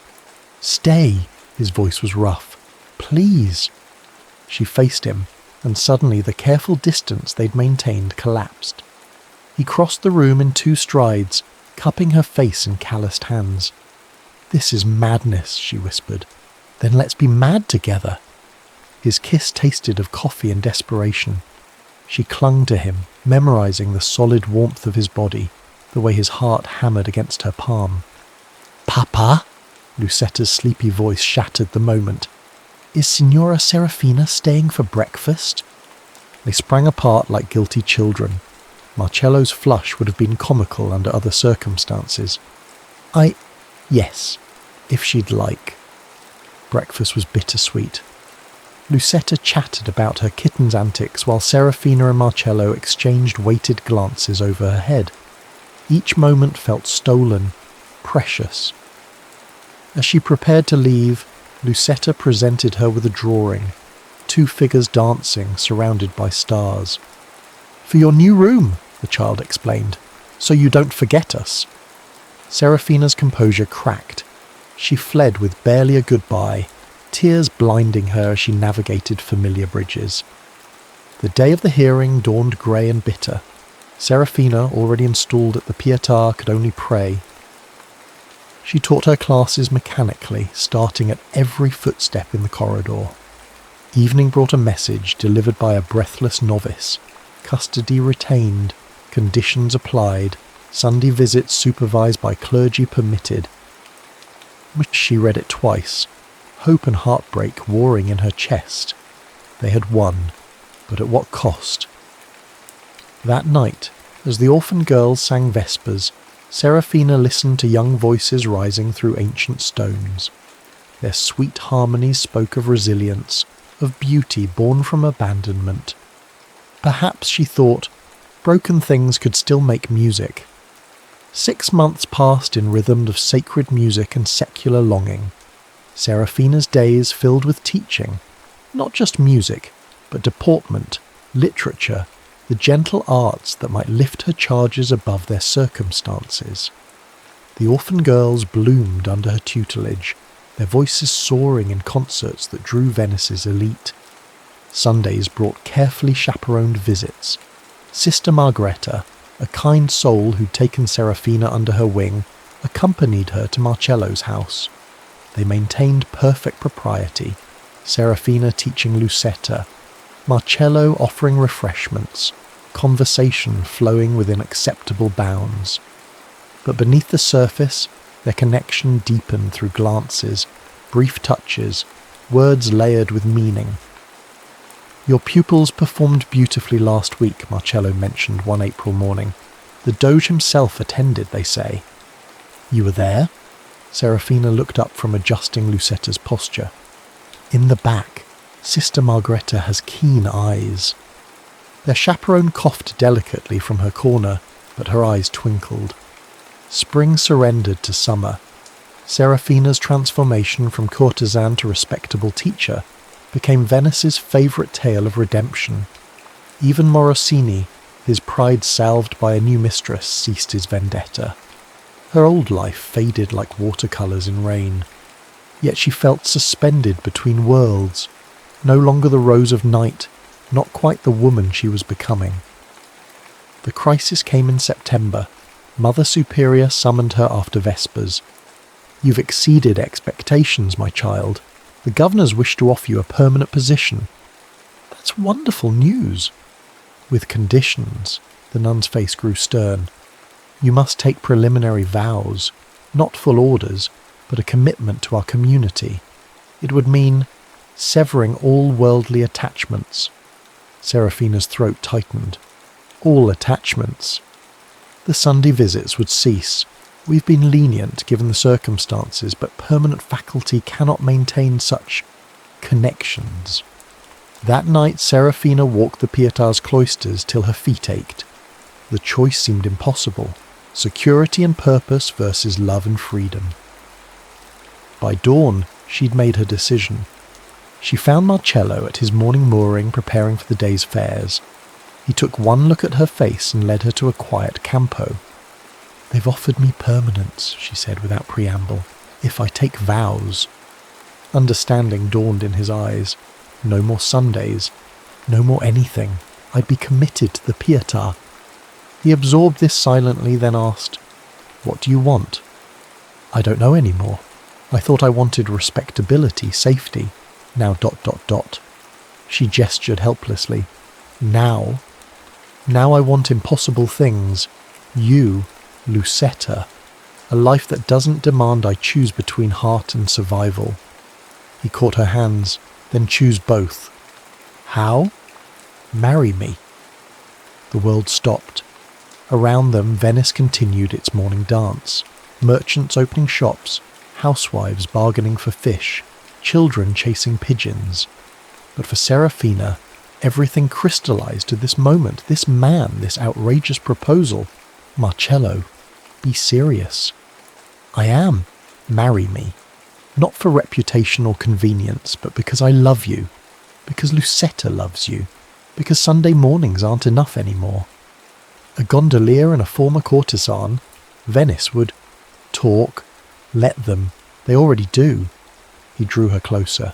"I'm not wealthy. I can't offer palazzos or jewels, but I can offer truth, a real home, a family." Tears blurred her vision. "The scandal would ruin you. Lucetta's chances would improve with a mother who teaches at the Pietar. Think, Cara, a respectable marriage, a proper household. Even my brother-in-law couldn't object." The audacity of it stole her breath. It was absurd, impossible, perfect. "You're mad." "Completely. Will you marry me?" She answered with a kiss that tasted of salt and joy.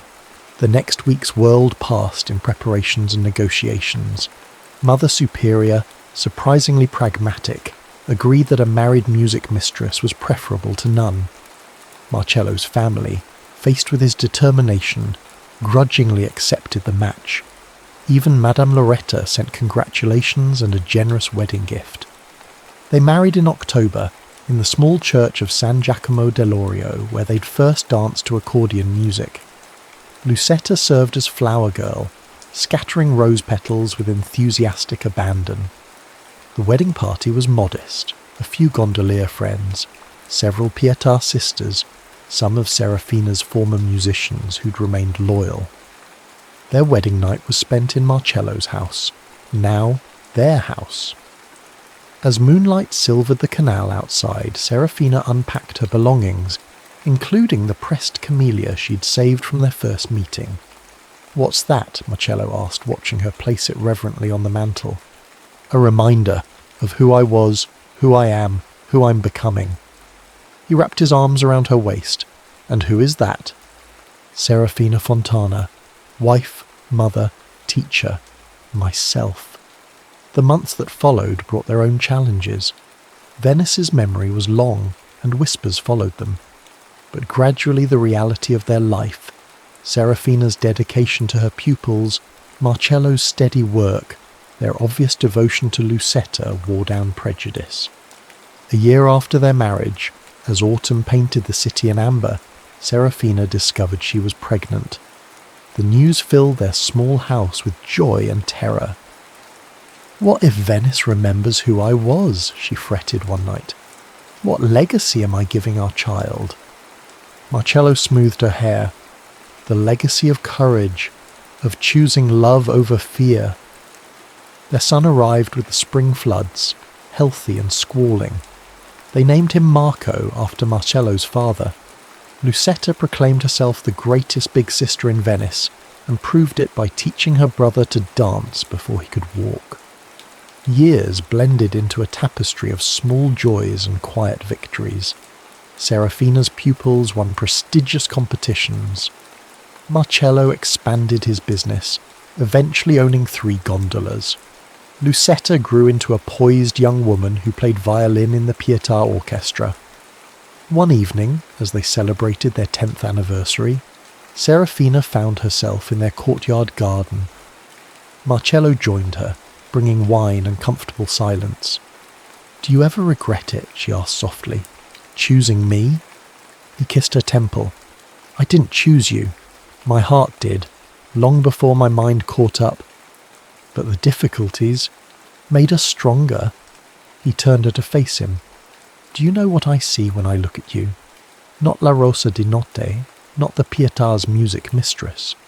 I see the woman who taught our daughter to dance with joy instead of perfection, who showed our son that strength comes from tenderness, who chose love over comfort, truth over performance." She leaned into him, watching stars reflect in the canal. "I used to think my life was a tragedy interrupted by farce. Now I realize it was always a love story. I just needed to find my true partner." "And the waltz continues," he murmured. From inside came the sound of music. Lucetta practicing a new piece while Marco attempted to sing along, hilariously off-key. Serafina smiled. This was her symphony now. Imperfect, chaotic, real. She reached into her pocket and drew out a fresh camellia, picked that morning from their garden. "For you," she said, tucking it into his lapel. A promise kept. As church bells marked the hour across Venice, Serafina Fontana, once courtesan, now wife, mother, teacher, waltzed with her husband in their small courtyard. No audience watched, no masks remained. Just 2 hearts moving as one, writing their own ending to a story that began with a silent gondola ride through fog-shrouded canals. In Venice, a city built on water and dreams, they had found their solid ground. The end.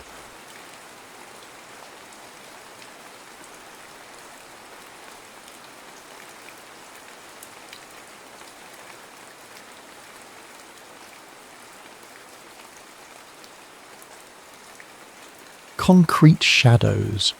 Jamal Crawford's fingers trembled slightly as he adjusted the viewfinder of his battered JVC camcorder. The August heat had turned West Baltimore into a concrete furnace, but Jamal barely noticed the sweat trickling down his temple as he focused on capturing the perfect angle. "Yo, J-Bo, you getting this or what?" Marcus Red Kennedy called out, his voice echoing under the Jones Falls Expressway. Red balanced precariously on his skateboard, poised at the top of a makeshift ramp fashioned from plywood and cinder blocks. "Hold up, I'm framing the shot," Jamal called back, his eye never leaving the viewfinder. Through the lens, the decaying urban landscape transformed into something cinematic. The graffiti-tagged pillars, the slanting afternoon light cutting through the highway supports, and Red's lanky frame suspended against it all. This wasn't just skateboarding to Jamal. This was visual poetry, a document of their existence in a city that preferred to pretend they didn't exist. His mother had given him the camcorder 2 years ago, just 3 months before cancer took her. "Show them what they don't want to see," she'd said.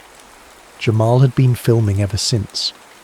3, 2, 1, action, Jamal murmured, pressing record. Red launched himself down the ramp, board rattling against the uneven surface. As he approached the metal rail, he executed a perfect board slide, then landed with unusual grace for his 6'2" frame. A small group of neighbourhood kids erupted in cheers. "That's the one," Jamal shouted, grinning behind the camera. "We're going to need that for the opening segment." For the past 6 months, Jamal had been compiling footage for what he called Concrete Chronicles, a video documentary of neighbourhood life that nobody else bothered to document. Not the occasional shootings and drug deals that made the evening news, but the everyday resilience, impromptu chess tournaments in the park, underground rap battles, community garden harvests, and especially the skateboarding that had saved both him and Red from the corner life that swallowed so many others. "Let's hit the old church before the light goes," Jamal suggested, already packing his equipment into his backpack, a habit born from having had a previous camera stolen at gunpoint.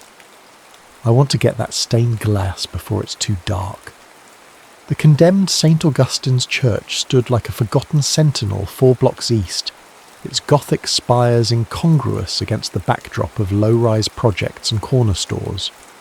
City officials had scheduled it for demolition next month, part of an urban renewal project that locals knew meant displacement. The church had become Jamal and Red's favourite filming spot, partly for the architecture, partly because the empty lot behind it made for perfect skating, and partly because nobody bothered them there. What Jamal couldn't have known was that the church also offered a perfect vantage point of the adjacent community centre, where Reverend Elijah Benton was scheduled to announce his mayoral candidacy that evening. "You hear the Reverend speaking tonight?" Red asked as they walked, skateboard tucked under his arm. "My grandma says he's got the votes to win, talking about shutting down the kickback schemes at City Hall." Jamal nodded, adjusting the weight of his backpack.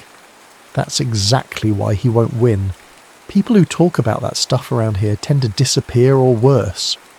"Damn, Jay, when did you get so cynical?" "It's not cynical, it's documentary filmmaking," Jamal replied with a half smile. "You observe what happens enough times, you start to see the patterns." They reached St. Augustine's as the sun began its descent, casting long shadows across the cracked concrete. The church's massive wooden doors were chained shut, but they'd discovered months ago that the basement window around back had a broken latch. Inside, the church was a study in contrasts, ornate architecture crumbling from neglect, shafts of coloured light from the stained glass illuminating decades of graffiti. Jamal immediately went to work, filming the interplay of light and shadow, while Red explored the nave, his footsteps echoing against the vaulted ceiling. "Check this out," Red called, pointing to a newly tagged wall bearing an intricate mural. "Somebody's been busy." Jamal zoomed in on the artwork, a stylized depiction of handcuffed wrists breaking free of their chains, surrounded by the words, "No justice, no peace." "That's clean work," Jamal muttered appreciatively, panning across the mural. As he did, the camera caught a flash of movement through one of the side windows. Curious, he adjusted his position to get a better view of the community centre across the way. Through his viewfinder, Jamal could see a small crowd gathering. At the centre stood Reverend Benton in his signature bow tie, shaking hands and embracing supporters. The man's charisma was evident even from a distance, the way the crowd seemed to orbit around him, the enthusiastic nods as he spoke. "Got some B-roll of the Reverend," Jamal called to Red. "Might be good context for the neighbourhood segment." That's when he noticed the black sedan pulling up across the street, its windows tinted beyond legal limits. Something about it triggered Jamal's instincts, the same instincts that had kept him alive growing up in a neighbourhood where danger often arrived with subtle cues. "Red," he called, his voice suddenly tight. "Something's not right." Before Red could respond, the sedan's rear window lowered slightly. Jamal kept filming, almost by reflex, as a glint of metal appeared in the gap. The first shot shattered the evening calm like a thunderclap. Through his viewfinder, Jamal watched in horror as Reverend Benton clutched his chest, staggered backward, and collapsed. The crowd scattered in panic as 2 more shots rang out.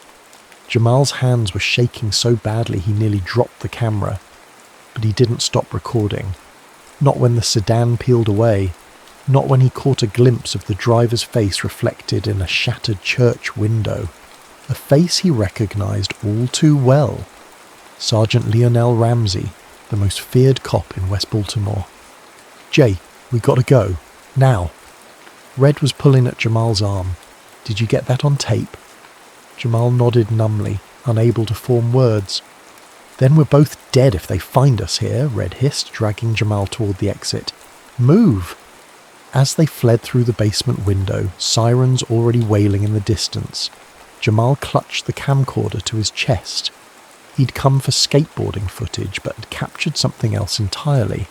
Something that could burn their world to the ground.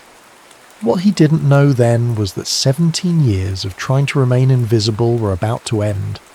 The boy who had spent his life documenting others had just become the story.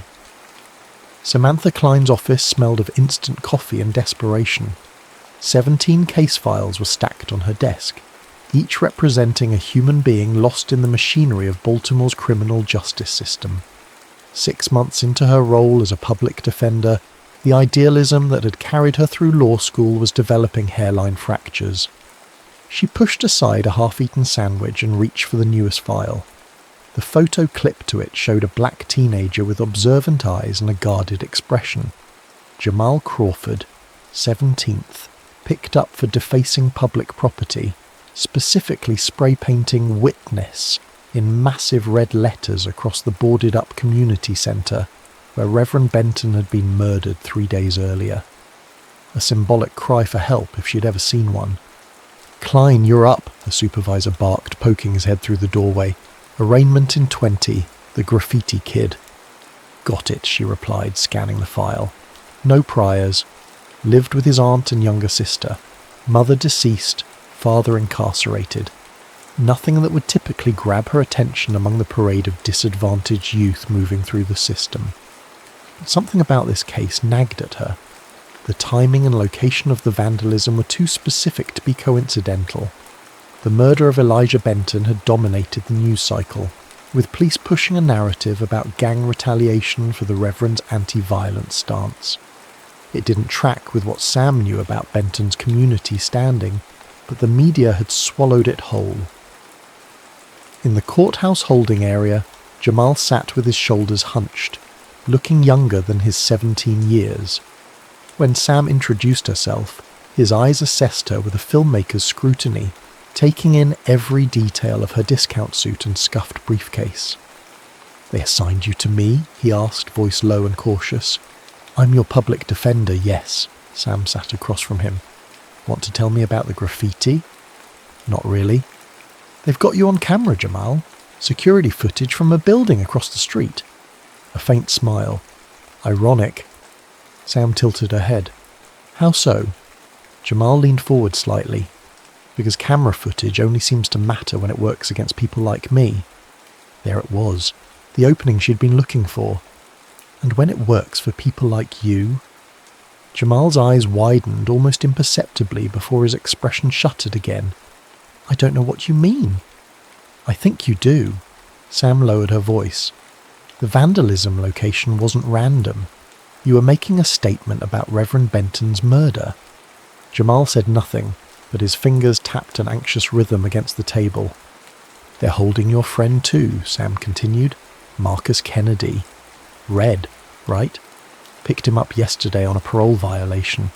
He'd just been released from central booking when suddenly they're bringing him back in, claiming he matches a description from an eyewitness to Benton's shooting." Now she had his full attention. Fear flashed across his face before he could mask it. "That's impossible," Jamal whispered. "Red didn't shoot anyone." "I believe you," Sam replied, "but belief doesn't hold up in court. Evidence does." The room fell silent except for the distant sound of cell doors clanging shut. Sam waited, knowing from experience that silence often extracted more truth than questioning. Finally, Jamal spoke. If someone had evidence, real evidence, what would happen to them? That would depend on the evidence, and on how carefully they navigated the system. "The system," Jamal repeated with quiet derision. "The same system that's framing my best friend for murder while the real killer walks free?" Sam chose her next words carefully. "Not everyone in the system is corrupt, Jamal. Some of us are trying to make it work the way it's supposed to. And how many times have you succeeded?" The question stung because the answer was so rarely. Still, Sam pressed on. "Enough to keep trying." enough to believe that truth matters, even here. Jamal studied her face for a long moment, as if trying to read sincerity in her features. Then he made a decision. I was filming that day, at the old church across from the community centre. I caught the whole thing on tape. Sam's heart skipped. The murder? Not just the murder. The killer? Jamal's voice dropped to a whisper. It was Sergeant Ramsey. The shot came from his car. I caught his reflection in a window. The implications hit Sam like a physical blow. Lionel Ramsey wasn't just any police officer. He was a 20-year veteran with deep connections throughout the department and City Hall. If what Jamal was saying was true, the case had just expanded from murder to conspiracy at the highest levels. "Where's the tape now?" she asked. "Hidden. If they find it, if they find out I saw anything, they'll kill me. Just like they're setting up Red to take the fall." "They won't find out from me," Sam assured him. "But I need to see that tape, Jamal. It's the only way I can help Red. The only way I can help you." Jamal hesitated, weighing his options. Trust didn't come easily in his world, Sam knew, especially trust in the system that had failed him repeatedly. "My arraignment first," he finally said. "Get me out and I'll show you. But just you. Nobody else." Sam nodded. "I'll argue for release to your aunt's custody. First-time offence, school enrolment, the works. But Jamal, once I see that tape, things will move fast. Are you ready for that?" A complexity of emotions crossed his face. Fear, determination, doubt. Then something else emerged. A fierce, burning sense of purpose. "My whole life, I've been documenting things from the sidelines," he said. "Watching stuff happen to people who look like me and Red. My mum used to say the camera was my weapon against being invisible, against being erased." He straightened his shoulders. "I'm ready." As Sam gathered her notes, preparing to argue for Jamal's release, she felt the weight of what she was stepping into. In law school, they talked about career-defining cases.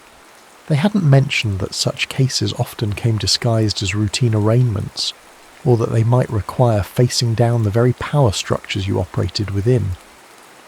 But looking at Jamal, a boy with a camera who'd accidentally captured something he was never meant to see, Sam knew she couldn't walk away.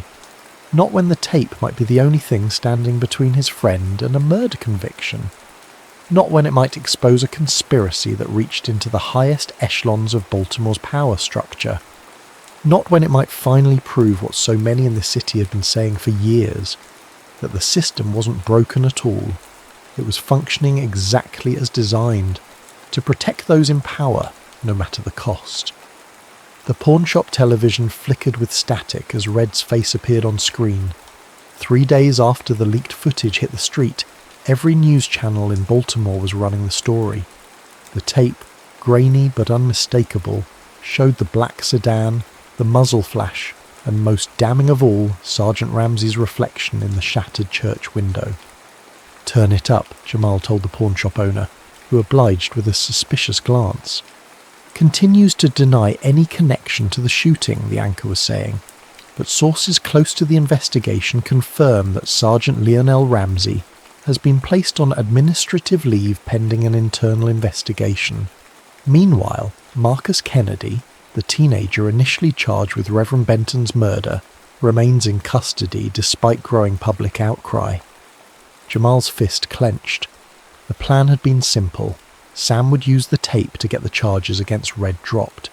Instead, the tape had leaked. Jamal still didn't know how, and now Red was being held for his own protection, while Ramsey remained free. Outside, rain pelted the sidewalk as Jamal headed toward the courthouse, where Sam had told him to meet her. He pulled his hoodie lower, all too aware of the police cruisers that had started following him ever since the footage went public. They never approached, just let him see them watching, a reminder that he was visible now in all the wrong ways. Jamal quickened his pace.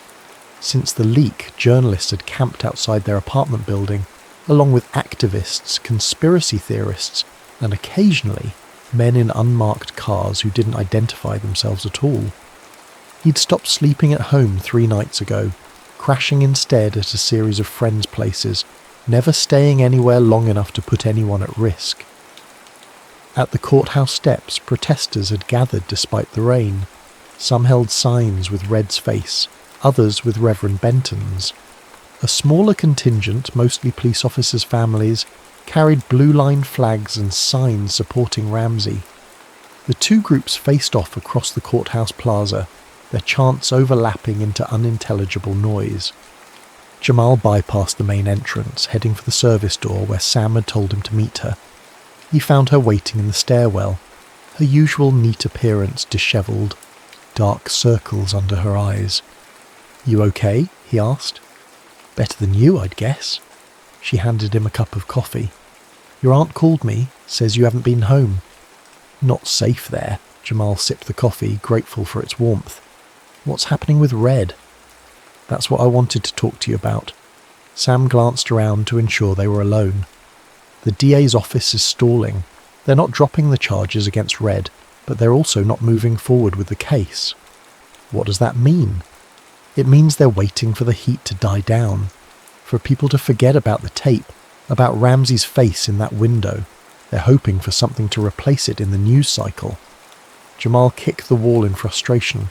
"So they're just going to keep Red locked up indefinitely?" "Not if we can help it." Sam pulled a manila folder from her bag. "I found something. After the tape leaked, I started digging into Ramsey's history. Disciplinary records, incident reports, anything I could get my hands on. And most of it's sealed tight, but I found this." She opened the folder to reveal a photograph of a younger Ramsey standing next to a group of men in suits. "That's Ramsey 20 years ago. Know who the man next to him is?" Jamal studied the photo. "That's the developer, right? The one trying to buy up the neighbourhood. Whitmore."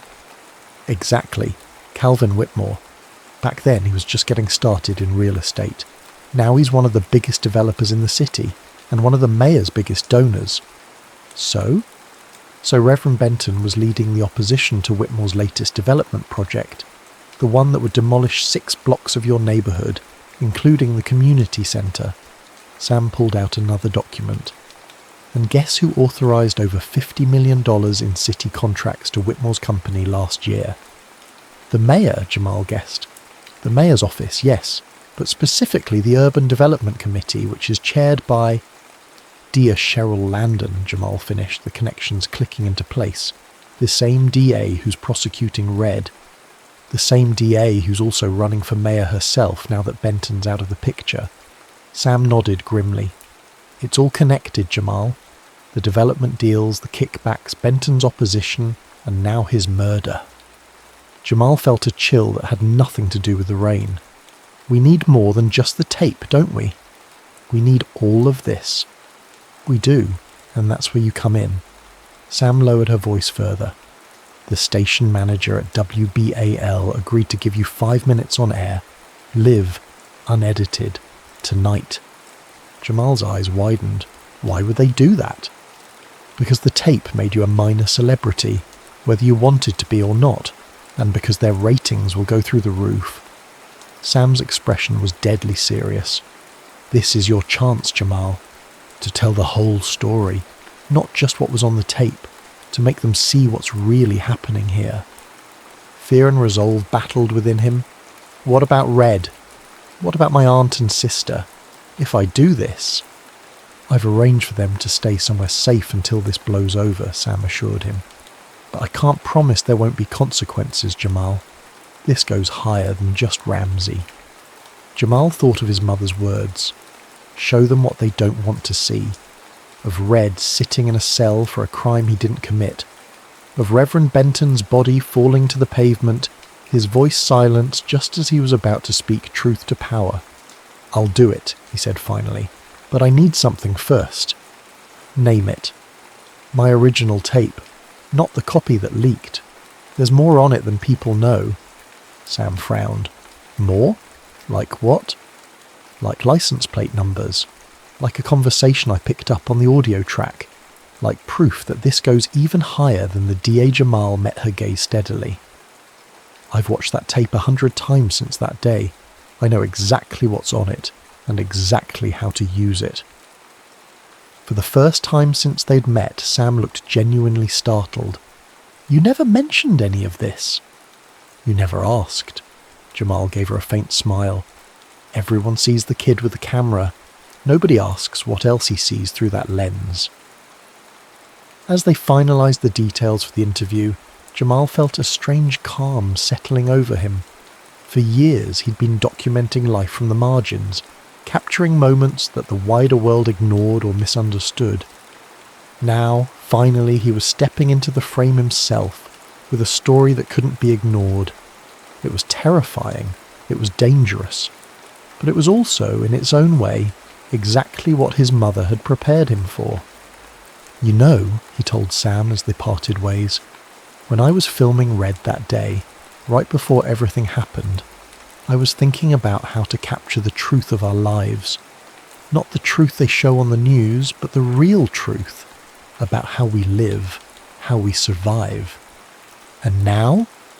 Now I'm thinking about how to make them see that our lives matter, that Red's life matters, that the truth matters, even when it's inconvenient, especially then." Sam squeezed his shoulder. "That's the most important story you could tell." That evening, as a technician clipped a microphone to his shirt in the green room of WBAL's studio, Jamal thought about all the stories that had never been told, all the truths that had been buried beneath convenient narratives. He thought about how a single moment, captured on tape, could change everything. And he thought about Red, sitting in a cell while powerful men scrambled to rewrite reality around him. "We're live in 2 minutes, the producer announced. Jamal took a deep breath. The camera was about to turn on him, but this time he was ready. This time he was the one with the story to tell. The city burning wasn't part of the plan.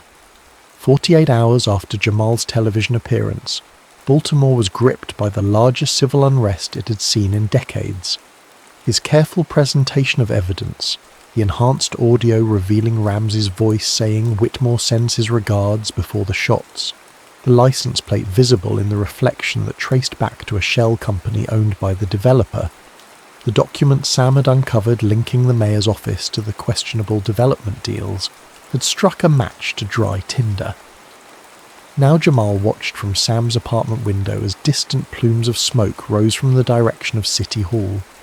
He'd been in protective custody since the broadcast, after the first death threat came in during the live studio feed. His aunt and sister had been moved to a sister's house in Philadelphia. Red remained in jail, but at least he'd been transferred to a separate facility after inmates connected to Ramsey had tried to get to him. "They're saying it's another Los Angeles," Sam said, joining him at the window. She looked exhausted, having spent the day in emergency hearings trying to get Red released. "National Guard's been called in." "That's not what I wanted," Jamal murmured, watching the helicopters circling downtown. "What did you expect?" Sam's tone wasn't accusatory, just tired.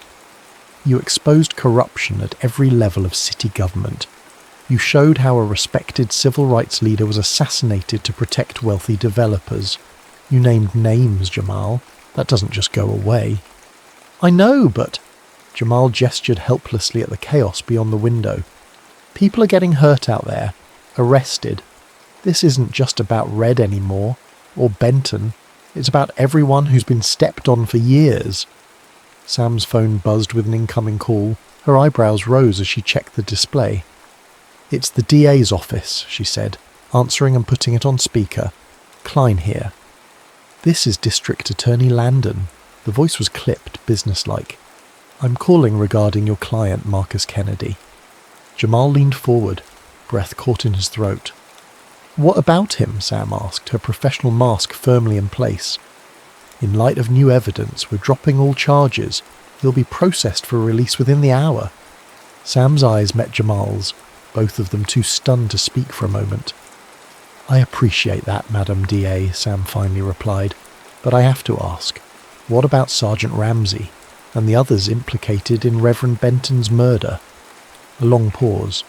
"Sergeant Ramsey was found deceased in his home 30 minutes ago, apparent suicide. As for the other allegations raised by your other client, those remain under investigation." The call ended before Sam could respond. She slowly lowered the phone, her expression a complex mixture of shock, vindication, and something darker. "Suicide," she repeated flatly. "Convenient." "Too convenient," Jamal agreed, his filmmaker's mind already constructing the scenario. "They're cutting their losses. Ramsey takes the fall. Case closed." "Maybe," Sam pocketed her phone. "But something's changed. Red's release, Ramsey's suicide. They're scrambling, and they wouldn't be scrambling if they weren't afraid." Afraid of what? Of what else might come out? Of who else might start talking? She gave him a significant look. "Your footage cracked the foundation. Now the whole structure's at risk." The realization dawned on Jamal. They think there's more evidence. Or they know there is. Sam's gaze was piercing. "Is there, Jamal? Something you haven't shown me?" The question hung between them, charged with possibility. Jamal thought of the other tapes, dozens of hours of B-roll and interviews he'd collected over the years. Nothing as damning as Ramsey pulling the trigger, but plenty that painted a picture of systematic exploitation. Plenty that named names, showed faces, documented the slow, deliberate dismantling of a community. "Maybe," he admitted. "Not about the shooting specifically, but about everything else. The patterns, the players. I've been filming this neighbourhood for years, Sam. Nothing happens in isolation." Before Sam could respond, her phone buzzed again, this time with a text message that made her face pale. "What is it?" Jamal asked. "It's from a number I don't recognise." She showed him the screen. "Fire at 1742 Mosher Street. Now." Jamal's heart stopped. "That's my aunt's place." "But she's in Philadelphia. My tapes are there, all of them." Jamal was already grabbing his jacket, heading for the door. "I have to go." "Jamal, wait. It could be a trap." But he was already racing down the stairs, fear propelling him faster than caution. The thought of losing those tapes, his life's work, his mother's legacy, the only record of truth that might otherwise be buried forever, was unthinkable. He caught a taxi 3 blocks from Sam's building, the driver hesitant to head toward the unrest, but relenting when Jamal offered triple the fare. As they approached his neighbourhood, the smoke became visible, not from the distant protests, but from something much closer. The driver stopped 2 blocks away. "Can't go further, man. Road's blocked." Jamal threw cash at him and ran the rest, his lungs burning with exertion and fear. As he rounded the corner onto Mosher Street, he saw it. The apartment building where he'd grown up engulfed in flames. Fire trucks already on the scene, but clearly too late for the structure itself. A crowd had gathered behind the police line. Jamal pushed through, searching desperately for any sign of the neighbours who might know something. He spotted Mrs. Watkins, the elderly woman from across the hall, wrapped in a blanket in the back of an ambulance. "Mrs. Watkins, it's me, Jamal." She looked up, recognition filtering through shock. "Jamal? Oh, thank God you weren't in there." "My aunt and sister. They haven't been here for days, baby, since all this started." Relief flooded him. What happened? Her expression darkened. Men came, looking for something. When they couldn't find it, they poured something on the floors. Next thing we knew, the place was up in flames. A cold certainty settled in Jamal's stomach. This wasn't random. This wasn't even just about silencing him. This was about erasing evidence. Any evidence that might exist beyond the single tape that had already gone public. He stood frozen, watching as the firefighters battled the blaze, the building that held every memory of his mother, every piece of footage he'd ever shot, the shoebox under the floorboards where he'd hidden the original tape that started it all. Gone. All of it. Gone. A hand gripped his shoulder. He turned to find Sam beside him, out of breath from running. "I'm so sorry," she said, taking in the devastation before them. "Everything was in there," Jamal said, his voice hollow. "Everything I ever filmed." Sam squeezed his shoulder. That's exactly why they did this. Because they're scared of what you might have. Jamal stared at the flames, something hardening inside him. They'd taken his home. They'd tried to take his voice. They'd nearly taken Red. "Let's go get Red," he said finally, turning away from the burning building. "And then we need to talk." "About what?" "About the fact that I've been making backup copies of my tapes. About the fact that there's a copy of everything, where they'd never think to look." Sam's eyes widened. "You never said—" "I never say everything," Jamal replied, the ghost of a smile touching his lips despite the circumstances. "That's the first rule of documentary filmmaking. Always keep rolling after they think you've stopped." As they walked away from the burning building, Jamal felt a strange sense of liberation amid the loss. They'd tried to burn away his truth. They'd tried to make him and Red disappear. But fire doesn't destroy truth. It only forges it into something stronger, more resilient. And Jamal had never been more ready to tell his story. 1 year later, the exhibition hall of the Baltimore Arts Academy buzzed with conversation as people moved between the mounted photographs and video installations. Jamal stood near the back, still uncomfortable with being the focus of attention despite everything that had happened over the past year.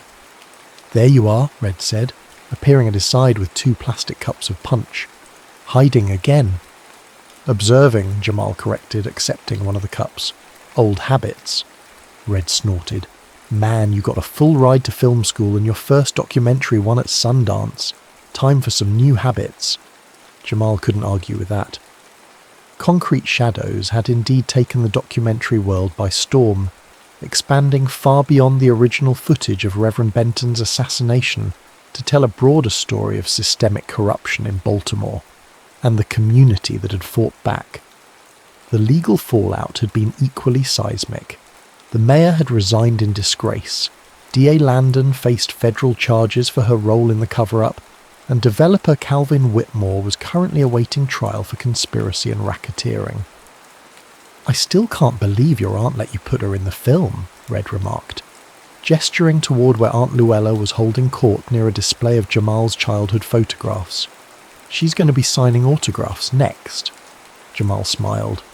"She said if I was going to tell the whole story, I had to tell it right, including the part about how she raised me and Keisha after Mom died." They moved through the exhibition, which chronicled not just the Benton case but the neighborhood's history, its struggles and triumphs, its resilience in the face of generations of neglect and exploitation. The final room housed a memorial to those lost, Reverend Benton, of course, but also others whose stories had emerged during Jamal's investigation. Lives cut short by the same corrupt systems that had nearly destroyed Jamal and Red. Near the exit, they found Sam deep in conversation with a group of first-year law students. She'd left the public defender's office 6 months ago to start a legal clinic focused on wrongful convictions and police misconduct. The Benton case had made her something of a legend in legal circles. "My protégé," she explained when she spotted them, introducing the wide-eyed students. "I'm making them study your case as a textbook example of how evidence alone isn't enough. You need the right story to make the evidence matter." Jamal nodded, understanding now in a way he couldn't have before. Evidence without context was just data. But evidence within a story, a true story about real people with real lives that changed hearts, changed laws, sometimes even changed history. "Speaking of stories," Sam said, pulling Jamal aside as Red entertained the students with exaggerated tales of his legal battles. "Have you made a decision about New York?" The film program at NYU had been courting Jamal since the documentary's success. A full scholarship, mentorship with renowned documentarians, resources beyond anything he could access in Baltimore. "I'm still thinking," he hedged, though in truth he'd made up his mind weeks ago. "There's still so much to do here." Sam studied him knowingly. "The story doesn't end just because you tell it, Jamal. Some stories keep unfolding whether you're there to film them or not." "But this is my story," he insisted. "My neighborhood, my people." "And they'll still be your people if you go learn how to tell more stories," she countered. "Better stories, bigger stories." She gestured around the exhibition. "Look what you accomplished with a second-hand camera and raw talent. Imagine what you could do with real training." Before Jamal could respond, a commotion near the entrance drew their attention. A group of young teenagers, maybe 13, 14 years old, had arrived, led by a community centre volunteer. They moved through the exhibition with undisguised awe, pointing at photographs, whispering among themselves as they recognised places and faces. One boy hung back from the others, his attention fixed on the original JVC camcorder, now displayed in a glass case. The camera that had captured a murder, exposed a conspiracy, and changed the trajectory of a city. Jamal drifted over to him. "You like cameras?" The boy startled, then nodded. "Yes, sir, been saving up for one." "Sir?" Jamal laughed. "I'm barely 20. The boy looked embarrassed. "My brother told me about you. Said you showed how a camera could be more powerful than a gun." Something shifted in Jamal's chest. Pride mixed with the weight of responsibility. He remembered being this boy's age, looking up at the world with both wariness and wonder, searching for ways to make sense of it all. "Your brother's partly right," Jamal said carefully. "A camera can tell the truth, but it's the person behind it who decides which truths to tell." He pointed to the display. "That's just a tool. The power was in the choice to keep filming when everyone else ran, to speak when everyone else stayed quiet." The boy considered this.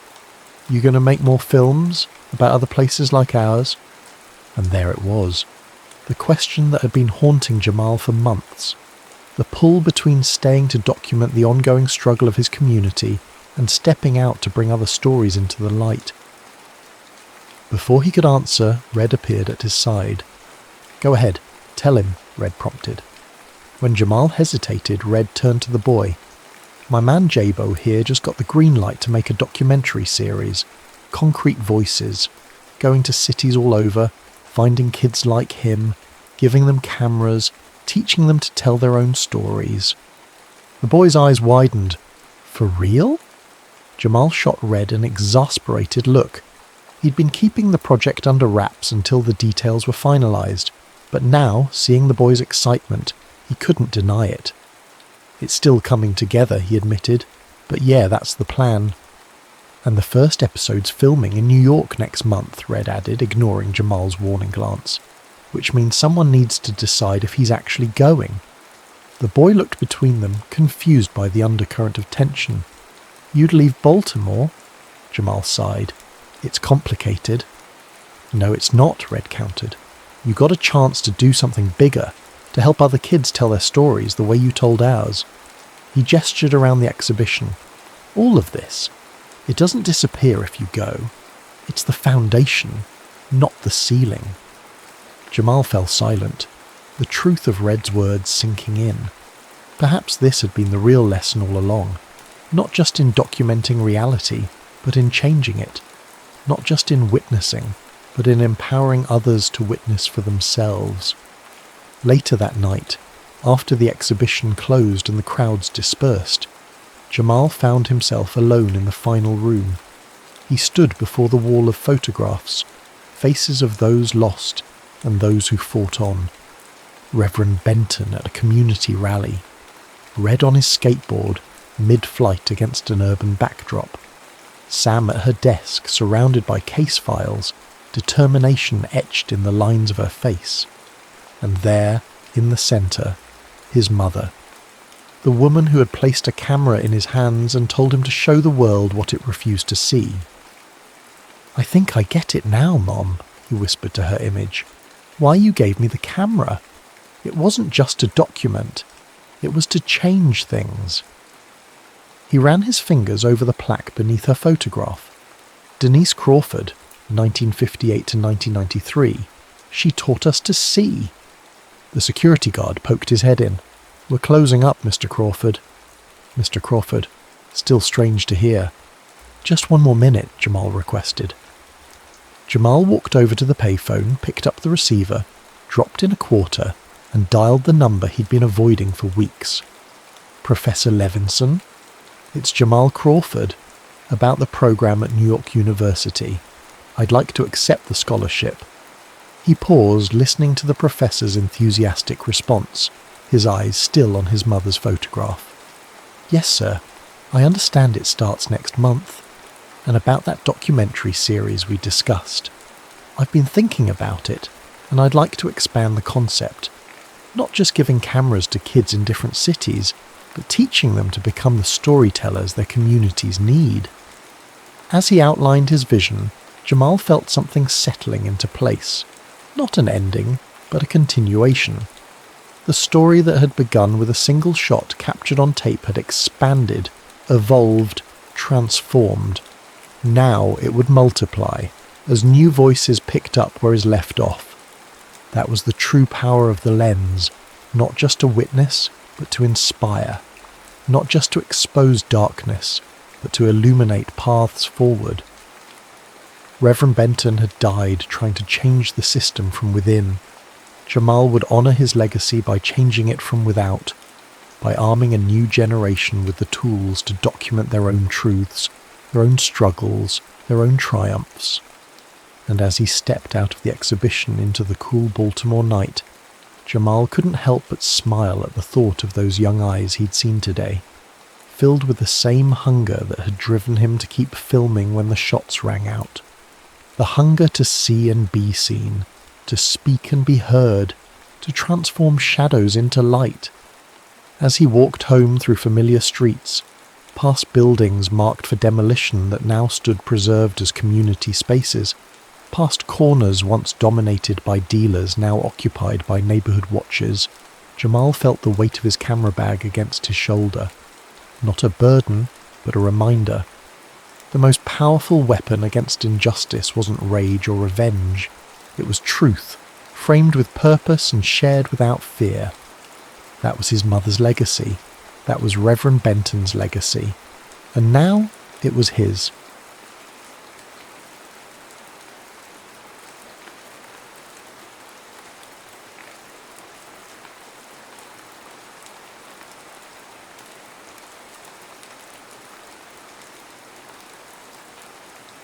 The orchard keeper. The first drops of autumn rain tapped against the courtroom's high windows like hesitant visitors. Silas Burke stood with his weathered hands folded before him, watching District Judge Holloway's face for any flicker of humanity. There was none. The evidence being incontrovertible, Holloway intoned, jowls quivering with each syllable. This court sentences you to 15 years at Brushy Mountain State Penitentiary for the murder of Thomas Vaughan. A sound escaped from somewhere behind Silas. Half gasp, half moan. Ginny Mallin. He didn't turn. Couldn't bear to see her face contort with the realization that her father, Sheriff Curtis Mallin, had orchestrated this travesty with the precision of a theatre director. You may say something before you're remanded, Mr. Burke, Judge Holloway said, already gathering his papers. Silas lifted his eyes to the rafters where barn swallows had built their nests in the spring. The trees remember who tends them, he said, voice soft as loam, and who poisons their roots. Sheriff Mallin's hand clamped onto Silas's shoulder, fingers digging into bone. Ain't nobody interested in your tree philosophy, boy. As they led him out, Silas caught a final glimpse of Ginny's face, pale as apple blossoms, before her father pulled her back into the crowd. Sheriff Mallin's other hand rested casually on his holster, a gesture meant for Silas alone. The evidence against him had been immaculate, his knife found beside young Thomas Vaughan's body, his boot prints leading from the scene, a witness who'd seen a man of his build fleeing through McClintock's orchard where Silas worked. All lies constructed with careful precision. What no one mentioned was how Thomas Vaughan, son of the county's wealthiest timber baron, had been discovered on land that Sheriff Mallin needed for his bootlegging operation, or how Silas had rejected Mallin's offer to run whiskey through the orchard routes, or how Mallin had caught his daughter and Silas in the abandoned cider press last harvest moon. her laughter echoing through the wooden beams. The prison wagon jolted over mountain roads as rain turned the red clay to slip. Silas watched the familiar contours of the land distort through the water-streaked windows, ridgelines blurring like memories, hollows deepening into shadows. He'd been born in these mountains, knew every fold and crease like the lines of his own palm. Now the land receded from him, becoming unfamiliar for the first time in his 27 years. Brushy Mountain rose from the Cumberland Plateau like a tooth from a broken jaw. The stone walls and iron bars absorbed men the way the mountains absorbed rain, with indifferent hunger. In his first week, Silas learned which guards could be spoken to, and which would club a man for meeting their eyes. He learned which corners of the yard belonged to which prison factions. He learned that silence was currency and memory, a luxury few could afford. Harlan Teague found him on his 12th day. Silas was scrubbing pots in the kitchen when the old man shuffled beside him, taking up a rag without a word. "You're Burke," Teague finally said, his voice like stones tumbling down a dry creek bed. "The orchard man?" Silas kept scrubbing. "Was. Still are." Teague's gnarled fingers worked methodically. "Can tell by your hands. Got apple sap in your blood now. Can't wash that out.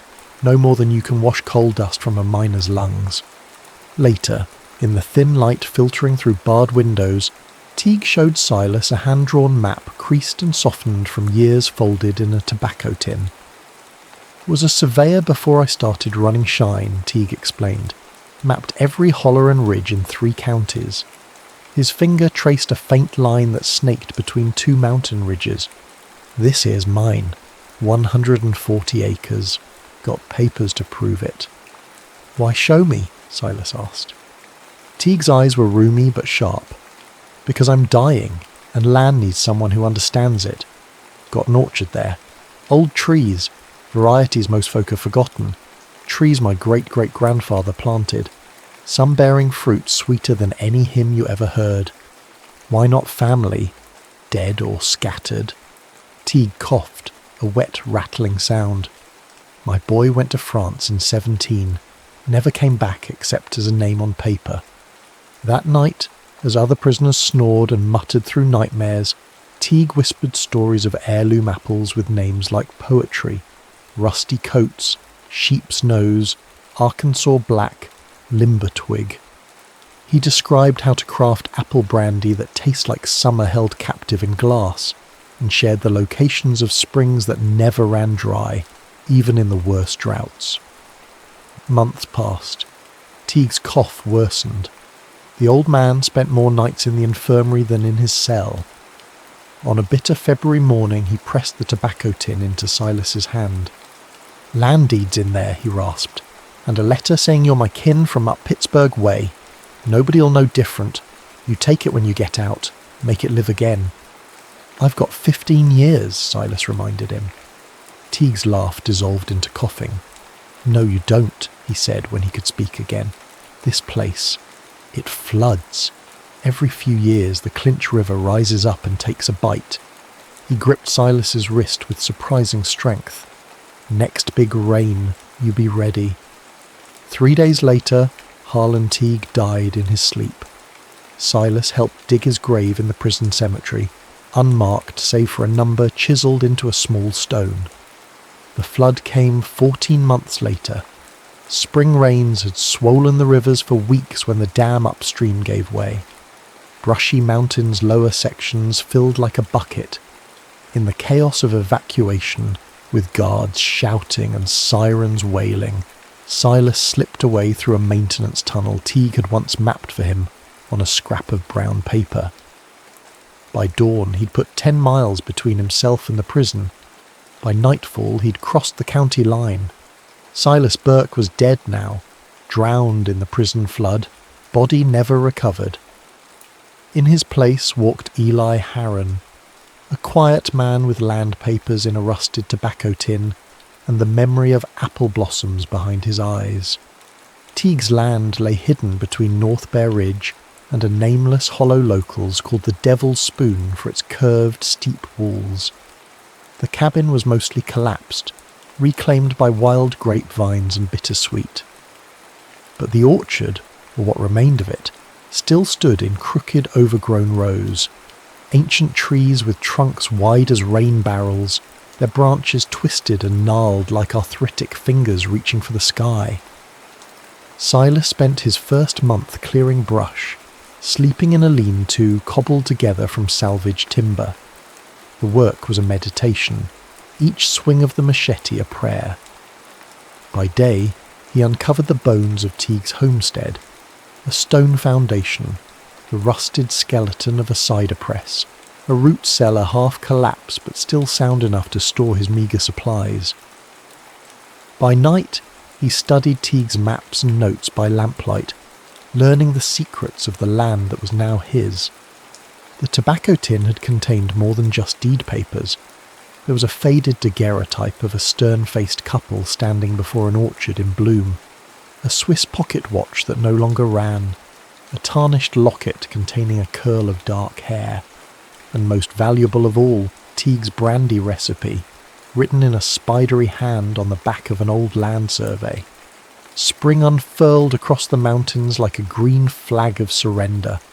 Silas grafted new growth onto the ancient trees, using scions he'd cut from wild apples he found growing along abandoned fence lines. Each graft was a promise, to Teague, to himself, to the land. He spoke to the trees as he worked, the way his father had taught him, telling them stories of where they'd come from and what they would become. It was Maudie Bell who found him first.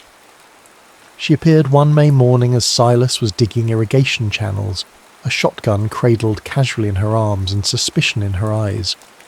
"You're trespassing on Teague land," she called from the edge of the clearing. Silas straightened slowly. "Name's Eli Harron," he said. "Harlan Teague was my mother's cousin. Left me the place when he died." "Harlan's been gone 5 years or more," she said, not lowering the shotgun. "Where you been all that time?" "Pittsburgh," Silas answered, the lie coming easily now after weeks of rehearsal. "Worked the steel mills till the crash. Nothing left for me there now." Maudie studied him, eyes narrowed. She was perhaps 50, her face weathered as a barn door but handsome still, with sharp cheekbones and clear grey eyes. Her dark hair was streaked with silver and pulled back in a no-nonsense bun. "You ain't from Pittsburgh with those hands," she finally said. "But you know apples. Been watching you work a week now. You prune like you're performing surgery." Silas said nothing, waiting. "I knew Harlan," she continued. "Helped him when the revenuers got too close. My place borders his, yours, to the south." She gestured with the shotgun. "I've kept folks from stripping this place bare since he went. Copper still, tools, even the trees themselves. People get desperate enough. They'll dig up roots for firewood." "I'm obliged," Silas said carefully. "Don't be. Wasn't doing it for you." She lowered the shotgun finally. "Did it for Harlan. And for the apples. Not many who remember the old varieties anymore." Silas nodded toward the trees. "I've identified 14 different kinds so far. Arkansas Black, Roxbury Russet, Wolf River, but there's some I don't recognize."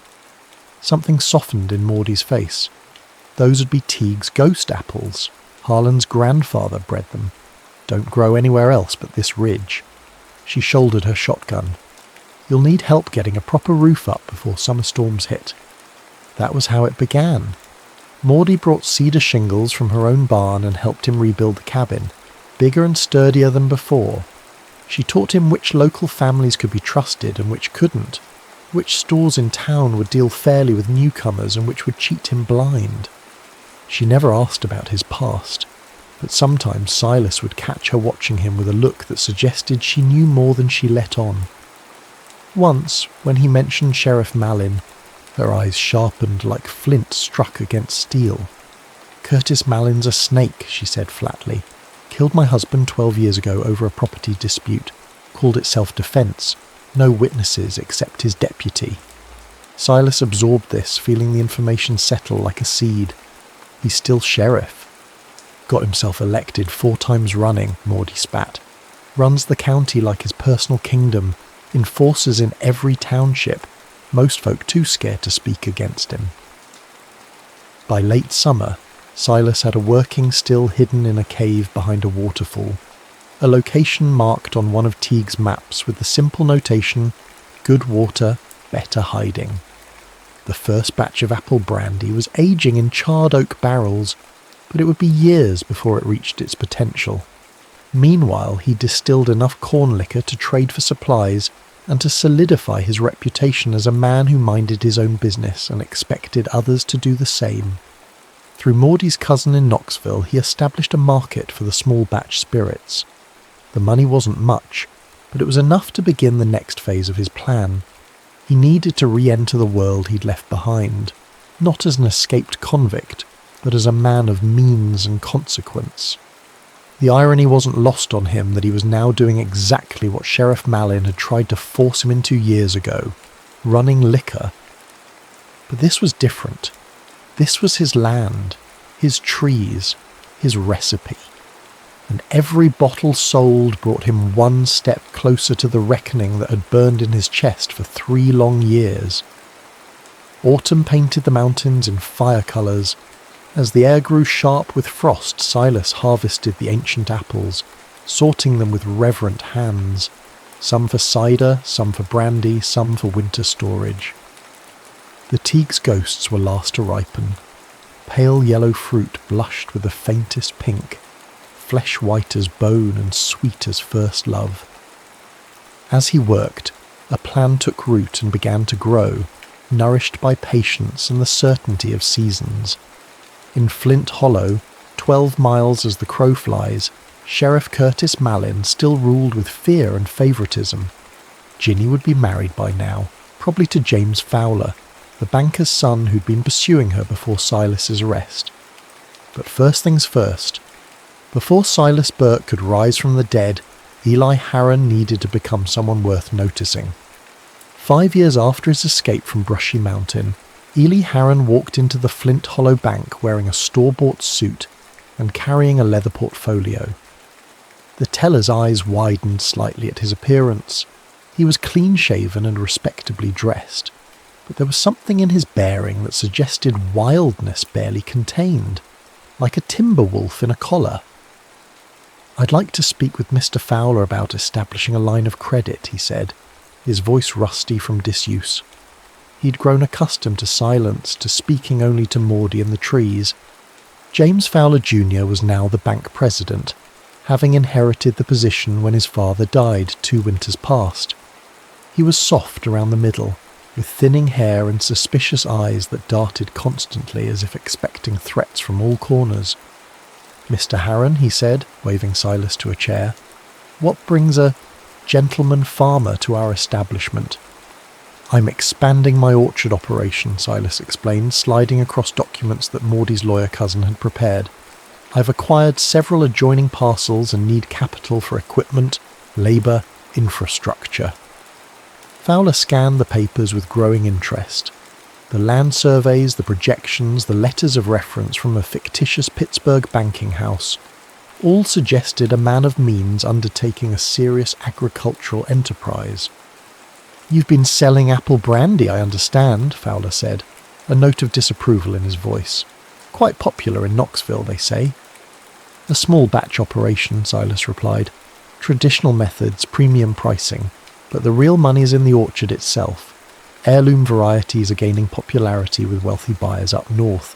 I've got trees producing fruit you can't find anywhere else in the country." The conversation continued, a dance of numbers and possibilities. Silas knew his advantage. Flint Hollow was dying. The mines had closed, the timber mostly played out. Few businesses were expanding. Here was fresh blood, new money. As he left the bank with a preliminary agreement, Silas allowed himself a small, cold smile. Phase 1 complete. Now for Phase 2. Over the next 18 months, Eli Harron became a respectable figure in Flint Hollow. He hired local men to work his expanding orchards. He attended church occasionally. Not the main Baptist congregation where Sheriff Malin served as deacon, but the smaller Methodist chapel where Ezekiel Thrush preached fire and redemption to a devoted flock. Thrush was an oddity in these parts, educated at seminary in Chicago, but returned to the mountains with radical ideas about social justice wrapped in biblical language. His sermons drew from Isaiah and Amos as often as the Gospels, thundering against those who grind the faces of the poor and sell the righteous for silver. After one particularly blistering sermon on land theft and corruption, Thrush approached Silas in the churchyard. "You're not here for spiritual guidance, Mr. Harron," he said without preamble. "I've watched you these past months. You listen too carefully for a casual worshipper." Silas met his gaze steadily. "Maybe I'm interested in redemption or retribution." Thrush's eyes were keen. The two are often confused. A connection formed between them, tentative but real. Two men who recognized in each other a certain stubborn resistance to the way things were. Thrush began visiting the orchard, bringing books and conversation. He never asked direct questions about Silas's past, but offered his own stories freely. How he'd left the mountains full of ambition and returned humbled. How he'd once believed salvation came through education and progress, but now saw it in the stubborn resilience of mountain people who refused to be broken. Occasionally Thrush brought news of the Malins. The sheriff was still in power, though increasingly unpopular as the Depression deepened and his favoritism became more blatant. His brother-in-law, Sam Givens, had leveraged his connection to acquire foreclosed properties throughout the county. And Ginny, Virginia now, had indeed married James Fowler Jr. She ran the Ladies' Aid Society and was expecting their first child. Silas absorbed this information without visible reaction, though each mention of her name was like a stone dropped into the still pond of his heart, sending ripples through carefully constructed calm. Through shell companies established by Maudie's cousin, Silas began acquiring properties strategically positioned around the county. Tax-delinquent farms, abandoned storefronts, timberland the big companies had clear-cut and discarded. The purchases were handled through lawyers in Knoxville, the true ownership obscured by layers of paperwork. Sheriff Malin's deputy, Roscoe Harper, died that winter when his barn caught fire while he was inside, allegedly drunk on moonshine. No one questioned the official story, though Silas noted the timing, one day after Harper delivered eviction notices to 3 families whose land bordered a hunting preserve Malin had been trying to assemble for years. Opportunity came in the form of drought. Summer stretched hot and rainless across the mountains, withering crops and drying wells. The apple harvest would be meagre, but Silas's trees, planted along natural seep lines and carefully mulched, fared better than most. Meanwhile, Sam Givens' cattle operation was failing. His pastures burned brown, his stock thin and sickly. Givens had borrowed heavily from his brother-in-law's bank to expand, mortgaging everything including his home. When he couldn't make payment, Fowler reluctantly scheduled a public auction. The law required it, though everyone assumed Malin would simply arrange for a friend to buy the property and sell it back to Givens once his finances recovered. The auction was held on the courthouse steps on a blistering August afternoon. Silas arrived early, standing quietly at the back of the small crowd. Sheriff Malin was there, massive in his sweat-stained uniform, looking bored and confident. Sam Givens stood miserably to one side, his wife weeping softly beside him. The bidding started low, a few token offers from local farmers who knew better than to push too high. Then a lawyer from Knoxville representing Mountain Heritage Holdings entered the bidding. The price climbed steadily.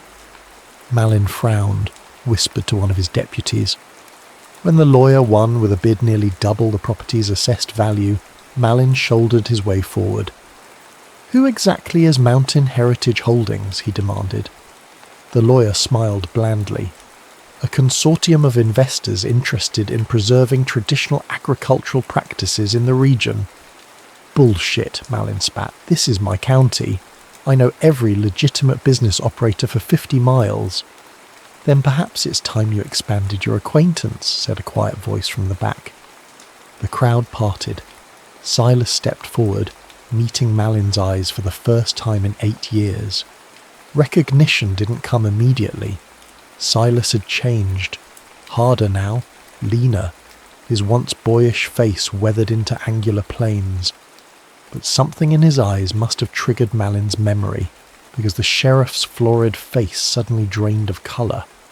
"You," he began. "Eli Harron," Silas said evenly, "orchard keeper, and as of today, owner of Givens Farm." He turned to Sam Givens. "Your family's welcome to stay on as tenants, Mr. Givens. I've need of experienced cattlemen." The whispers began immediately. Sheriff Malin's hand drifted toward his holstered revolver, then stopped as he remembered the crowd of witnesses. "This ain't over," he muttered. "No," Silas agreed softly. "It's just beginning." As he walked away, he caught a glimpse of a woman watching from a parked Packard across the street. Virginia Fowler, née Malin, her face still as moonlight on water. Their eyes met briefly before she looked away, one hand rising unconsciously to her throat.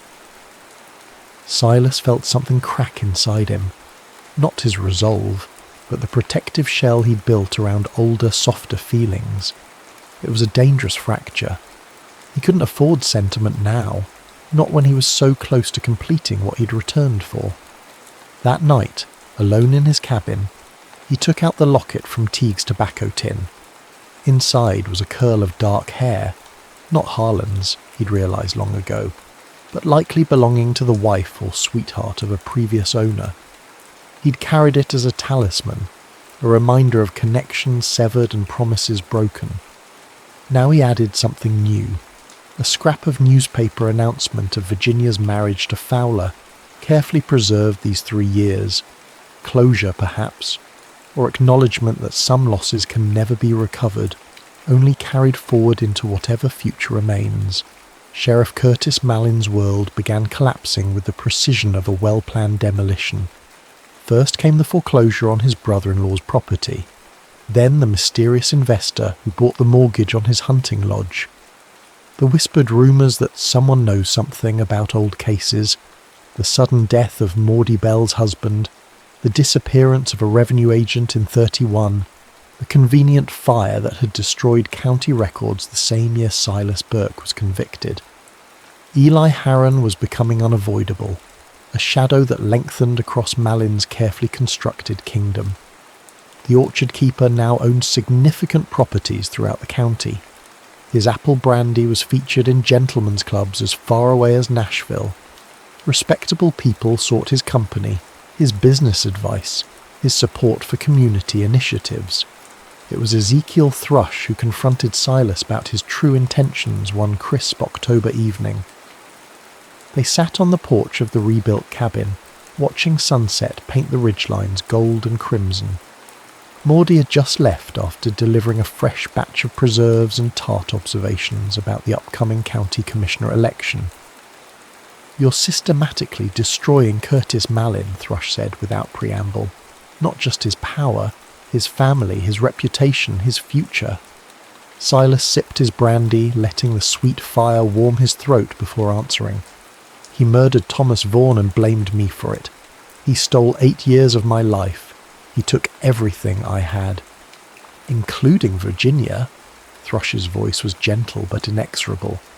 "Who now finds herself married to a man facing financial ruin because you've deliberately undermined the bank's standing?"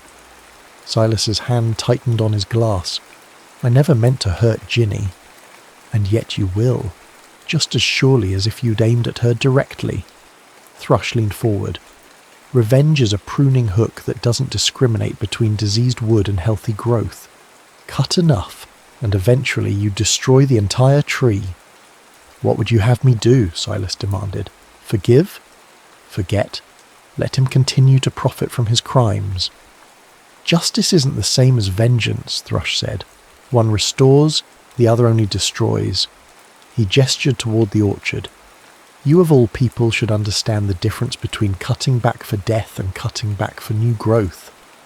That night, unable to sleep, Silas walked among his trees under a hunter's moon.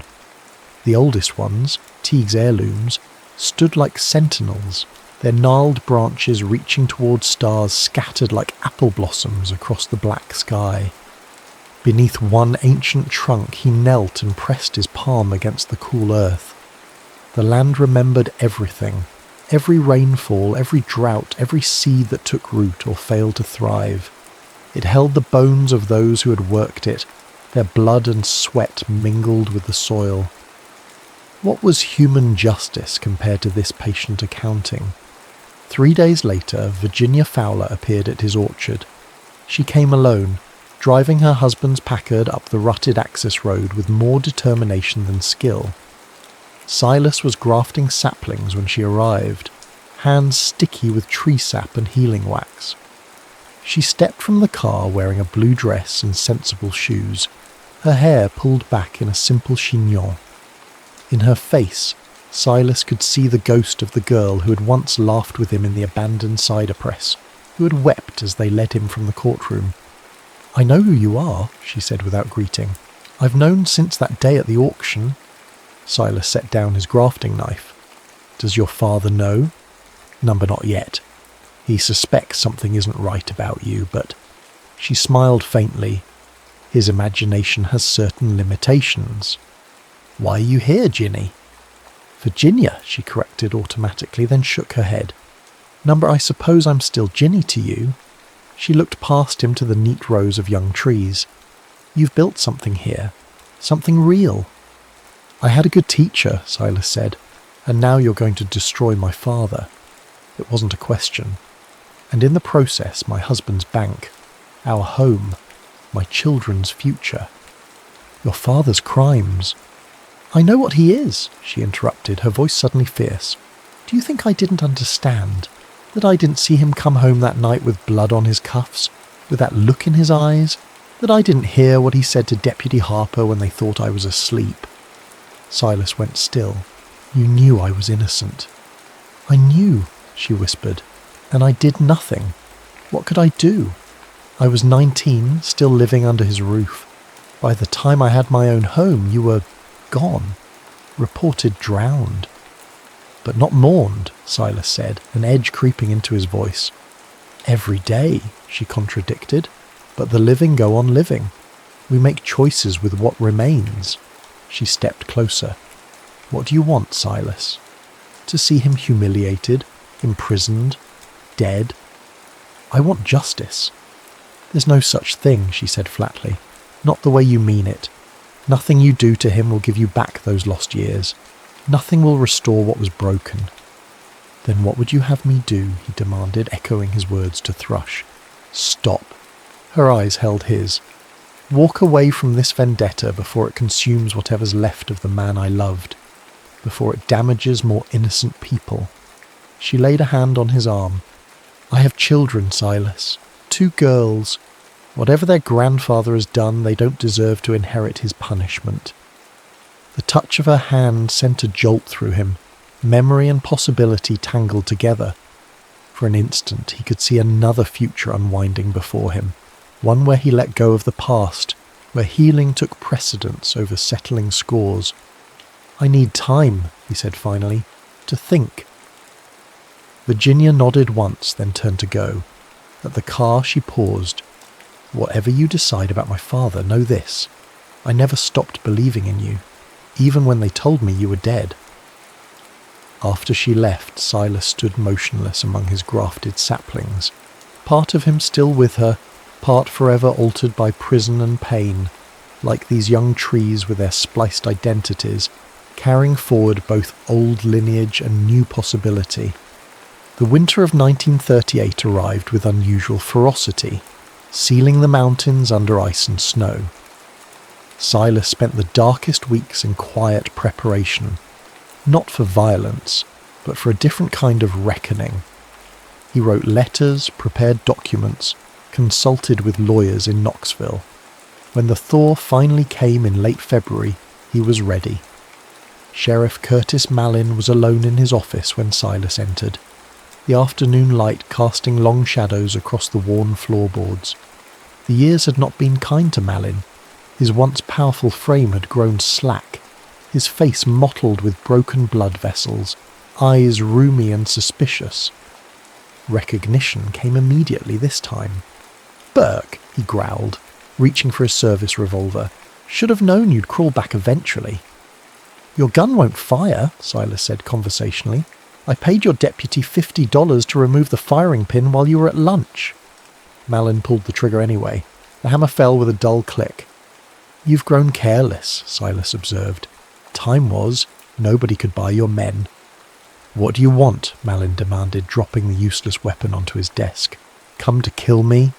Get your revenge after all these years?" Silas placed a folder on the desk between them. "These are sworn affidavits from witnesses to Thomas Vaughan's murder.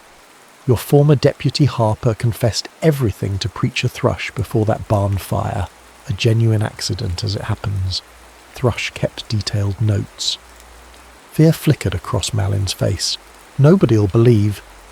"They already do," Silas interrupted. "The State Attorney General has had these documents for a month. They're building a case, not just for Vaughan, but for a dozen other crimes spanning your 20 years wearing that badge."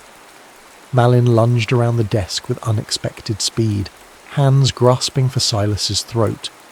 But age and drink had weakened him. Silas stepped aside easily, watching as the older man stumbled against a filing cabinet. "I could kill you now," Silas said softly, "and given what you did to me, to others, no jury in this county would convict me." Malin straightened, breathing heavily. "So do it then. Finish what you came for." "That's not why I'm here." Silas withdrew another document from inside his coat. "This is a deed transferring your home property to me. Sign it, and the affidavits never reach the prosecutor's office. You leave Flint Hollow tonight, never return, and I'll see that Virginia and her children are protected from whatever fallout comes." "You want my land?" Malin's laugh was sharp with disbelief. "All this for a half-acre plot in town?" "It's not the land," Silas said. "It's what's beneath it.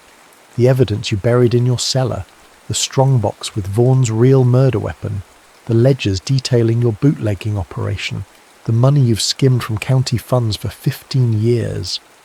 The colour drained from Malin's face. "How could you possibly know?" "Because Harlan Teague built that cellar for your father 40 years ago. He left very detailed maps." Silas pushed the deed closer. "Sign, then pack whatever you can carry and be across the county line by midnight." For a long moment the only sound was the ticking of the wall clock and Malin's laboured breathing. Then, with a hand that trembled slightly, the sheriff signed. "You've destroyed everything I built," he said as he dropped the pen. "No," Silas corrected. "You did that yourself, one crime at a time." He gathered the papers. "I'm just the harvest." April arrived as it always did in the mountains, capricious, alternating between warm sunshine and sudden frosts, between gentle showers and violent thunderstorms. The apple trees in Silas's orchard exploded into bloom, their branches heavy with white and pink blossoms that perfumed the air with promise. Curtis Malin had kept his part of the bargain, disappearing into the night. Rumours placed him in Oklahoma, or perhaps Texas, somewhere flat and treeless where no one knew his name or his crimes. The power vacuum he left behind was quickly filled. Flint Hollow adapted as mountain communities always did, bending like saplings in storm winds. Silas excavated Malin's cellar himself, working alone by lantern light over 3 nights. The strongbox contained exactly what he'd expected. Evidence that would have sent the sheriff to prison for life. He burned the ledgers page by page in his wood stove, watching the record of corruption dissolve into ash. The money, nearly $15,000, he divided, anonymously delivering half to Virginia Fowler's home and donating the rest to Ezekiel Thrush's church with instructions to use it for families struggling through the last gasps of the Depression. The house itself he had demolished, the materials salvaged for a project that had been taking shape in his mind since that winter conversation with Thrush. Where Malin's home had stood, Silas began construction of a small schoolhouse.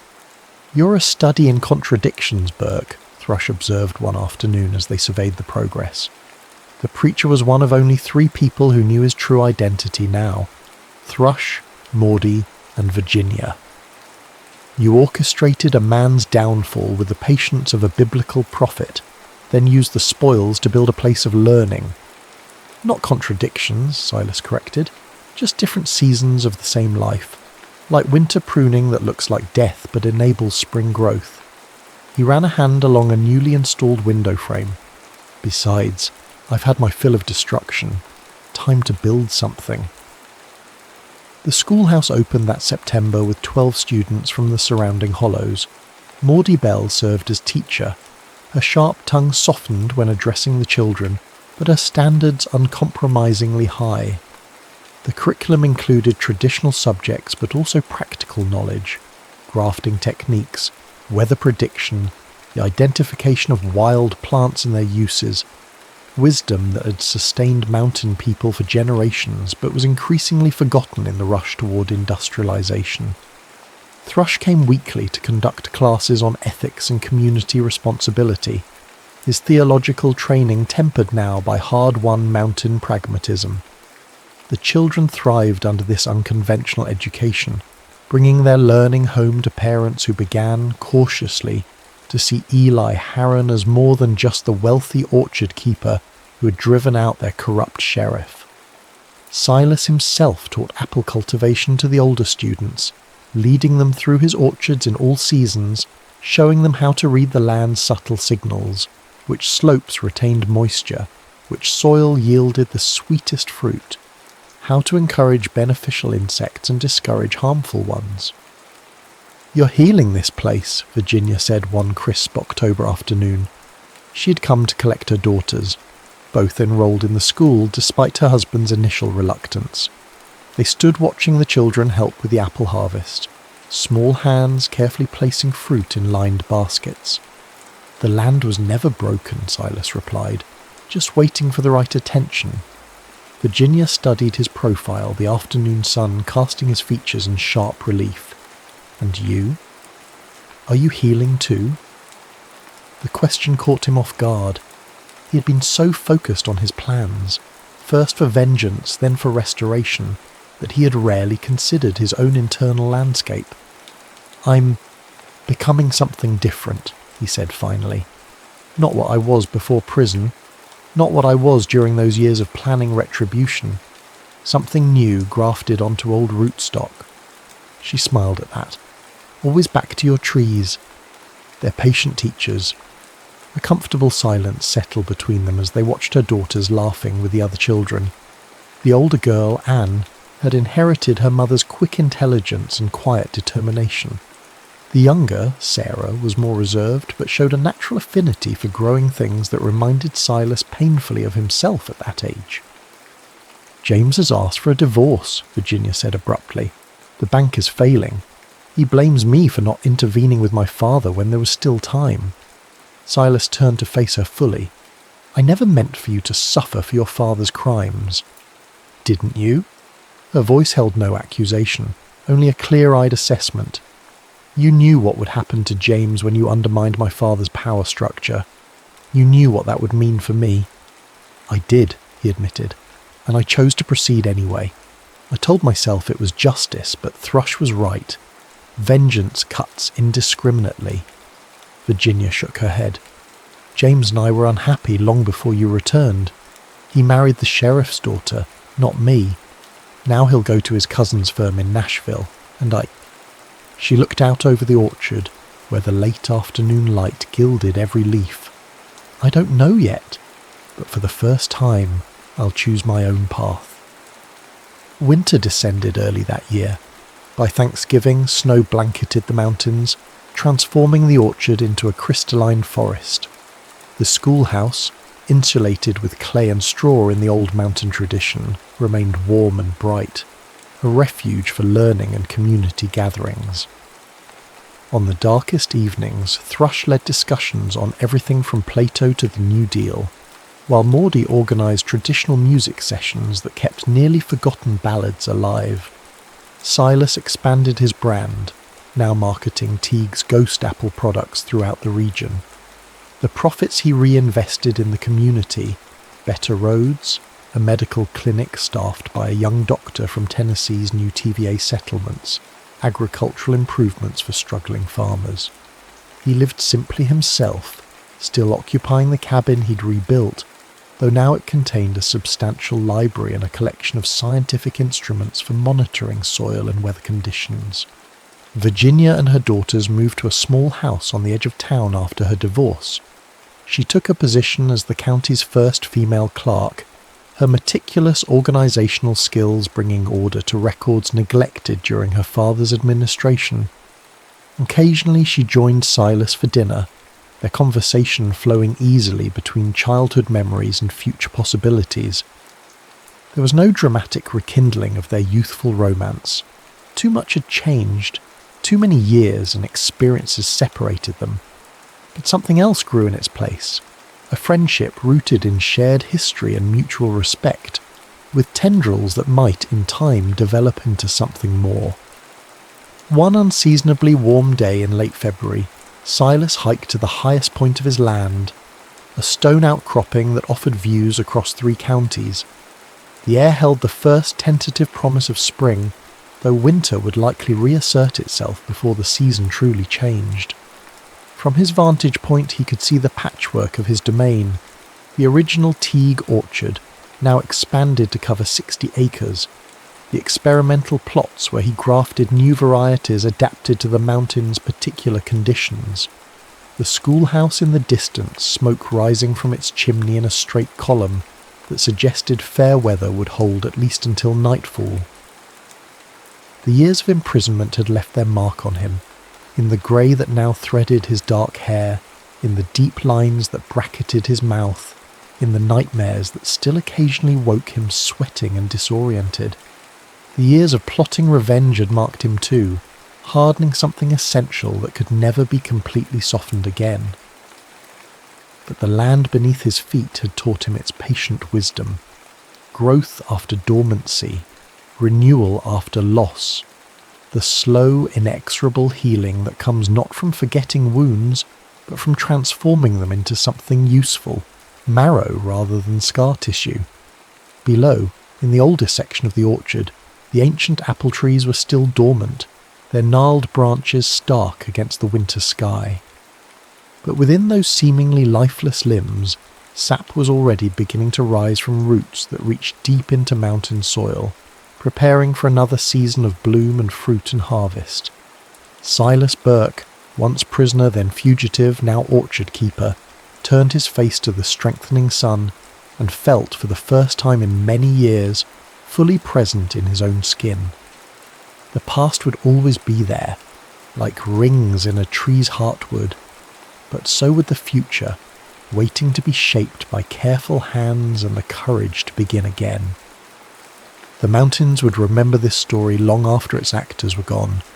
The land would hold it in trust, the way it held all the stories of those who had lived and died upon its slopes, and the teak's ghost apples would continue season after season to bear fruit like none other, sweet sharp on the tongue, with notes of wild honey and mountain springs, and just the faintest whisper of redemption.